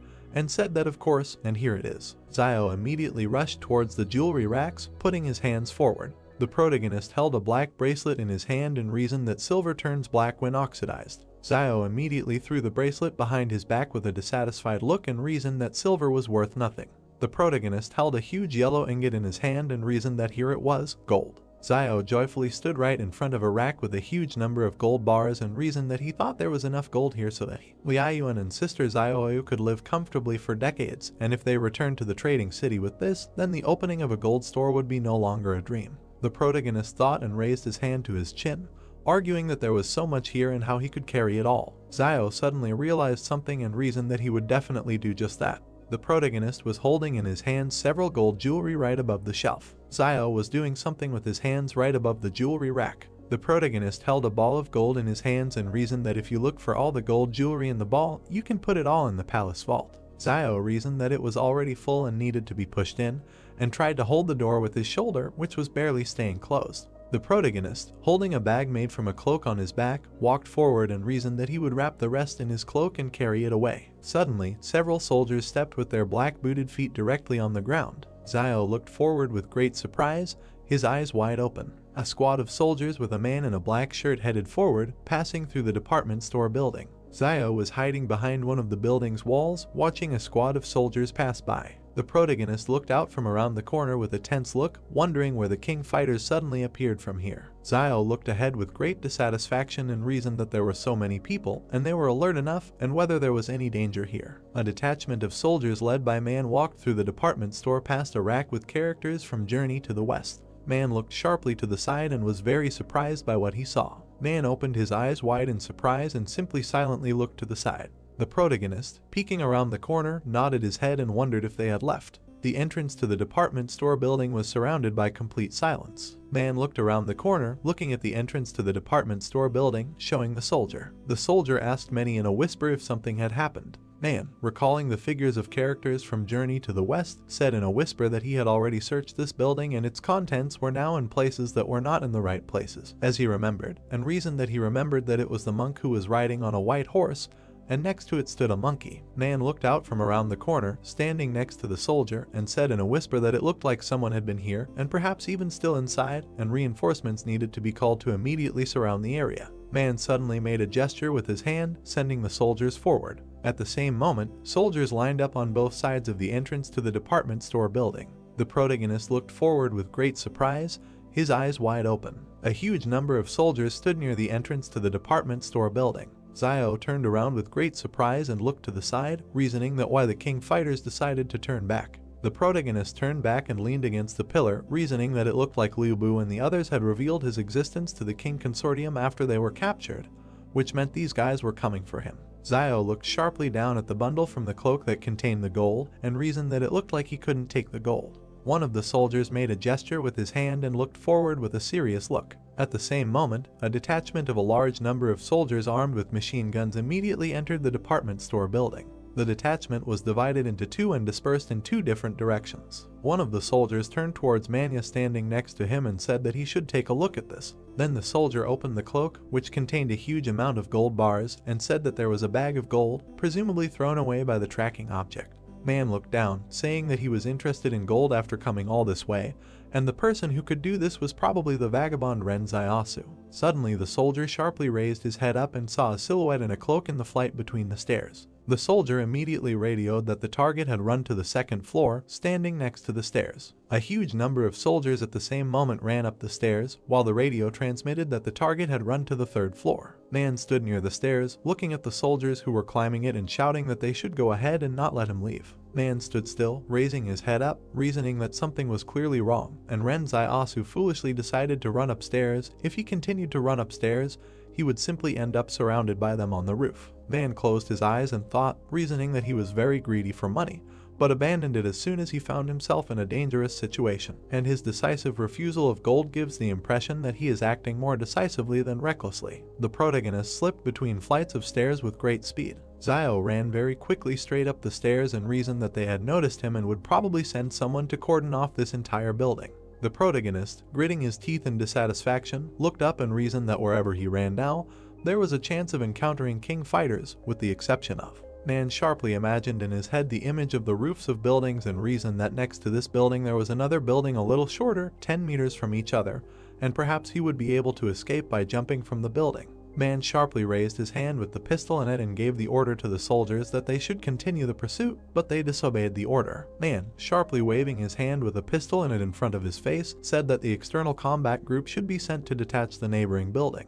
Man abruptly jumped down from one staircase to another, holding a pistol in his hand. At the same moment, the protagonist hit the door with great force with his foot. Zio kicked down the door leading to the roof with his foot.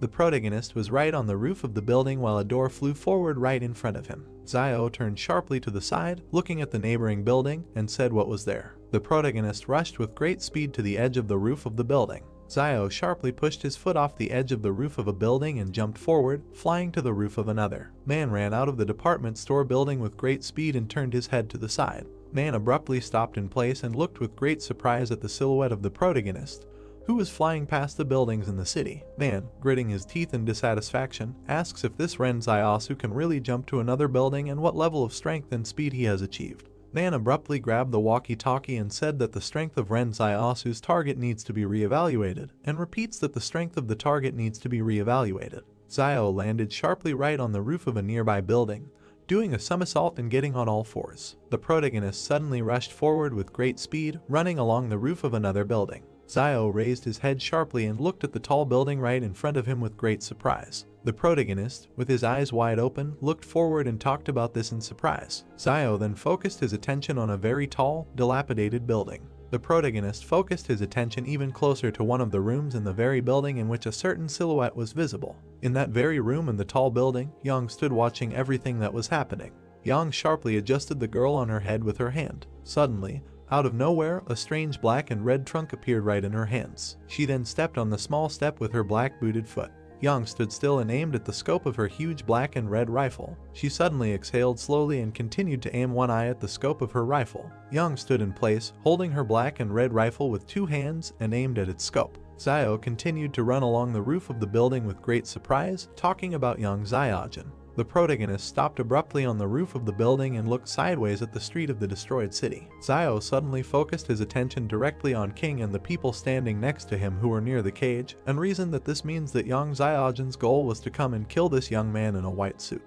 The protagonist froze abruptly in place, raising his head up and looking at the tall building on the side of him, and reasoned that she was so far from this man in a white suit. Zio looked to the side with a reasonable expression and thought that at such a distance to the target, the sniper needs to calculate many factors, such as wind direction, temperature, humidity, and various external obstacles and cover near the target. Then the protagonist focused his attention on Kin standing near the cage and highlighted his approximate location on the street, reasoning that how can sniping be carried out at such a distance, even if one has to take into account the deflecting force of the rotation of the earth. King stood still while Xinyu was behind him. Xinyu rose sharply, and the protagonist looked forward and reasoned that the wind had stopped, and now. Zio turned his head sharply towards the tall building standing nearby and reasoned that she had not fired. The protagonist then focused his attention on Xinyu, who suddenly stood up from the ground, and reasoned that when did she free herself from the rope binding her thumbs. Xinyu suddenly rushed forward towards King with great speed, holding a knife in her hand. Xinyu continued to rush forward at great speed, moving her hand with the dagger in it and back a little. King sharply turned his gaze back and looked at the woman in the suit who was deflecting Xinyu's blow. Xinyu threw a punch with her hand, which the woman deflected with her white fan. The woman in the suit would then lash out with her white fan, while Xinyu dodged it. Xinyu jumped back, landing on the ground as the woman in the suit collected her white fan. The woman in the suit suddenly took a blade out of her pocket and threw it forward with great fury. Xinyu landed on the ground with a huge look of fear on her face, holding a knife in her hand and looking at the blade flying towards her. Suddenly, a circle of purple energy appeared on the ground right under Xinyu's hand. Xinyu abruptly fell into a dark space through a circle of purple energy, while a knife flew into her place where she had just been. The woman in the suit watched as a flash of black and purple energy remained in Xinyu's place. The woman in the suit said with surprise on her face that she was a Superman, and King stood next to her, watching everything that was happening. The protagonist watched what happened with great surprise and reasoned that Luo Xinyu was in fact also a Superman. Zio turned sharply to the side and asked that where did that fragile and quiet Luo Xinyu go, and it must be someone else posing as her. King turned sharply to the side, looking at a tall building in which a bright and yellow light was coming from the window. At the same moment, Yang fired her huge black and red rifle. King turned sharply to the side with a huge fear on his face while someone shouted that there was a sniper there. The bullet rushed with great speed straight towards King, who was standing still. At the same moment, the girl in a business suit jumped sharply to the side, gritting her teeth. She suddenly leaned forward, opening her 2 white fans behind her back. Then the girl in a business suit put 2 white fans right in front of her and tried to deflect the bullet flying at her. The girl in a business suit clenched her teeth in dissatisfaction and fear and simply remained silent.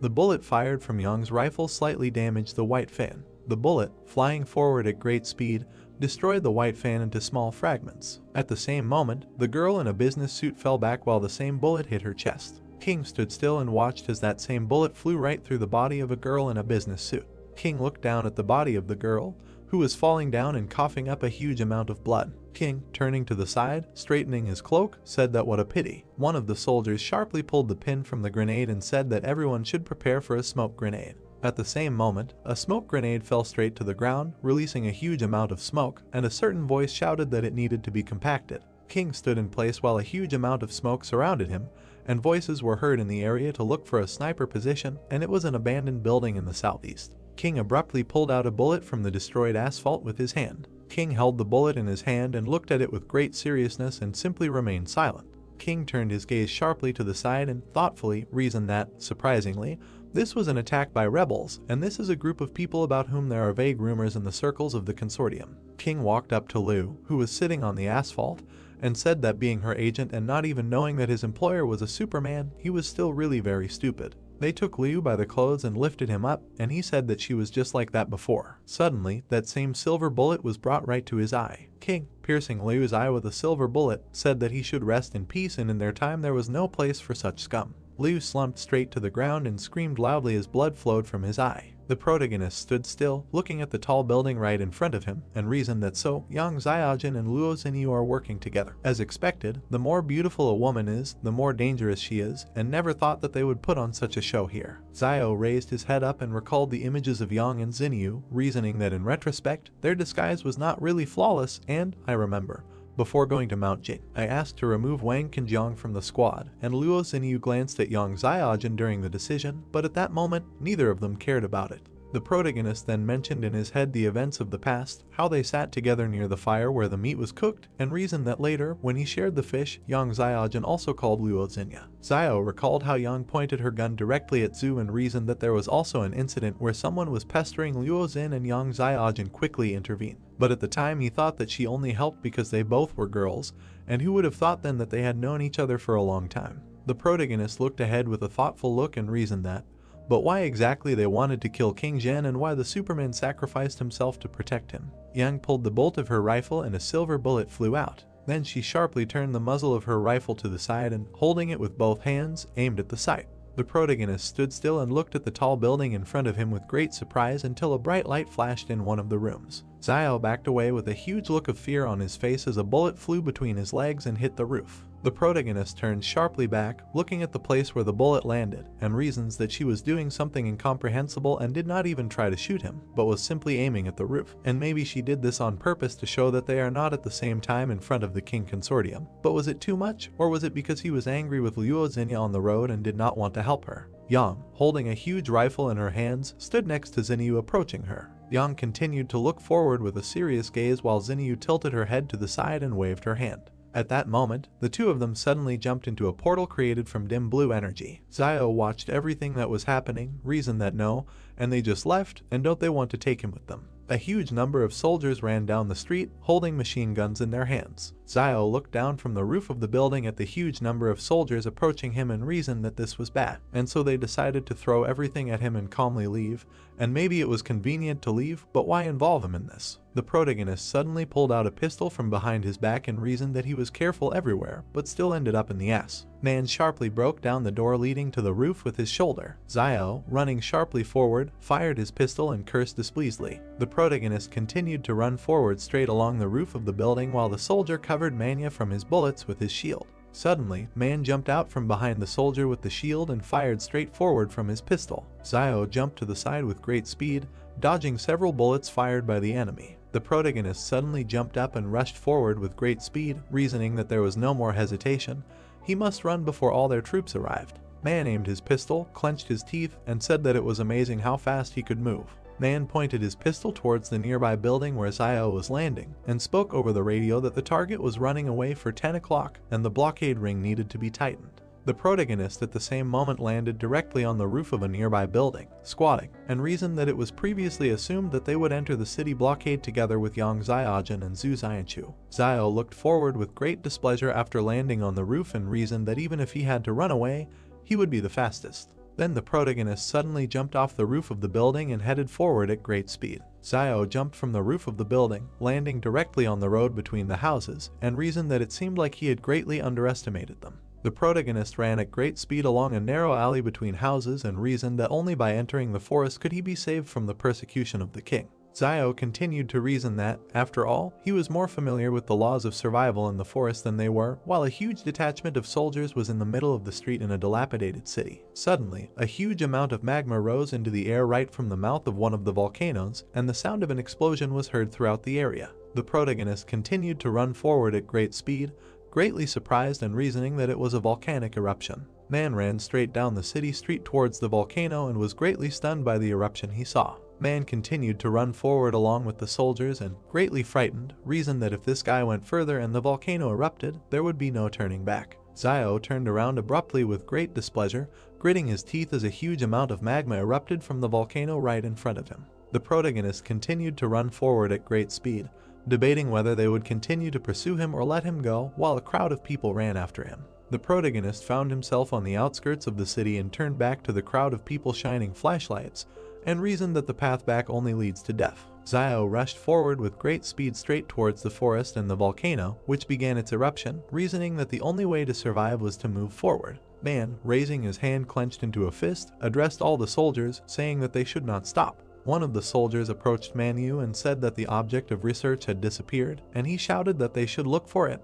and they accepted his order. Man looked at his watch and said that the control time for the 100 meters is 3.92, and the strength is unknown, and as soon as they find him, they need to kill him on the spot. A huge number of soldiers with weapons and flashlights in their hands moved through the forest, while Man reasoned that no matter where he was hiding, even with a pistol in his hand, he would not be able to shoot so many people at the same time, and if only he appeared, they would turn him into a sieve. Xiao, hiding behind one of the trees from the bright light of the soldiers' lanterns, reasoned that with so many people searching at the same time, he did not think that they would start shooting indiscriminately. The protagonist, peeking out from behind a tree, looking at the soldiers who were looking for him, was very puzzled. Xiao, peeking out from behind a tree, reasoned that he would soon be found, and suddenly jumped out from behind it straight towards a huge number of soldiers and Manhwa. The protagonist slashed directly at several soldiers, lifting them into the air and landing directly on the ground while screams echoed throughout the area, and Man watched. Man raised his hand with the gun a little higher and asked what was the matter, while Xiao looked forward with a malicious grin. The protagonist jumped sharply, landing on a tree branch while the soldiers watched him,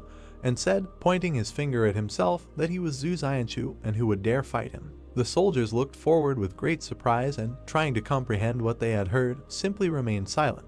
The protagonist jumped sharply upward due to the bullets that destroyed the branch he was standing on, and then landed on the ground while the soldiers shouted that Zhu Xianchu and they needed Ren Xiaosu, and fired their machine guns. Xiao abruptly pushed himself off the ground and rushed forward with a smug grin, holding his hand out in front of him, while the soldiers, standing still, fired their weapons and shouted loudly, saying that it was a monster. The protagonist jumped sharply to the side, dodging a huge number of bullets fired by very surprised soldiers. Several soldiers, still firing their machine guns, said that he was incredibly fast. Then Xiao rushed forward with great speed, running away from them straight into the forest, and the soldiers shouted that he was running away and needed to be caught up. Man, holding a walkie-talkie watch to his mouth, said that the previous information was incorrect and the target was not Ren Xiaosu, but Zhu Xianchu. Suddenly, straight towards Manhwa and the soldiers, a certain silhouette of black and red energy rushed at great speed. Man fired his pistol with his hand forward, straight at the silhouette of black and red energy, which dodged the bullet. The silhouette of black and red energy grinned sarcastically while Man, continuing to put his hand with the pistol forward, kissing, said that this was some kind of nonsense. At this moment, Xiao continued to run through the forest at great speed and reasoned that he did not expect that he would suddenly encounter so many superhumans, and Yang Xiaojin could create a peerless sniper rifle out of thin air, and Zhu Xianchu could manifest his own shadow, Luo Xinyu could move through shadows, and King Zhen's bodyguard could summon this strange white fan. The protagonist ran straight through the forest and continued to reason that everyone hides their abilities very well and does not show them until they have to. So it is better for him not to reveal his abilities, which is why he had to go by the name Zuzianshu. At this time, the shadow of black and red energy was dodging the bullets that the soldiers were firing, and Zio reasoned that now the shadow could be brought back and ordered it to return, and it immediately rushed forward with great speed. A shadow quickly passed between the soldiers, throwing them into the air as they screamed loudly in fear. The shadow grinned a little, running away from them, and immediately found itself right next to the protagonist, who was standing in the middle of the forest and looking to the side. Suddenly, the shadow did not seep into Zio's body, and he suddenly shuddered, greatly surprised by this. The protagonist leaned sharply on a tree and trembled violently in pain, reasoning that it turned out that I had a side effect, and it seems that this shadow cannot be used just like that, and the body also feels all the wounds that it received. Zio, closing one eye, looked to the side and reasoned that, however, in the end, he got rid of the king people, and first he should rest, and once they regained their strength, they would figure out how to avoid it. The leg, shackled in chains, suddenly became very tense, destroying them. Zio was very surprised, holding his chest, and reasoned that it seemed that he was not alone here. The protagonist stood still while several strange monsters appeared right in front of him, moving on all fours, and he wondered what it was. Several gray monsters lay on the ground, looking forward with furious gaze while Zio reasoned that life was indeed unfair. Zio was very frightened, closing one of his eyes and gritting his teeth, reasoning that it seemed that he could not escape. At the same moment, the protagonist stood in place right in front of the three gray monsters, until a silhouette suddenly appeared right above him, jumping down. Zio turned sharply to the side, looking straight ahead with great surprise. Subject attacks Zio with a jump. Zio dodges at the last moment. He talks about how to get out of the situation, because it is impossible to shoot now, this will attract the King Consortium. He gets up and realizes that it's hard to be squeezed on both sides. The subject also stood up to prepare to attack. Zio thinks that it's still better to attack with a dagger up close. More experimental subjects arrive from the forest. Now Zio can only rely on his dagger. He is very nervous and closely watches his opponents. Zio shakes his head in panic because the dagger is not in place. Zio doesn't understand where the weapon disappeared. He remembers how Yang ran into him before she disappeared. Ian is sitting on a cliff. Perhaps then she stole the dagger. Yang happily looks at the dagger. Zio wonders if she really took him back, although the trust that was between them would make such an act extremely heartless. Zio looks in surprise as the test subject climbs the tree. 3 test subjects crawl towards him. Zio tensed up and decides to attack first, for which he uses the ability copied from Zu. He casts a determined glance towards his enemies, deciding that this is not the time to be sad. Having sent the shadow to attack, he shouts to the test subjects to die. The unpleasant sensation makes him take aback and turn around. The subject attacked from the back, leaving a cut with his sharp claws. Zio screams. He roundhouses one of them in the face with his fist. He looks in surprise at the fist that hit the test subject's face. He looks at his hand in horror and screams in pain. A scream is heard against the backdrop of a dark forest. Zio throws the test subject aside, grabbing his face. Shadow Zio hits the test subject while he looks over his shoulder at the 3 lying humanoids and talks about the thickness of their skin since it cannot be injured without a weapon. The product of the experiment makes a big bite on the side of the shadow, which affects itself. Zio grabbed his phantom-bitten side and decides that if he continues to fight with them, he will definitely be eaten soon. Closing his eyes in pain, he thinks about how he can get a weapon. Zio stands defenseless while the test subject cuts his chest. He didn't have time to dodge. At the same time, another humanoid bites his leg. The incredibly strong test subject who bit Zio throws him aside with his teeth so that he does a somersault in the air. He hits the ground hard with his back and drops of blood fly out of his mouth. Along the way, his shadow is eaten by 2 experimental subjects. Another one is already flying, ready to kick a man lying in the chest with his foot. Zio was taken aback. The subject successfully hits the target with his foot. The palace sends Zio a message about the discovery of the breath of death. Making a grimace of horror, he realizes that he cannot use his power, which is very bad. He cannot die now. He screams, begging for a weapon. Blood pours out of his mouth. The palace notifies of the discovery of the breath of death and asks if Zio would be willing to open the seal. He sits on his knees and does not understand what seal we are talking about. Against the background of the starry sky, he asks about the price of opening the seal. The palace responds with the word loss. Zio doesn't know what loss awaits him. He is wounded and exhausted, sitting on his knees holding his elbow. He indignantly wipes the blood from his mouth, for he shed a lot of blood, ate a huge amount of wild roots while he was alive, and now the palace declares that he must lose everything, and on what basis it is not clear even to him. The test subject kicks him in the head and he flies off. Xiao asks the palace for an understanding of how he was given all this: the gold, the money, the gun, his brother Liaoyuan, his sister Xiaoyu, and even the clothes on his own body. He is on his knees again and asks why the hell does the palace even need his clothes. He does not receive an answer and offers to at least bargain. He gets hit in the jaw. He desperately wonders if this is the end, because he has lived so little. The palace gives him the result of the check, because Xiao only has 7 thanks left to collect before receiving the weapon. Xiao looks at the inscription against the background of the night sky and wants to thank himself all these 7 times. He cups his face, closing one eye. Xiao's first gratitude is that he never shies away from new opportunities. The second is that he is never afraid to face danger, while he thanks himself for the 3rd time for never compromising in the face of trials and tribulations. He is kicked again by the test subject. Xiao flies to the side. He stands up and thanks himself for the 4th time for always having a backup plan when faced with temptation. He closes his eyes and extends his hand forward. The 5th thanks is that he was never a hypocrite. With a smile on his face, he says the 6th gratitude for his sober assessment of the situation and lack of hesitation in decisions. He enthusiastically shouts 7th gratitude for the fact that when he finds himself in terrible situations, he goes through all the hardships. In the background, an active volcano erupts into the sky with a column of fire. Xiao gets down on one knee, preparing to attack the next test subject approaching him. He screams for the weapon to be unlocked. The subject runs towards Xiao with his mouth open to bite. The palace counts Xiao's 7 thanks towards the total score. Xiao aggressively directs a black ball glowing purple at the test subject. The subject flies to attack, and Xiao sits with his hand outstretched towards him. The ball in his hand forms a long blade that glows red. He points the blade at the test subject. Making a determined face, he talks about a sword that draws the line between life and death. Such a sword is no match for an army of thousands. The blade cuts right through the test subject. 3 bloody humanoids bare their teeth at Xiao. Xiao himself stands menacingly against the backdrop of the 2 halves of the test subject. Xiao uses the new sword and shadow together, making an armed shadow fighter. He goes on the attack, and the shadow follows him. He is not alone. The subject tries to injure Xiao, but he dodges. With a rotating movement, he makes 2 halves of a whole experimental subject. His shadow is not far behind and cuts the other 2 test subjects into pieces. Xiao stands epically against the backdrop of chopped up experimental subjects. He looks forward with determination and for the first time truly feels his superhuman power. The shadow dissolves as Xiao leaves the battlefield in victory. The palace publishes a new side quest. Xiao must receive 1,000 commendation coins to unlock the mid-tier weapon form. Xiao is perplexed by such a huge number of thanks. An armed group of people runs out of the forest. The King Consortium discovers several dead test subjects in the forest. They are surprised by what they saw. The Consortium commander concludes from the shoe print that only one person dealt with the group of test subjects. He is warily perplexed as to whether one person is capable of defeating 4 experimental subjects. The power of this person must be greater than the power of their consortium.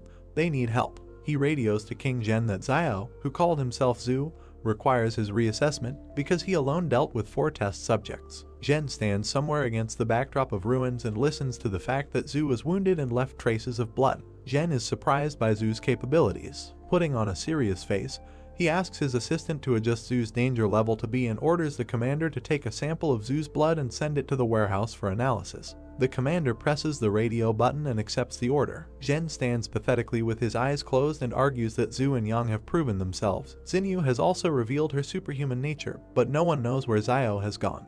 He looks to the side. For him, capturing Xiao would be a good outcome because he could become a bargaining chip in the future in the fight against Zhang Jinglin.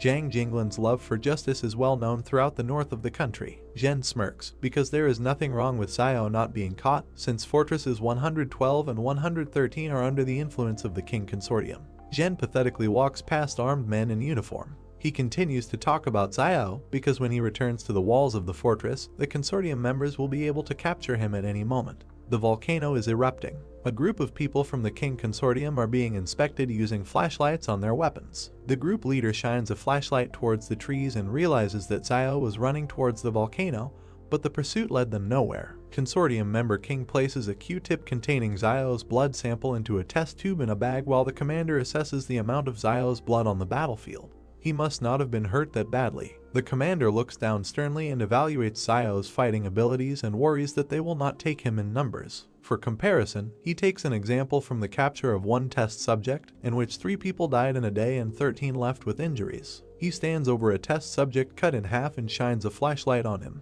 The wounds are extremely smooth. Close-up of the commander's face with a flashlight. He compares the cuts on the test subject to the fact that a sharp tactical knife can only damage the test subject's skin with great force. This refers him to the fact that there are many more secrets in Zio than they can even imagine. The group from the King Consortium turn at the sound of a man approaching. Zio runs towards them. The group began to shoot at him. While the commander wondered why Zio returned, he seemed to be running away. A terrified Zio yells at the group to look at what's behind him instead of aiming at him. He struggles to escape from a huge crowd of test subjects. The commander was taken aback because he thinks that this could only happen if Zio took and tore up the lair of the experimental subjects. Zio calls upon his shadow to carry him on its back and orders the group to flee, for if they continue to just stand there, they will all die. In the background, a large cloud of test subjects is approaching them. The group led by the commander is in shock. They decide to disobey Zio and open fire on him. He dodges shots with the help of a shadow and is perplexed that in such a situation they would still prefer to shoot at him. The shadow is getting ready to jump. Zio decides to let the monsters play with the consortium group, for that matter, and with the help of the shadow he jumps to escape from pursuit. He jumps over the squad, they dodge. The commander turns around and realizes that the crowd cannot be left unattended, because their rear may suffer, and even the city will be behind them. A huge crowd of experimental subjects bare their teeth, preparing to attack the squad. Some members of the group unsuccessfully dodged and were injured because of Zio. The commander sees this picture and curses in horror. He could not imagine that Zio would use such vile tactics to evade pursuit. He realizes that Zio is using the test subjects in order to contain the squad and get rid of persecution from both them and the test subjects. The commander with a menacing face looks at the crowd and does not understand where such a large number of experimental subjects came from, if the information said there were 100 individuals. Close-up of the commander's face. He thinks that the source of the flame may have deliberately spread false information to deceive Jen, and most likely this happened after the source of the flame could not intersect with the King Consortium to resume the work of this laboratory. This is quite possible, because Jen killed many people from the source of the flame campaign over the past couple of years. He worriedly notifies the city via radio that a defensive line should be built. Team members follow orders to fire to support defenses on the ground. We need to gain time so that the city can prepare for the attack. Zio turns to look at the group going to the front line and thinks that maybe this is the difference between the consortium members and the private army. A close-up of the squad in combat readiness is shown. Zio is surprised by the dedication of the consortium soldiers, that they are willing to sacrifice their lives and safety in order to buy time for their comrades in the rear. The shadow drives him away from the carnage while he talks about Jen with his image in the background. He doesn't understand how this young man in white can lead such an army. The squad stands in formation and waits for the moment to attack. The test subjects are approaching. Gunshot does not take test subjects. The commander despairs. Reinforcements arrive and give the order for an immediate retreat to the outskirts of the city. Support was already prepared for this in advance. The commander breathes a sigh of relief. He gives orders to his squad to hold formation and look for a moment to retreat because reinforcements are already on the way. The squad opens fire on the test subjects. Bloodied test subjects try to block bullets with their forelimbs and scream in pain. However, the bullets still do not hit them, but simply bounce off. The group is kept in formation and continues the attack. Zio escapes from the scene of the firefight and is glad that a detachment from the consortium was on the way, otherwise he would not have been able to escape from the test subjects. With one hand he holds onto the shadow's shoulder, and with the other he rubs his chin and thinks about the reaction of the bald squad leader, because he also did not expect to see such a huge number of experimental subjects in the mountains. He grins, because this is the norm for such numbers, because in the forest there is no more entertainment except giving birth to children. Zio turns around at something. Meanwhile, the volcanic eruption is only intensifying. A huge five-fingered red limb with claws protrudes from the crater of the volcano. Zio was taken aback. He wonders how some creature could be hiding in the volcano and what kind of creatures in general can survive in lava. Jen stands pathetically against the background of the eruption and his white cloak flutters in the wind. A man in uniform and glasses behind him asks what the hell this is. Jen closes his eyes and sighs. He was very sorry that such things really existed and because of this they would have to retreat immediately. Mission failed. He opens his eyes and turns to the guy with glasses asking him to call his mediocre brother if this thing crawls out of the crater or if a large number of test subjects are forced south by the volcano, because Barrier 113 is in danger. The guy in uniform agrees. Jen orders everyone else to gather and prepare to retreat. The volcano emits another pillar of fire into the sky. Military trucks are urgently leaving the city. The consortium squad continues to exchange fire as the eruption intensifies with each passing moment. The commander turns around and yells to the squad member to evacuate all personnel. The commander and several other members of the consortium cover the others who retreated. A new wave of bullets hits the test subjects. Jen himself arrived at the scene of the shootout and his people cover the detachment while he pompously stands at the head. People evacuating are running near it. Close-up of Jen holding a detonator. Test subjects run through trees with guided bombs on them. Jen presses the button and looks pathetically at the explosion. Bloody experimental subjects scatter in different directions. The commander, closing his eyes, confesses to his boss Jen that he could not return Xiao, who called himself Zhu. Jen goes to the cars, and the commander turns in surprise at the words that it doesn't matter. Jen orders the commander to get into the car. They drive to the west, where there should be another way back to Fortress 112. The commander is silent in bewilderment, looking after the boss. Jen tells him with a grin that he knows that he wants to ask about the reason for sending help to them. Jen tells him not to think too much about it, because the main reason is that the commander is still useful to him. He also added a request not to say words of loyalty to him, because Jen does not believe in such things. Jen looks towards the cars. There are cries that the car can be driven because something is wrong with the tires. The commander looked at them seriously and asked if they had a flat tire, because they had a jack and a spare wheel for such a case. A member of the squad looks at the tire with concern and tells him about the condition. It is rather not flat, but cut. The commander and Jen do not comment on the situation until they are told that the spare tire has also been cut off. Jen's cold disposition hides anger. He thinks about Zhu and really wants someone to be killed and asks Suxuan to bring him a bulletproof vest. Another column of fire into the sky from the direction of the erupting volcano. Close-up of the feet of running soldiers. The commander worriedly reminds Jen in the bulletproof vest about what will happen for failure to complete this task, namely, he must receive punishment in the consortium. Jen replies that everything is fine.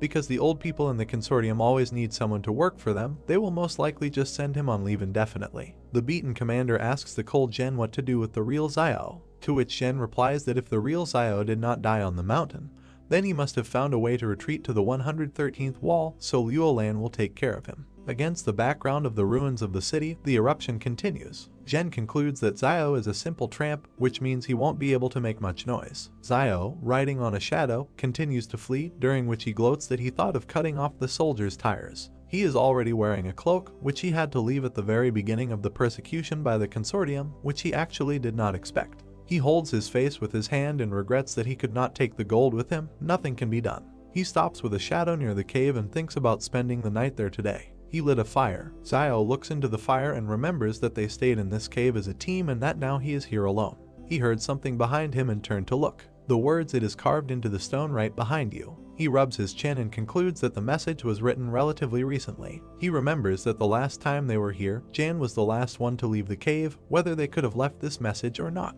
He looks thoughtfully to the side at the background of Yang's image and wonders if she is really so cruel that she would carve out such inscriptions to scare people purely for fun. Something flies out of the volcano like a fireball and bounces in a couple of places. 3 different animals run out of the forest. Xiao looks at the erupting volcano. He looks ahead warily and realizes that he won't be able to rest tonight and his time is running out. He finds himself riding the shadow again. He understands that in order to be saved he needs to continue his path. Xiao runs past the trees in a zigzag pattern. His speed is so high that he is almost invisible. He is convinced that if he is fast enough, the monsters will not be able to catch him. Runs past small rocks on which gray red-eyed arachnids sit. The arachnids are talking, because they don't understand what it was, a person or something else. Xiao runs past the wolf, who hatched after him out of shock. Then he knocks another wolf off his paws. He looks forward confidently, sitting astride the shadow. In front of him there is a view of the trading city. He's glad he's finally back. Fugui goes to Liaoyuan and Xiaoyu's sister's house, asking to see what he brought for Liaoyuan. The latter, in turn, lies in bed, and sister Xiaoyu sits next to him. With tired eyes, Liaoyuan peeks out from under the blanket and thanks Fugui for putting in a good word for them during the arrest, but waking him up early in the morning is not nice. Sister Xiaoyu looks at Liaoyuan worriedly and urges him to get up, because if he gets up 15 minutes earlier every day, then in total he will have an extra 90 hours to use for the thing he likes. She asks him to think about what he likes most. Liaoyuan, in response, unhappily wraps himself in a blanket and convinces him that his favorite thing is sleep. Sister Xiaoyu did not like this answer and pulls the blanket off him and reproaches him for making people more angry than his older brother. Liaoyuan closes his eyes in displeasure and says that he doesn't care. He sits unhappily wrapped in a blanket. Sadly lowering his gaze, he talks about the calm situation in the city in recent days and he is very sorry that his brother is not here at such a time. Xiaoyu stood up from the bed and smiled softly. Fugui brought 2 hot sweet potatoes for Liaoyuan and Xiaoyu. With a smile on his face, he asks them to hurry up and eat the potatoes while they are still hot. Liayuan, without getting out from under the blanket, looks at the potatoes and asks Fugui about the reason for his love for sweet potatoes, because he cooks them every day. With a thoughtful face, Fugui remembered his dysfunctional childhood behind the 107th wall and told Liayuan that there was a famine then and he had to leave the wall after his father and go here to reunite with his relatives. Smiling again, he continued to say that despite the famine, before it was not as dangerous there as it is now. The story about his love for potatoes was that one day he and his father dug up 2 sweet potatoes in the field and Dad baked them for Fugui to eat. Then it seemed to him that baked sweet potatoes were the best thing in the world. Liayuan looks at Fugui enthusiastically. A conversation with Xiao pops up in his memories. He asked his younger brother if he knew why people were happy. They both sat and looked at the night sky and Liayuan asked his brother the answer to this question. Frowning, Xiao told his brother that human happiness comes not from pleasure, but from pain, because when, at a moment of unbearable bitterness, you try something sweet, a desire arises to fight for your life. Liayuan looks at the softly smiling Xiao in surprise, and the latter continues that the sweet taste may not mean much to others, but for you at such a moment, this sweetness is the greatest joy. Liayuan and Xiaoyu started eating the potatoes. Fugui says that with Mr. Zhang gone, there are no more teachers left in their trading city. Liayuan enthusiastically says that this is not a problem, because when Xiao returns, he will teach. Fugui answered warily, spreading his fingers that he had heard rumors from factory workers near Jing Mountain. It seems that the Jing Mountain volcano has erupted and it is unknown how Xiao is doing. Liayuan closed his eyes and said confidently that his brother should be fine, a hint of concern in his eyes. He remembers that he wished everyone with his life for Xiao's safe return to the city, and since Liayuan is alive, then Xiao is completely fine. Fugui cheerfully raised his finger up and noted that Xiao should be alive, because as they say, a good man does not live long, but an unkind man prospers. Fugui looks around the street warily and states that the street has been very busy lately, which is most likely due to the fact that the fortress is not easy to rule the trading town, for which they bribe strangers to be their ears and eyes. People on the street look unfriendly. Fugui confirms this fact by saying that you should not offend them or pour out your soul to them. He still looks out the window and warns Liayuan and Xiaoyu to be careful these days if they want to leave the trading city. If anything happens, they should turn to Fugui and he will help them find their way, because in his opinion, all these people are here not because of the two of them, but because of Xiao. Xiaoyu asks Fugui in surprise why they need Xiao. Fugui nervously wipes his sweat with a towel and says that we are talking about Xiao and he could do anything to the team from the fortress, that's obvious. Liayuan and Xiaoyu were taken aback. Jen, the commander, and a couple of other people move through the forest. Jen looks ahead and curses because he doesn't know how much longer to go to get back to Fortress 112. The commander notices that the situation is so bad that even the boss has lost his cool. Jen grins at himself because his image is falling apart. Some guy saw a mutated arthropod and fearfully noticed the presence of a human face on its shell and assumed that they eat people. The soldier approaches the guy's screams and reprimands him, because Mount Jing is far from here, so he should go about his business and not get in the way. Not far from them, Xiao jumps off the wall. Xiao walks into the door of his house, where a surprised Xiaoyu and Liayuan stare at him. Liayuan is happy to see his brother, as can be seen from his exclamation towards Xiao. He tells the younger one to pack his things quickly. Xiao takes out a gun and points the barrel at Fugui, threatening him. He apologizes for what he is doing, but he will have to stay here until they leave. Frightened, Fugui raises his palms and warns that the street is full of people watching this courtyard. Maybe Xiao alone can easily enter and exit, but what about Liayuan? Playfully twirling the gun in his hands, Xiao replies that these people are not able to stop him. Fugui says that Mr. Zhang is nearby, then the people from the King Consortium will not be able to do anything to him. Xiao asks him about Teacher Zhang. Xiao crouches down and packs his things, answering Fugui that the reason for his imminent departure is not the King Consortium, but the monsters that are about to emerge from the Jing Mountains. Fugui fearfully asks him about the monsters. Xiao, who turned around worriedly, tells Fugui that he has heard about insects, the number of which is terribly large, but these same insects are only a small part of the danger that awaits them. The frightened Fugui grabbed Xiao's leg and interrogated him about what he saw in the mountains, after which he began to beg him to wait for Fugui, who needs to go and take his son with him. Surprised, Xiao asks Fugui about leaving, because his family business is located here, but he is still ready to leave the city with Xiao. Fugui tries to convince Xiao because he doesn't know what about everything else, but he believes in Xiao and believes that he can survive by following him. Evil Xiao asks why he thinks so. Fugui replied that only Xiao knows better than anyone what is happening in the Jing Mountains and maybe no one believes him, but Fugui himself believes and is ready to follow him. This pleasantly hurt Xiao, who looked at Fugui in surprise and put his hand on his chest. He thought about it, because if he went outside now and shouted that monsters were coming from the Jing Mountains, half of the residents would simply look at Xiao like he was a fool. But Fugui was able to believe him. He continues to look at Fugui, who begs for his help and reasons, because to put it in perspective, Old Man Wang is not very capable and ruthless, but nevertheless, he is a little more tactful, and his ability to survive in these turbulent times is based on his ability to always quickly making better choices in the face of danger. Xiao clenched his fist thoughtfully and wondered if it was even possible to run away with Fugui, because although he was a profit-oriented businessman, he was not inherently bad. Fugui interrupts his thoughts with the fact that he doesn't just want to follow him, because he has money and medicine, and he also has better communication skills with people than any of them. Xiao happily points out that medicine is also considered the most valuable thing in this era. He agrees and winks at Fugui to follow his son. He doesn't need his money, he will help him without it. Fugui agrees and asks to wait for him. Liaoyuan confesses that they were attacked by robbers some time ago and he had to use firearms. He even killed them, which brought Wang Kanjiang here. Angry Xiao notices that after all, someone bullied his younger brother in his absence. Concerned, Xiao asks about the further course of action, whether Wang Kanjiang saw the Liaoyuan pistol and whether it caused them problems. Liaoyuan responds by handing him a coin with the inscription 178 and said that Mr. Zhang revealed himself to protect him and Xiaoyu, causing him to go with them and give Liaoyuan this coin before leaving. Xiao holds a coin in his hands and clarifies what kind of person Mr. Zhang revealed.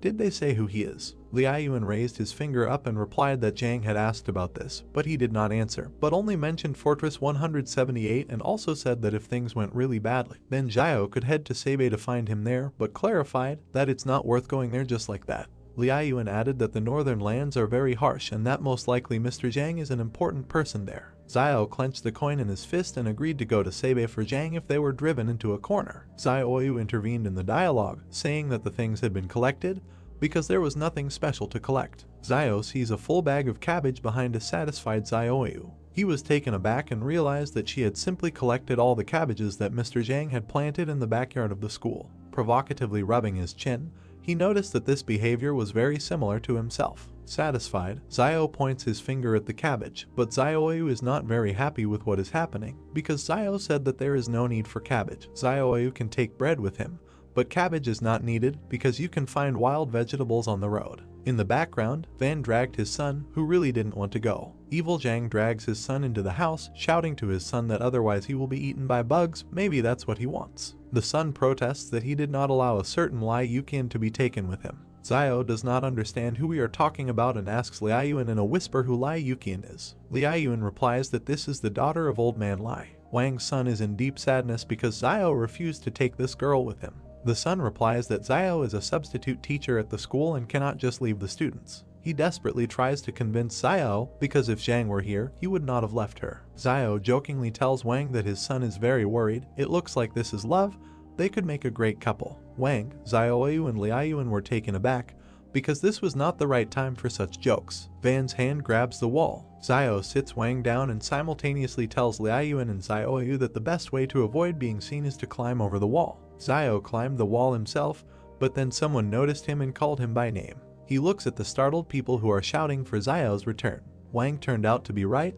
They were waiting for Xiao to appear. Xiao picked up a gun and opened fire while his opponents asked for help to capture him. The guy is knocked down by a bullet in the chest. Xiao jumped back down. Smirking, he asks them to step back. Residents of the city do not listen to him and run into a frontal attack. Xiao hits all three hard, killing them. He rushed after the others, who had retreated. Xiao raises the gun and asks if they really want to call for help. He shoots the fleeing rioters in the back. Xiao stands in front of the corpses, and behind him, Xiaoyu, Liaoyuan and Wang stand in shock, silencing their son. He turns his gaze to those standing behind him and says that it's time to run away. In the southwest there is Fortress 109. Some people who came to the wall are perplexed because they are fools if they hope that they would just get to the wall and be accepted. Their home is no longer there. Xiao's team is running not far from them. One of the residents decides to eat a mutant arthropod. The girl with the child in her arms is also eaten by another arthropod. Xiao was taken aback because he felt an earthquake. From them to the wall, the ground forms a large crack. Huge pieces of soil fly out of their usual position. The crack has reached the wall. All five of them look in shock at the collapse of the wall. Xiao announces the fact of the collapse. The wall began to collapse. People fled towards Xiao and Xiaoyu. The main character began to run while he was thinking about what Yuan had asked him earlier about what would happen if the wall protecting humanity collapsed, and now suddenly the wall actually fell. Zio remembered the monsters and thought that the wall could collapse at any moment, but now is the worst time for this because monsters have appeared behind the wall. Old Man Wang shielded the boy with himself and called for help while a huge insect approached them. The main character turned and shot the monster with a pistol. He looked at the old man and the child next to him and told them to speed up. Xiaoyu was running next to Zio and the others when she asked him if the city's inhabitants would survive if the wall collapsed, and Zio, without stopping, replied that it was enough for them to survive. Yuan turned to his brother and pointed his finger to the side when he said that some strange light had appeared near the walls. A bubble appeared above the wall, and Zio and his brother looked at it, while the main character thought that this ball looked familiar, and then remembered that this was the same bubble that Baojin had blown out at one time. The guy wondered if he was alive. The monsters began to flock towards the bubble as someone shouted about a Superman. Suddenly the ball began to burst. The city's residents continued to run until one guy stopped and was glad that this was the work of a Superman. Numerous bubbles began to appear among the monsters hovering above the wall, and people froze on the ground and watched what was happening. Bubbles began to explode around the monsters again. One insect quickly flew away from danger. A bald guy with a bat in his hand turned to an older man and asked him to run before these bugs dared to fly at them, and the man told him to run and find a place where they could survive. Old Man Wang pointed his finger at the wall and turned to Zio, saying that thousands of people were running towards them. The main character took his brother's hand and said that in this case they will have to speed up even more because these people will most likely bring monsters with them, so they need to keep some distance from them, and then he added that these people may turn out to be a new danger. Zio opened his eyes wide and looked forward menacingly as he thought that he knew these people from the trading town too well and that they were capable of anything. But he added that if you point a gun at them, then rabble like them will immediately turn into a disorderly crowd. While they were running, the main character handed a firearm to his running brother nearby and asked him to hide the gun. Zio clenched his fist, turned to Xiaoyu, the man with glasses, and two boys standing behind him and said that they had broken away from the stragglers, and since it was almost dark, they would spend the night here. The boy, holding sticks in his hands, turned to his father, who was also collecting sticks behind him, and asked how he could become a Superman since they were so strong, and Van replied that he did not know. Yuan touched his hair with his hand and replied that perhaps this requires some conditions, for example, luck, pedigree, or something similar. The boy turned to him, opened his mouth and said that then his father was also not a Superman. Yuan closed his eyes, raised his hand and told the boy with the sticks not to despair, because it might turn out that Wang was not his real father. The bespectacled man rushed towards his screaming son and told Zio that he and his brother were too sarcastic. The main character and Yuan stuck out their tongues and began to tease the man, who clenched his fist when Wang asked that in their opinion, since Baojin was a Superman, then his father must have superpowers. The barefoot man was sitting on the ground when the white-haired man told him that Bond seemed to be quite intelligent and usually had a high status in the trading city, and that as a result, he was now running around behind the backs of several young guys, to which the dark-haired man replied that he had initially followed after him when they saw that he was in such a hurry because he thought that some danger awaited them, but no one was pursuing them.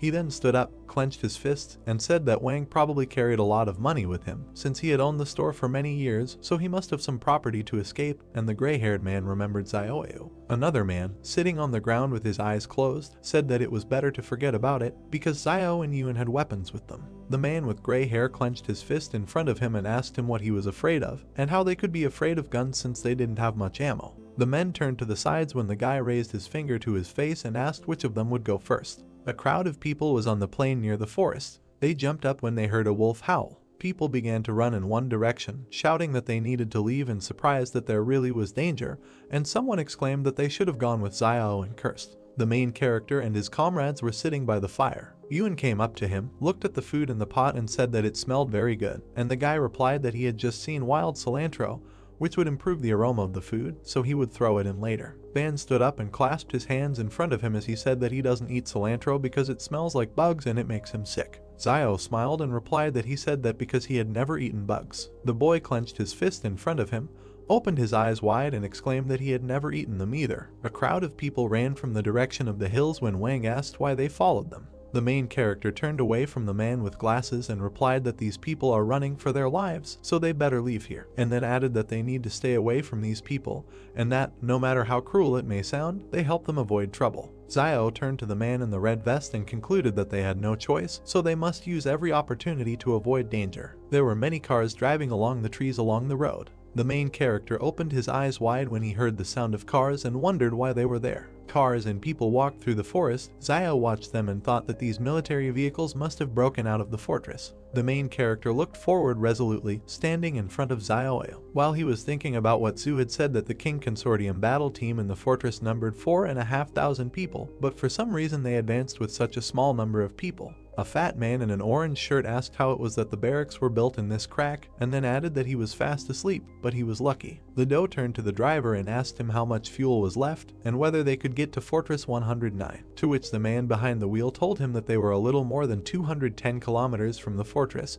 and that they had definitely not enough fuel. The cars were driving back to back through the woods when the driver added that they could ask the guy in the SUV behind to pull up next to them so they could transfer fuel from his car to theirs. The Doe looked forward with empty eyes and a wide smile. Then he touched his face with his hand, closed his eyes and replied that the cars were full of wounded and the trucks were overcrowded. The driver turned his head, opened his mouth and addressed the passenger, saying that he and the boss had been very kind to them, unlike other high-ranking people in the consortium, and that therefore they did not mind suffering a little. The man in the orange shirt spread his arms to his sides and told him to stop talking about it as if he were a good person, and then added that he was not a good person, because good people do not live long. The main character looked towards a passing car. Xiao turned to the bespectacled man, clenched his fist and said that the high-ranking people from the fortress were running in the same direction, and that there should be quite a lot of people following them, and also that all these people would distract the attention of the beasts so they don't need worry. The main character looked away and concluded that even if they were attacked by a small number of wild animals, he would take care of it.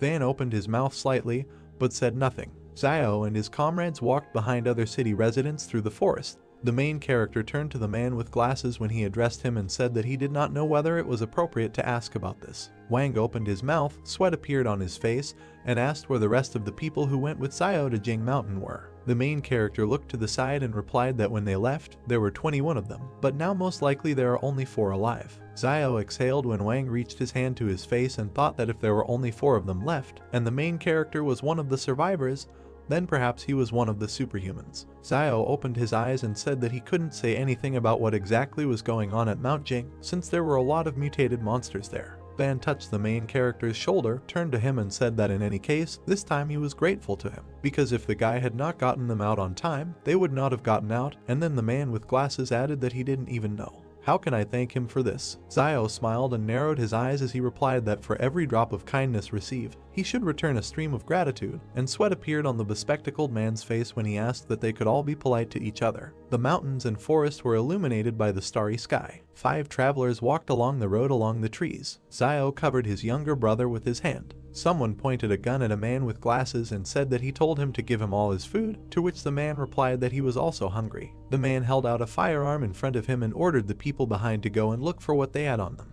The man in the blue shirt raised his hands and asked them how these tramps could touch them, the people of their fortress. The man with the gun in his hand opened his mouth and replied that back then he was still the director of the sand and gravel factory named Yan. The bespectacled man staggered and screamed when Yan shot him. The man fell to the ground when the plant director said that Fortress 113 had disappeared, and that in Fortress 109 everyone was starting over. Yihan smiled and added that the one with the gun was now in charge, and that he was not the type to kill innocent people indiscriminately, so if they behaved well, he would let them live. The director of the factory pointed in the direction of the 3 men and told them to go and search all the people one by one, and then bring him everything of value that they had. Yihan opened his mouth and asked the 2 men what they were waiting for. A bald man approached a young couple and told them to give everything they had. He tore the ring off the girl's hand, and then he tore the necklace around her neck. The man with a pistol in his hand looked to the side and said that if their head was still on their shoulders, then they should behave well, and that no harm would come to them. Wang opened his mouth and asked Xiao if they would take all their things, and the main character told him not to worry because no one could take anything away from them. The bald man asked the man standing next to him what was the matter, and he answered him that Xiao was standing there. The main character looked at the men, who said that he had a bad reputation as a ruthless man in the trading city, so they decided that they would forget about him and would not take his things. Xiao extended his hand in front of him and asked the 2 men to come to him. The guy pointed to the wristwatch one of them had and said it was great. The men looked at each other, scratched their heads and thought that they were not robbing him, but he was robbing them. The main character smiled and asked them what they were waiting for, and told them to give them the watch, otherwise he would take away what he wanted. Then the men obediently agreed.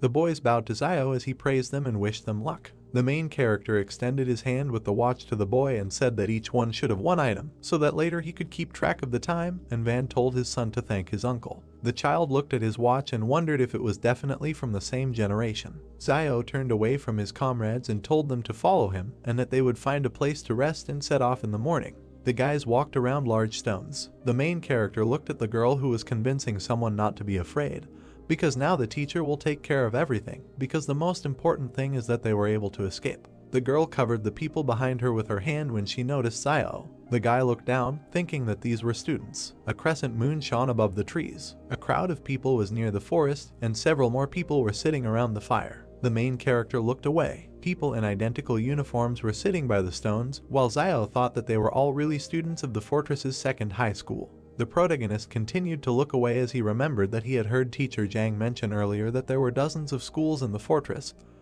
and that large fortresses had elementary, middle and high schools, and even universities. The two girls clung to the woman as Zio thought about how he had previously heard the teacher say that the students in the fortress could study in pure classrooms, and that there were many teachers there who could teach them the basics. The fire burned brightly as the guy added that they didn't have to go into the wilderness, didn't have to work, and they were getting some student allowances. The main character looked down and sadly thought that it sounded nice and that he just had to be born inside the fortress. Zio put a stick in the fire when he thought that even though he said this, he doesn't know what happened to those little brats who were in school earlier and doesn't know how to receive gratitude in the trading city now. The protagonist suddenly opened his eyes when he realized that he had already collected thanks from himself when he unlocked his weapon. He remembered a dark room with a wooden door and decided that if he could thank himself, it meant that now he could easily complete the task. The guy imagined a sword with a black aura and thought that if the black blade is so strong at the initial level, then at the next level, when it is unlocked, it will become invincible. The main character closed his eyes and punched his chest as he began to thank himself for not killing anyone indiscriminately, for raising his brother so well, and for eating grapes and not spitting out the seeds. Yuan looked at his brother in disbelief, sweat appearing on his face. There was a dark aura in the gloomy room just as before when Zio decided that there was no reaction. The girl looked up at the dark-haired woman, addressed her as Teacher Jiang, and said that she was hungry. The woman closed her eyes and stroked the student's hair, saying that if they continued to walk further, they might be able to eat something, because people from Fortress 109 would come to their aid, and then added that if they could not stand it any longer, then the teacher will collect edible wild plants for them. Another student looked at Jiang and asked what they looked like, and the blonde guy added that they could go and collect wild plants to fill their bellies. People were sitting around the fire when the teacher asked the students if they could see them. Jiang hugged the girls, looked towards the guy and said that these people look confident enough that they will collect and eat what they collect later, and the student asked why don't they just ask them for help. Sweat appeared on the teacher's face as she said that now that the fortress is no longer there, they must understand that not everyone is obliged to help them, so they must help themselves. The two students looked at each other and agreed. Zio walked up to the main character and addressed him. The girl smiled, looked at him and said that in that group of students there are many beautiful girls who look his age, and that if at such a time he feeds the girl he likes the most well, she will definitely follow him. Zio touched his forehead with his hand and replied that there was no need to worry about this now, because he needed to deal with Fortress 109 first. And Zio said that if he changes his mind, then all he needs to do is tell her, and she will help him with his children in the future. Water boiled in the container. The main character sat down, holding a bunch of plants in his hands. Teacher Jiang looked to the side and told the nearby students to find the exact same plant he was holding. Zio stopped near the guys picking grass from the ground. Jiang smiled as a student approached her with a plant in his hand and said that they had found it, and that there were quite a lot of these wild plants there. The main character walked up to a man with glasses, handed him green leaves and said that this plant should never be eaten, since he ate it once the year before and had diarrhea for 3 days. Sweat appeared on the disciples' faces when they saw Zio throw away the green leaves. The guy in the white suit threw the plant to the ground.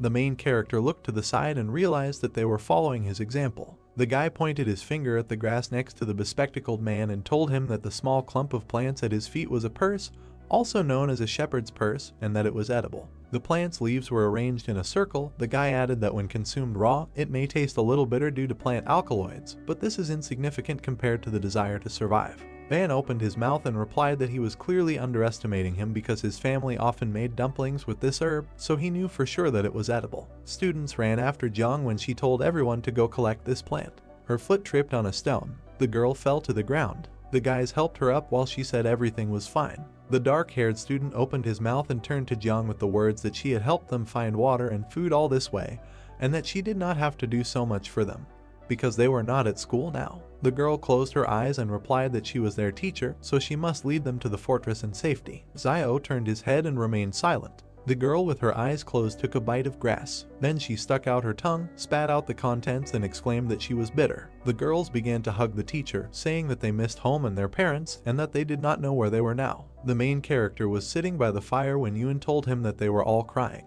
and Sayo replied that everything was fine and that they didn't need to get involved. Several people were running in the same direction when someone said that there was a fire there, so there must be someone alive there. The guy in the striped shirt exclaimed that, just like he said, he was able to lead them to other people. The man was shaken by hand and thanked. He smiled and touched his head with his other hand as the man in the dark suit talked about how he helped them get away from the crazy bugs and brought them here so they could join the others, and that he was the greatest Superman he had ever saw. The man in the striped suit replied that this is what he had to do, because the great sage, equal to the sky, must pacify demons and protect people. The people sitting around the fire watched them silently. Zio continued to watch carefully. On the back of the man in the striped uniform it was written that he was from the psychiatric hospital of Fortress 113. The main character looked forward emotionlessly and thought that the guy had a mental illness. The men standing behind their savior were talking about how he was an escapee from a mental hospital and not one of those whom the King Consortium had captured some time ago, and that he was still a superhuman who could summon a stick and become physically very strong.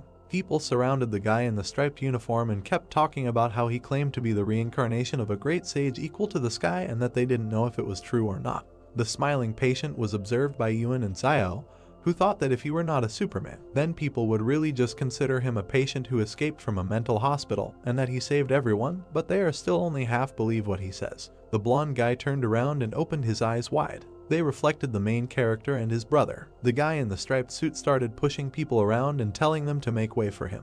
Yuen turned to his brother and asked him if he knew him, to which Zio exclaimed that he did not know. The fugitive from the psychiatric hospital smiled sweetly at the main character. He then folded his hands in front of him and addressed Zio, calling him master. The main character opened his eyes and mouth wide. The guy in the striped uniform waved to the people behind and said that he had found a master whom he was taking to the west for the sacred scriptures. 4 people opened their mouths and looked in one direction in disbelief. Wang turned towards Zio and laughed loudly until he cried. The guy raised his index finger, called the man with glasses Beiji, and asked what he was laughing at. The patient smiled and turned to the son of the man in the red vest named Wujing.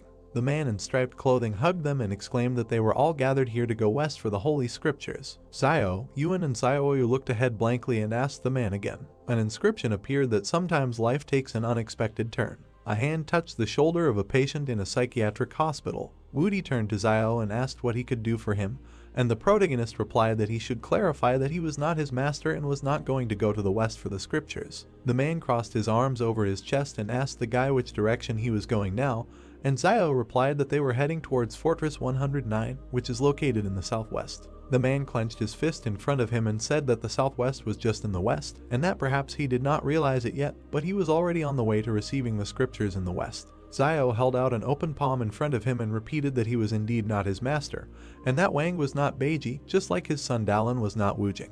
Yudi waved his hand and exclaimed that it didn't matter, and the man with glasses grabbed his head and asked about how it didn't matter. A man with a gun appeared behind the blonde man, began to threaten Zhang and told them that he had not seen them before, so they should hand over everything valuable that they had. The man with thick eyebrows opened his mouth wide. Wudi pointed a stick at him and called him by name Zuanfeng. The man put his finger on the trigger. Yudi grabbed the stick with both hands and hit the man on the head. Yihan raised his head and spat out blood. There was a flash near the pistol and he fired. The main character opened his mouth and eyes wide. Wang and Dallin also opened their mouths and bulged their eyes. Yudi twirled a stick in front of him and said that he could not pierce this golden staff with a bullet. Yuen touched his brother's hand and said that the bullet did not hit the golden staff and that Wudi was bleeding from his chest. The guy looked down and cursed. Yudi stood with a stick in his hand and was bleeding. A man with blonde hair was lying on the ground. Yihan opened his mouth and looked to the side. The guy in the striped uniform gritted his teeth and said that the legend says that the bronze head and iron hands of the great sage equal to the sky are invulnerable to swords and spears. Yudi opened his mouth wide and spread his arms out to the sides when he asked about how a small bullet could have wounded him. Meanwhile, the bullet fell to the ground. Yihan put the pistol in front of him and called the guy a Superman. The guy jumped, swung at the man and said that he would receive a blow from his golden staff. Blood sprayed from the man's mouth. The man fell to the ground. It bounced off the surface several times and landed near a crowd of people. Yudi put his hand on his belt, opened his mouth and said that this is called destroying the demon, eliminating evil and promoting good. The guy in the striped clothes gave a thumbs up and exclaimed that he was good. Wudi turned to Zio, and Yihan was still lying on the ground. His eyes were empty and blood was flowing from his mouth. People started looking at each other and smiling. Many refugees stood in front of Yuri, some bowed and thanked him, and he asked why they were doing this. The guy touched the main character's shoulder and told people to thank his master. The guy and the girl looked at each other and remained silent. People stood in several rows, bowed together and expressed gratitude. A system notification appeared indicating that Xiao had received 10 commendations from refugees. He looked forward resolutely, surprised that he had received so many gratitude coins at once, and thought that usually he had to work hard to get them, but now he did it without difficulty. The main character touched Yuri's hand, called him his student and asked if his wound hurt, and then offered him his medicine for external wounds. Xiaoyu, Yuan, Wang and Dallin looked ahead blankly, thinking that going west to get the scriptures was foolhardy. Xiao put out his hand, smiled and asked the man with glasses to bring his older brother something to eat. Van clenched his fists and exclaimed that he himself is Beiji. Everyone was sitting around the fire when the main character turned to Yuri and advised him to eat more slowly, despite the fact that he was very hungry. The guy closed his eyes and thanked Xiao and Beiji, who were sitting next to him, when another gratitude notification was displayed, and the main character thought that this relationship between master and student seems very good. Woody touched the back of his head with his hand and told his master that he was still hungry, and Xiao thought that he was a good fighter, but he eats a lot. The main character closed his eyes and asked Yuri if he knew what alms were. The guy replied that he knew. The master looked the student in the eyes and said that he was sending him to some people to ask them to prepare some lean rice, and then return. He pointed his finger at some people sitting on the ground and said that they had all helped the man with the gun in robberies before, and that now they most likely had a lot of things left. Yuri put his palm to his forehead. The guy jumped high and told Xiao that he was going. The main character turned his head, smiled and said that this man was quite funny. The hand took the food. Xiao took a small bite while he thought about how recently,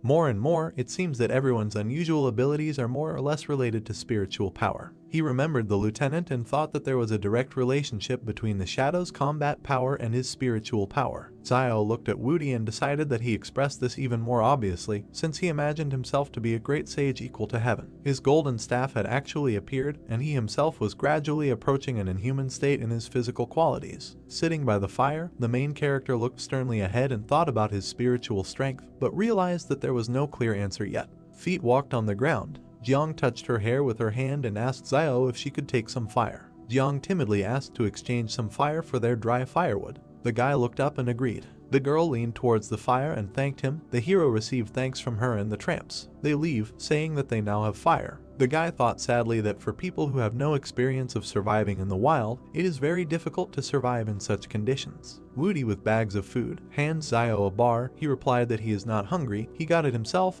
let him keep it for himself. Heroes at the campfire, Yuri said that then he would not be polite. Xiao replied, what is the point of being polite? They are all on their own. Yuri took out a pistol. Van catches the weapon. The guy told him to take it for his protection. The gun is in the hands of the old man. He thanked the guy. He makes hoarse sounds. Wang with a questioning expression on his face. Yuri closed his eyes. Saliva came out of his mouth. The man was surprised, so calmly he took it and fell asleep. Xiao looks at the guy thoughtfully, thinking that although he looks pugnacious, the thought that he is deceiving him is not very pleasant. They say that fools are lucky. One might say this is his gift. Yuan approached his brother and invited him to go to bed first, since he was also tired today, and he would watch the first half of the night. The boy extended his hand to the hero, who was sitting with his back. He objected. Yuan will go to bed first and will be on duty in the second half of the night. He tried to object. Xiao looked around and said angrily, let him go to bed quickly and not waste time. Beads of sweat on Yuan's face, thoughtful. He leaves, lowering his hands, sighing. The boy went to sleep on the ground. The hero frowned, sat by the fire, thought that they were halfway to Fortress 109. It would be great if they could take advantage of the chaos and get there. Behind the hero are gold coins and jars. He thought that the gold he hid in the palace and the medicine should be enough to keep them afloat.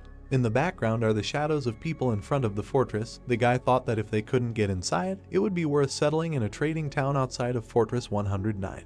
Beauty stretched, surprised that the hero was not yet sleeping. He scratched the back of his head. Xiao asked, he fell asleep not long ago, why did he wake up? He laughed, it seems he doesn't know yet. Next to the guy is a monkey in traditional clothes.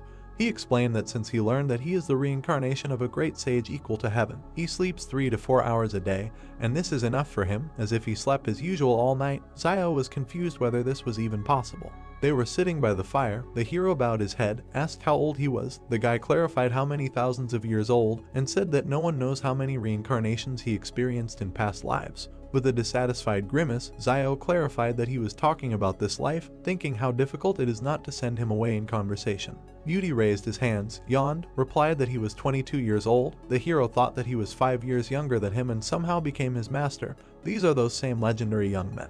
Zio raised his hand and asked, so he was taken to a mental hospital by private troops. The guy raised his fist and replied that no, he was sent there a few years ago. They did not believe that he was the reincarnation of a great sage equal to heaven. But some time ago, no one knows what happened, but suddenly he was transferred to a new hospital. They took blood and things like that. Zio asked if he knew Baojin. Yudi put his hand on his chest, leaned over, and asked if this was the bubble blower. He knew him, he was lying in the next room. He raised his index finger and added that before that, there was another patient, who then disappeared somewhere. The hero raised his fist to his chin and thought Woody really came from a mental hospital and lived next to Baojin. Zio thought that the people in the fortress were dissecting such people, but now it looks like they are just taking some blood from them.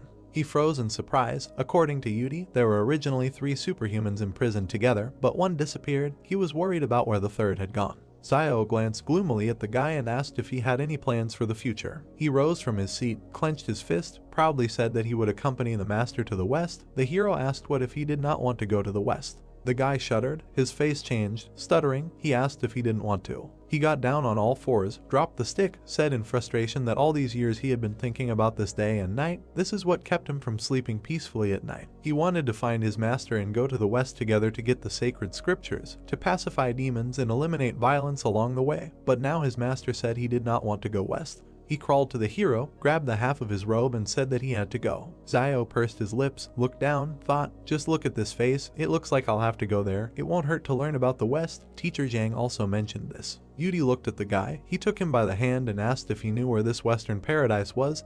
He replied that he didn't know. The guy turned away, raised his fists, and thought with a grin, if he doesn't know, that's good. Woody raised his hands contentedly when Zio told him not to worry and leave the rest to his master. Trees with green crown, rays of sun. The hero looks at the refugees, they cough. Zio's thoughtful look. Yuan, with a backpack on his back, looked back and noticed that his brother had woken up. A serious face, looking at a man choking from coughing. The hero thought what was wrong with everyone. Did the long journey and lack of sleep provoke the flu? No, something is wrong. The guy looked at his comrades and said that they needed to hurry. An infection zone had formed here, and if they did not leave quickly, they could also become infected. Wang raised his hands in fear and asked, is the infection zone? Then of course we need to go. The hero and his team leave. The old man hurries everyone forward. Woody extended his palm to the departing Zio and said that it is better to save a person's life than to build 7 floors for the monastery.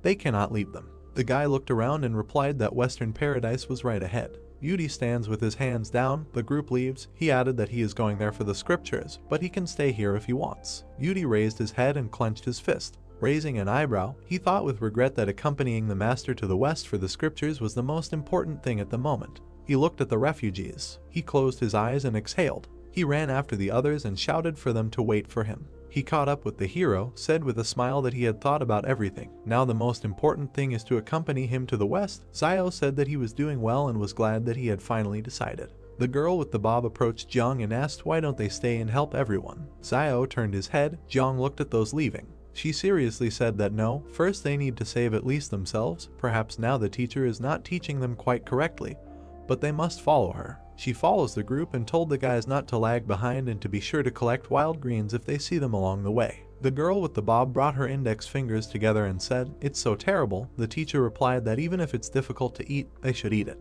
Jiang and her guys follow the hero's company. The refugees look at them. A crowd of people among the trees. Zio wondered why they came so far and did not encounter a single wolf. It is reasonable to assume that they as a group do not pose any threat to them. Maybe they are scared off by a large crowd of people. He frowned, thinking that he couldn't reveal his superhuman abilities until it was necessary, but who knows what the 109th fortress does to superhumans. Yuan grabbed his brother's robe, pointed with his finger, and noticed a car in front. With a stern look, Zio looks at the cars in the distance. Aren't these the King Consortium cars? Are they really so unreliable?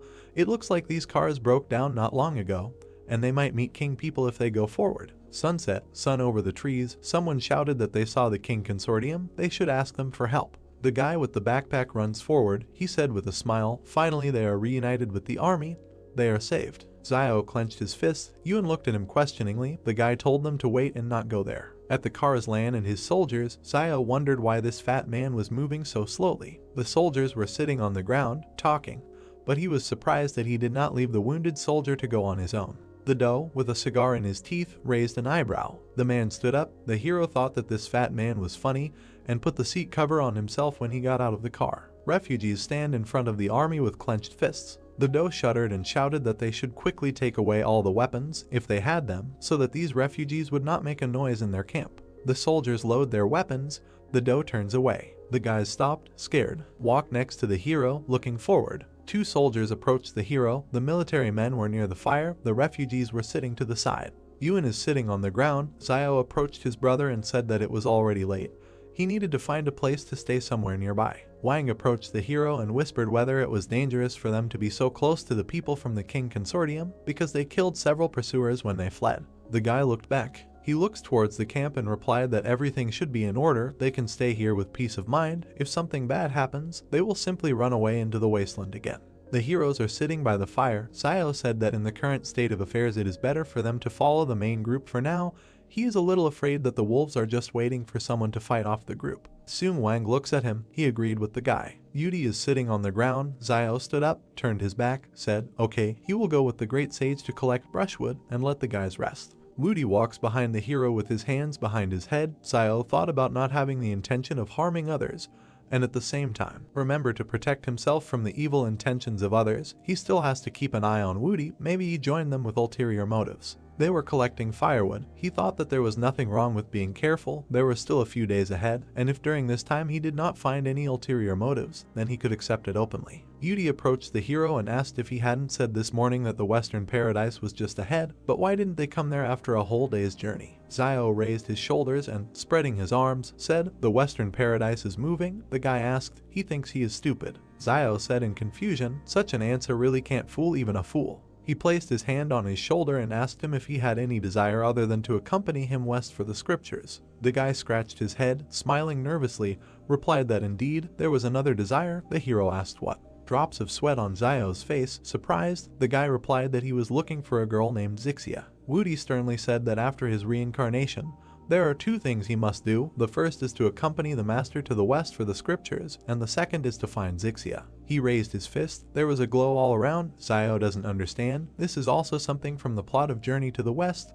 What kind of book? Jiang and her students appeared in front of them with brushwood. She said that they did not need to collect them. She would be happy to help them collect them. The hero frowned and thought, the more people add brushwood to the fire, the brighter its flame will be, so that's good. Standing opposite each other, Zayo leaned forward, thanked her. She said that if he had not lent them the fire earlier, the students would have frozen and gotten sick. They turned around. The teacher said that they had left and were going back. Zayo replied okay and thought that he just shared the fire with them. Nothing complicated, but he didn't expect that they would want to repay him for this. A girl with long hair with brushwood in her hands approached Yudi. She closed her eyes, smiled, and shyly said that he was so handsome. The guy opened his mouth in surprise and remained silent. He folded his hands and said, thank you, parishioner. The girl exclaimed, parishioner. Zayo waves his hand. He told them to come here. He found something good, and he needs to call the students for help. Saliva coming out of his mouth, the hero looks at the brown fruits on the ground, thinking that it looks like they won't be hungry today. Tree, starry sky. People are divided into groups, sitting around fires. Yudi sits with potatoes in his hands by the fire. I ate them with pleasure. Heroes at the campfire. Zayo looked at Wudi suspiciously. A guy with his mouth full, perplexed. Zayo, with a potato in his hand, closed his eyes. Wudi looked at him and asked him what he thought. Their team was still missing something. The hero didn't understand what that meant. Hand on forehead, looking at Yuan and Zayoyu, said that the white dragon horse is also missing. Picking his little finger in his ear, he said that there is no need to look at him like that. None of them are white dragon horses, and he will not mistakenly identify them. The brother and sister breathed a sigh of relief. Sun Wang asked him in fear. He meant that they were definitely Beiji and Sha. The hero is eating. Behind, Jiang tells the students to hold on. They will soon arrive at Fortress 109. Zayo thinks that he did not expect that Wudi has his own internal logic despite his madness. The teacher held vegetables in her hands and told the students that they should take the sweet potatoes they dug with them. It was better to be tired on the road than to be hungry. A guy with white hair eating potatoes asked Jiang if they could really get to the fortress safely. She replied that it should be possible. They just have to follow that young man and they will succeed. He mockingly called the teacher. Pointing his finger to the side, Jiang asked what happened. He was not feeling well. The guy asked her to look there. Hand on chin, Jiang looking to the side, Xiao turned around. She put her palms to her cheeks and said why the guys didn't warn her. The students laughed, and the teacher blushed. The soldier approached the boss, who was sitting under a tree eating, and asked if he thought his brother would send someone to save him. Lan looks at his lunch, replied that he was a little worried about him. He was still there when something went wrong with Mount Jing, and now he is not sure whether he is alive or not. The soldier said that he thinks that King will be fine. He is a person who is always confident in what he does. Cracks in the ground, Lan objected, so sure, this time this is not an ordinary emergency. This earthquake and volcanic eruption are a natural disaster and anything can happen. Food on a stick, Lan looks to the side, said, they are so close to Fortress 112, if something went wrong with their fortress, he is afraid that 112 will also collapse. He is afraid that his brother will face a very severe punishment within the consortium, since the consortium lost 2 fortresses at once. The soldier put his hand on his chest and said, but it's not their fault, any fortress would not withstand it. A drop of sweat on his temple, Lan said thoughtfully, in the past, his brother made too many enemies in the consortium. Sitting with his back explained, since he killed so many people from other consortiums a while ago, the consortium will be worried that he will be difficult to control and they will ask him to clear his head for a while. But this is all temporary, since they still need that for Zhang to do his job, because others will not do it as well as him. A month in the sky, the man added that they would not be as ruthless as him. A bald man approached a guy in a white suit with a blue tie, told the boss that the consortium bureau wanted him to answer the phone. The guy asked him to tell them that he didn't have time. The man with the phone to his ear said that he understood and would definitely convey it. He put down the phone, followed the guy, said that fortresses 112 and 113 were no more. He replied that he had guessed. The man looked to the side, with regret on his face, and began to convey what else they said. The guy looked back thoughtfully. He stepped forward and added that they wanted him to proceed to Fortress 111 for investigation as soon as he got off the mountain, and that without permission he could not leave the confines of Fortress 111. He extended his hand to the leaving guy and asked if we were talking about house arrest. He remained silent. Mouth open, the guy replied that it had been a long time since he returned to Fortress 111. He put his hands in his trouser pockets, said to call Lu from Fortress 109 and asked him to send someone to look for Lan. The man replied that this fortress is controlled by the Lai Consortium and Lu, as its manager, may not have much say in the matter. The guy looks ahead and noticed that there is always the opportunity to send several private troops. He pointed his finger forward and sternly told him to tell him that if he did not find the dough, he would die. A doe opposite the refugees sitting around the fires, chewing his food, smelling the potatoes, thought that these poor people know how to be practical in everyday life. A stick with a piece of food in his hand, closed his eyes, called Tang and said that he would go there and buy fried sweet potatoes and come back. Beads of sweat on his face, Tan raised his palms and asked if they couldn't just take some from them. The doe jumped up, hit him on the head and shouted that he wouldn't bat an eyelid if he had to kill someone from the flame source, but rob a bunch of refugees out of their sweet potatoes. Would he still be human if word got out about it? Trees, moon in the sky, Lan pointed his finger forward and shouted for him to run and buy it at 50 times the normal price and not disgrace the king. They don't take advantage of others. The boss is at the fire. Tang leaves. Lan called out to him and told him to take a few people so that they couldn't sneak up. Tan looked back, a drop of sweat on his cheek, and replied, okay. The doe looks at the departing soldiers. He closed his eyes, lowered his head, exhaled, thought that he considered himself a worthy representative of his generation, but he never thought that he would be reduced to begging for food from refugees. Warms his hands by the fire. Tang and the soldiers returned to him. There are potatoes lying on the cloth. Doe is moving his finger and counting. He looked at the wounded sitting on the side and counted them. Tang holds the potatoes. Looking at the boss with a smile, Lan said, 1/2 per person. No one should eat more, and the wounded can eat one whole. He also asked Tang to bake it.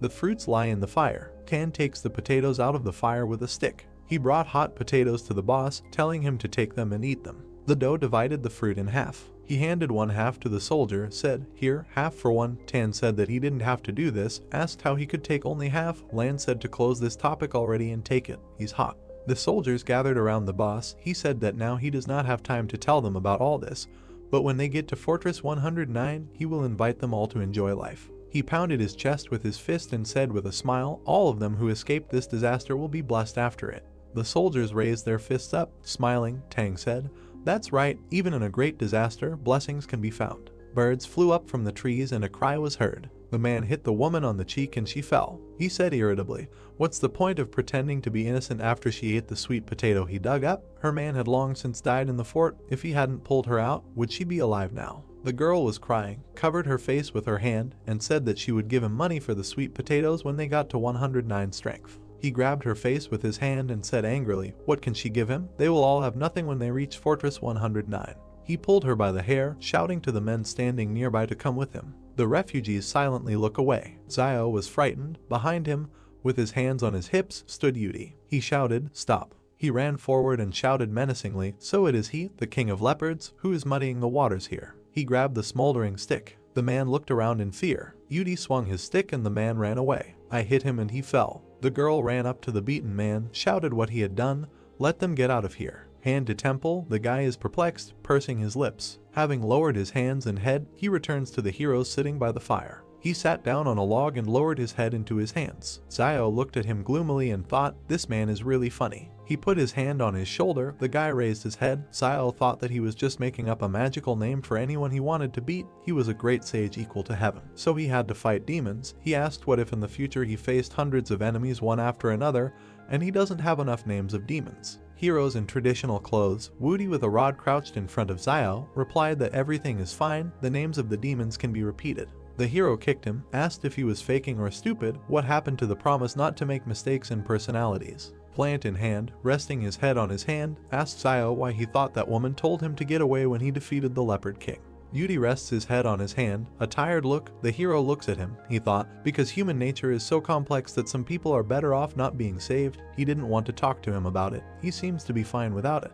Van sat down next to Yudi and said, "He's just still too curious. He can save himself a lot of problems if he uses words in his life that are not theirs and none of his business." The guy opened his mouth slightly and asked in surprise what he meant. Van smiled and said why should he do something and interfere if it doesn't concern him in any way. Yudi hit the old man on the head with a stem and said, "Boar, it's none of your business." The heroes watching this laughed. Night, the wind fans the flames of the fire. A paw with claws and shackles. Zio looked around in fear. The heroes look into the dark forest. Ewan asked his brother what that sound was. He replied that he needed to run, get out of here now. Monsters in chains are running towards them from the forest. Many monsters with angry eyes began to crawl towards the people. The whole group began to look at Zio, who pointed his finger at them to run away into the forest. The protagonist's gaze was filled with confidence and aggression. The monsters began jumping on people, grabbing them and trying to kill them. Everyone was very scared. Birds were flying in the sky. The night itself was restless. The stomping of people began to be heard quickly. Everyone ran as fast as they could. The group quickly ran to meet some people who began to look at them. The two men looked at the group. One was calmly silent, and the second was pointing a weapon at them, gritting his teeth. Zio began to scream in fear and try to calm the men, telling them not to shoot and to run too. The man began to tell his assistant not to shoot and to follow them, so that they would first listen and then move away as far as possible. The main character began to grit his teeth angrily, saying that if the guy had opened a weapon, there would have been much more losses and it would be better to run away with the troops now, since at least they have firearms and this is better than revealing their abilities. One of the soldiers was wounded in the leg and held on to the second, slowly limping. The troops quickly ran behind the group, shouting for everyone to move. The soldiers and the group began to stand opposite the monsters. The monsters began to open their mouths wide and look at people with red, bloody eyes. The main man began to scream in fear about what kind of monster he was and who he was. The monsters began to jump on people with anger. The child began to hold on to his father, crying and screaming. His dad tried to calm him down, but he couldn't do it. Meanwhile, Zio confidently watched the monsters. The main character began to look at everyone who stood behind him and say that the screams behind them were getting closer and the test subjects could now catch up with them. Zio began to look askance at all the people, telling them that they could no longer retreat and that first they needed to look at King's reaction. The main man began to look at Zio in fear, telling his assistant to take a team of people and go with the wounded, and when they get to Fortress 109, they might ask him to come and help. The assistant began to grit his teeth, telling his boss that he would not leave him. The man grabbed the weapon from the assistant and pointed it at everyone and began telling them to behave without arbitrariness and just get out of this situation alive. The boss began to raise his gun with a smile on his face, telling everyone else to follow him and finish them all off as he would fight them. The assistant began to look at the soldiers with anger, asking what they were waiting for and that they needed to protect the boss and then leave. The army began to confidently tell the assistant that they would do it. The soldiers began to grab the boss by the arms and carry him away. The man began to shout to be let go and that Shiluolan had never been a deserter. One of their soldiers began to hold the box, telling him to carry the thing into the box. The soldiers' hands began to open the box. Two guys held weapons in their hands, who took their box and with a smile on their faces began to be glad that they took it with them. One of the troops began to bring the weapon to the peephole, pointing it. The soldier began to confidently open his mouth and shoot at the place where he aimed. A lot of guys were shooting and aiming missiles to the side. The fire quickly spread across the entire area opposite the guys. The soldiers threw grenades and bombs in the direction with anger and confidence. As soon as the air cleared, there was no one on the ground. One of the monsters began to slowly approach the soldier,